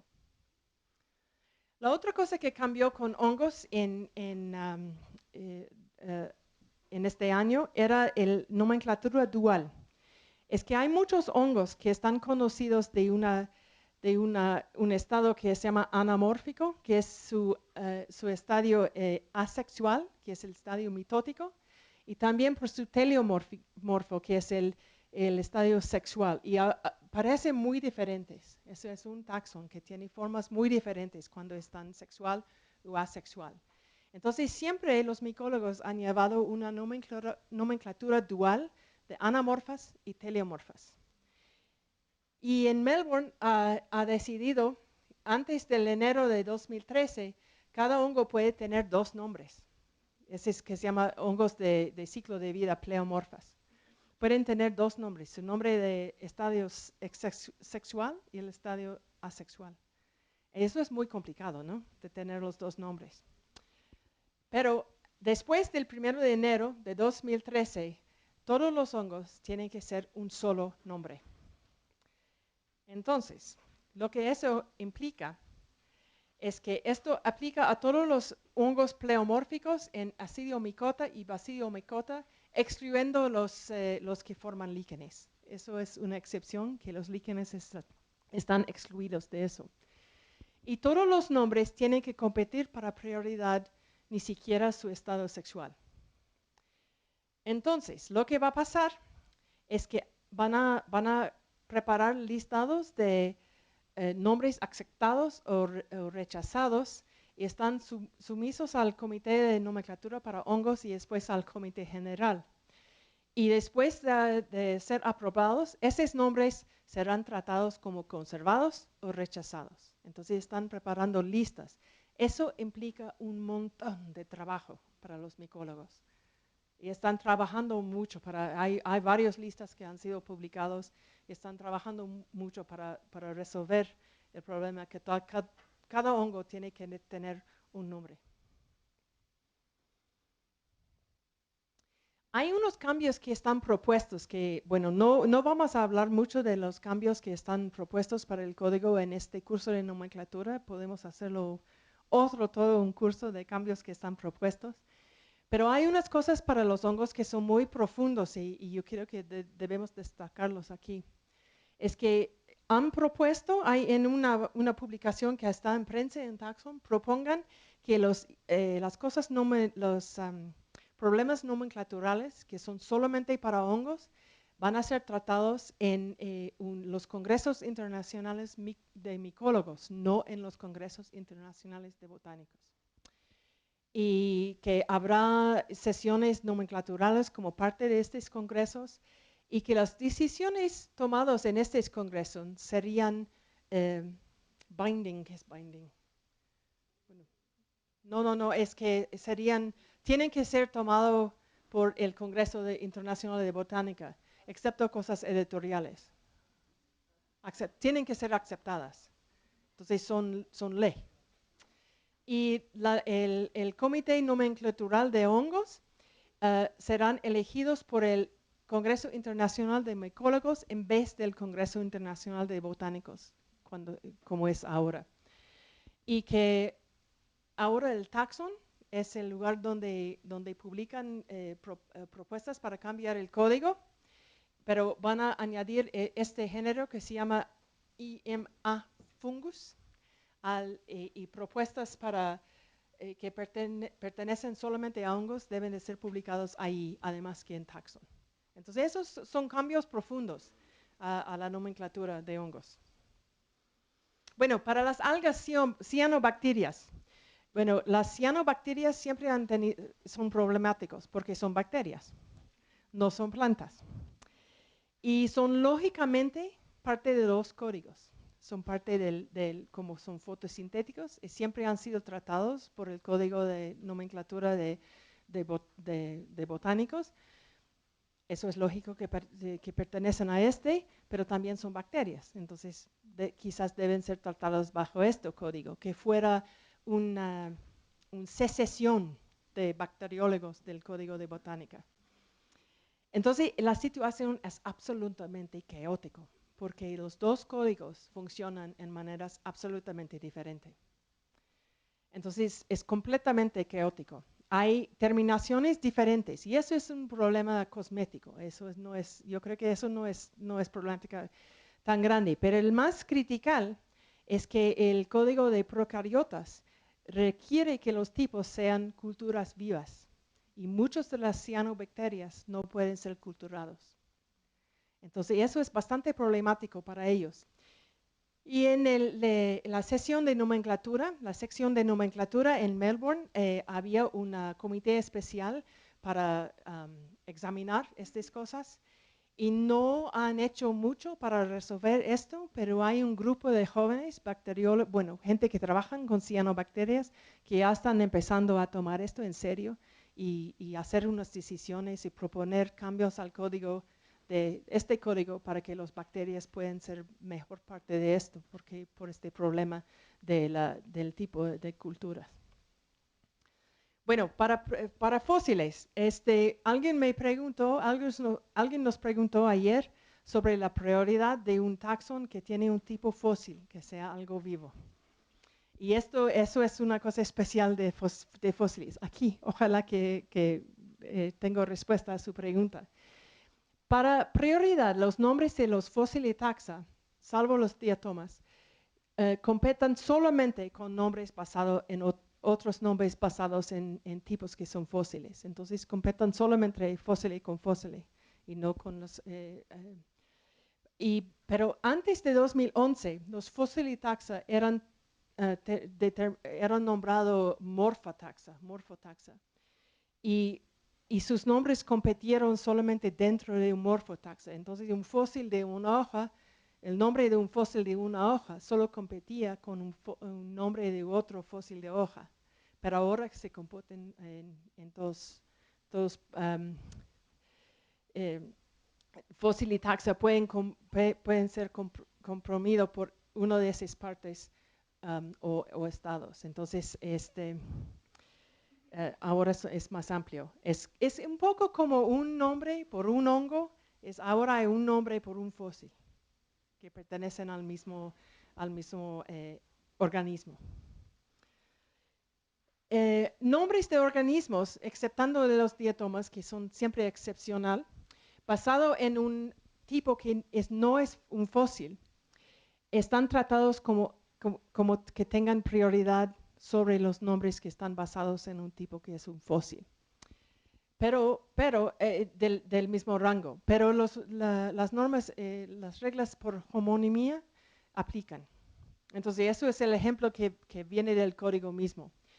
Si Platicaria, que es un género no fósil, y Petrophyloides, que es un fósil genus, es un fósil taxon, son unidos y creen que son la misma cosa, que pertenecen al mismo género, el nombre Platicaria es correcto para el género combinado, aunque Petrophyloides ha sido descrito antes. Entonces, para prioridad, el nombre basado en un tipo no fósil tiene prioridad. Y aquí hay un ejemplo de metasequoia, pero el nombre metasequoia estaba basado en el fósil tipo de metasequoia dística, pero han descubierto el árbol vivo en China. La especie no fósil, Metasequoia glyptostroboides, conservación de Metasequoia Hu y Cheng, basado en el tipo no fósil, era aprobado. Entonces, esto está conservado con esto. Si eso no ha sido conservado, cualquier nuevo nombre genérico basado en Metasequoia glyptostroboides habría dado prioridad sobre Metasequoia. Entonces, por eso que han conservado Metasequoia para preservar la estabilidad del nombre Metasequoia, porque ha sido basado en el fósil tipo. Bueno, híbridos están tratados no en los apéndices, aunque tiene el título de apéndice 1. Recuerde que Nick dijo que los apéndices empiezan con apéndice 2. Es porque apéndice 1 está bajo el cuerpo del código. Y eso trata de los nombres de híbridos. Y el estatus de ser híbridos es indicado por este signo de multiplicación, que no es un X, sino el signo de multiplicación, o el prefijo noto, que quiere decir es un híbrido, viene del griego, que quiere decir, y un taxón híbrido que se llama un nototaxón. Y los rangos principales de híbridos son el notogenus y el notospecies, que corresponde a género e especie.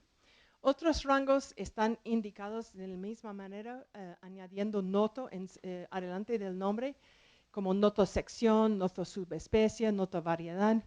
Y el rango, el más alto que está permitido para nombres es notogenus, notogénero. Y puede indicar los híbridos en unas maneras diferentes, por una fórmula de híbrido completo, que es Ogrostis, Linneo, Polypogon, Desfin, o por los dos nombres de los dos parientes, o para hacer otro nombre, que sería, es un agropogon, que es una fórmula condensado de dos géneros, condensado es en un nombre, o Spirea híbrido Van Houti, que es un nombre regular, pero el X, el signo de multiplicación, indica que es un híbrido. Y no hay reglas en qué método tiene que adoptar. Puede hacer cualquiera de las dos cosas. Pero una fórmula condensada como esto es tan necesario para notogéneros en donde hay notospecies. Entonces, y un nombre noto específico es útil cuando hay, si la especie híbrido está de amplia distribución en cultivación, por ejemplo. Bueno, para homonimia y sinonimia, este signo de multiplicación y noto no se da cuenta, no forman parte del nombre.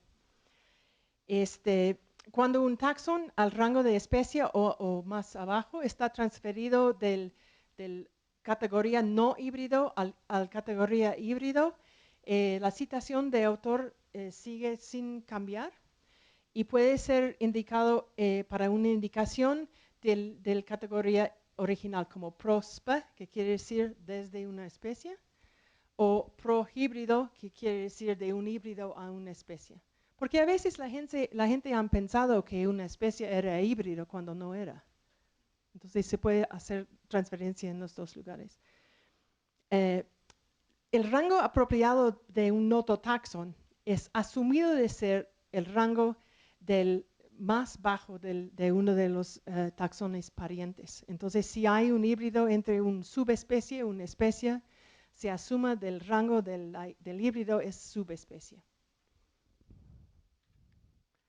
Bueno, ahora tocamos un poco en los códigos de nomenclatura que le tocó Nick en el empiezo y hay estos 4 más el filocode y el biocode que Nick explicó ayer, el Código Internacional de Zoología, el Código Internacional de Algos, Hongos y Plantas, el Código Internacional de Nomenclatura de Procariotas y el Código Internacional de la Clasificación y Nomenclatura de los Virus. Y los virus, ve que hay esta otra palabra que está dentro del código de los virus. Y eso quiere decir que el código nomenclatural de los virus también pertenece a la sistemática. En este código tratan de la filogenia y sistemática. Entonces, eso no es equivalente a los otros códigos nomenclaturales. Y preparé varios diagramas para mostrar dónde en el árbol de la vida hay los códigos. Eso es el código de zoología, es todo eso. El código de procariotas son estas y estas. Y el código de algas, hongos y plantas es el más polifilético. Y dentro de los eucariotas es igual. Y hay varios grupos que contiene entre otros grupos. Entonces la nomenclatura no es filogenia y no tiene nada a ver con la ciencia. Bueno, las plantas cultivadas, que lástima que no estabas ahí, porque eso pertenece al código de plantas cultivadas. Esto aplica solamente a plantas cuyos orígenes o selección es primariamente debido a las acciones intencionales del ser humano. Entonces, esos son para plantas que han sido modificadas para nosotros. Pero uno de los artículos de nuestro código dice que plantas que están cultivadas desde su estado silvestre retienen sus nombres del silvestre. En la categoría básica, cuya nomenclatura está gobernado por el ICNP, es el cultivar, y la nomenclatura en las categorías del cultivar, group y grex está bajo este código, del Código Internacional de Nomenclatura para las Plantas Cultivadas. Y ahí se traslapa con el tratamiento de híbridos un poco. Y un grex está utilizado para híbridos de orquídeas y sus nombres están basados en los parientes de los híbridos. Y eso es todo. Hay preguntas.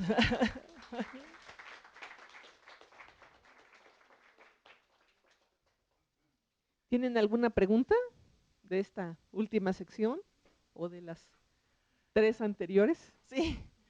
Lo de los otros grupos es muy complicado porque hay muchas diferencias muy pequeñas. Entonces, los que trabajan en otros grupos tienen que darse cuenta muy cuidadosamente. ¿No hay preguntas? ¿No? Bueno, muchas gracias a todos ustedes. Gracias en webcast. Y yo propondría que mañana hagamos un ejercicio similar, si ustedes dos están de acuerdo, en el mismo Salón Nautilus, de tomar el almuerzo juntos. Nada más que ahora no vamos a comprar pizza porque vamos a engordar con todos los que nos dejaron colgados y nos tuvimos que acabar su pizza. Entonces, si están de acuerdo, quien quiera llegar, llega con su propio lunch. y nos vemos en el Salón Nautilus. ¿Ustedes están de acuerdo? ¿Sí? No, seguro. Y si hay otras preguntas que surgen de este día de presentaciones, también llevan esos también, porque hay problemas que la gente han tenido y quizás una de las preguntas han sido, bueno, resolvidos, pero otros quizás no, porque siempre hay excepciones y lo que es importante del código de nomenclatura es que no puede dar reglas para cada caso, porque hay casos especiales y específicos en cada grupo. Entonces hay que aplicar, bueno, hay que hablar de las decisiones, porque así se le hace más fácil su resolución. Bueno, pues muchas gracias a todos, gracias en webcast. Y mañana 2:30 empezamos acá y 1 a quien quiera llegar con su almuerzo, Sala Nautilus, que está de camino al posgrado. A los que quieran acompañarnos para sesión de preguntas.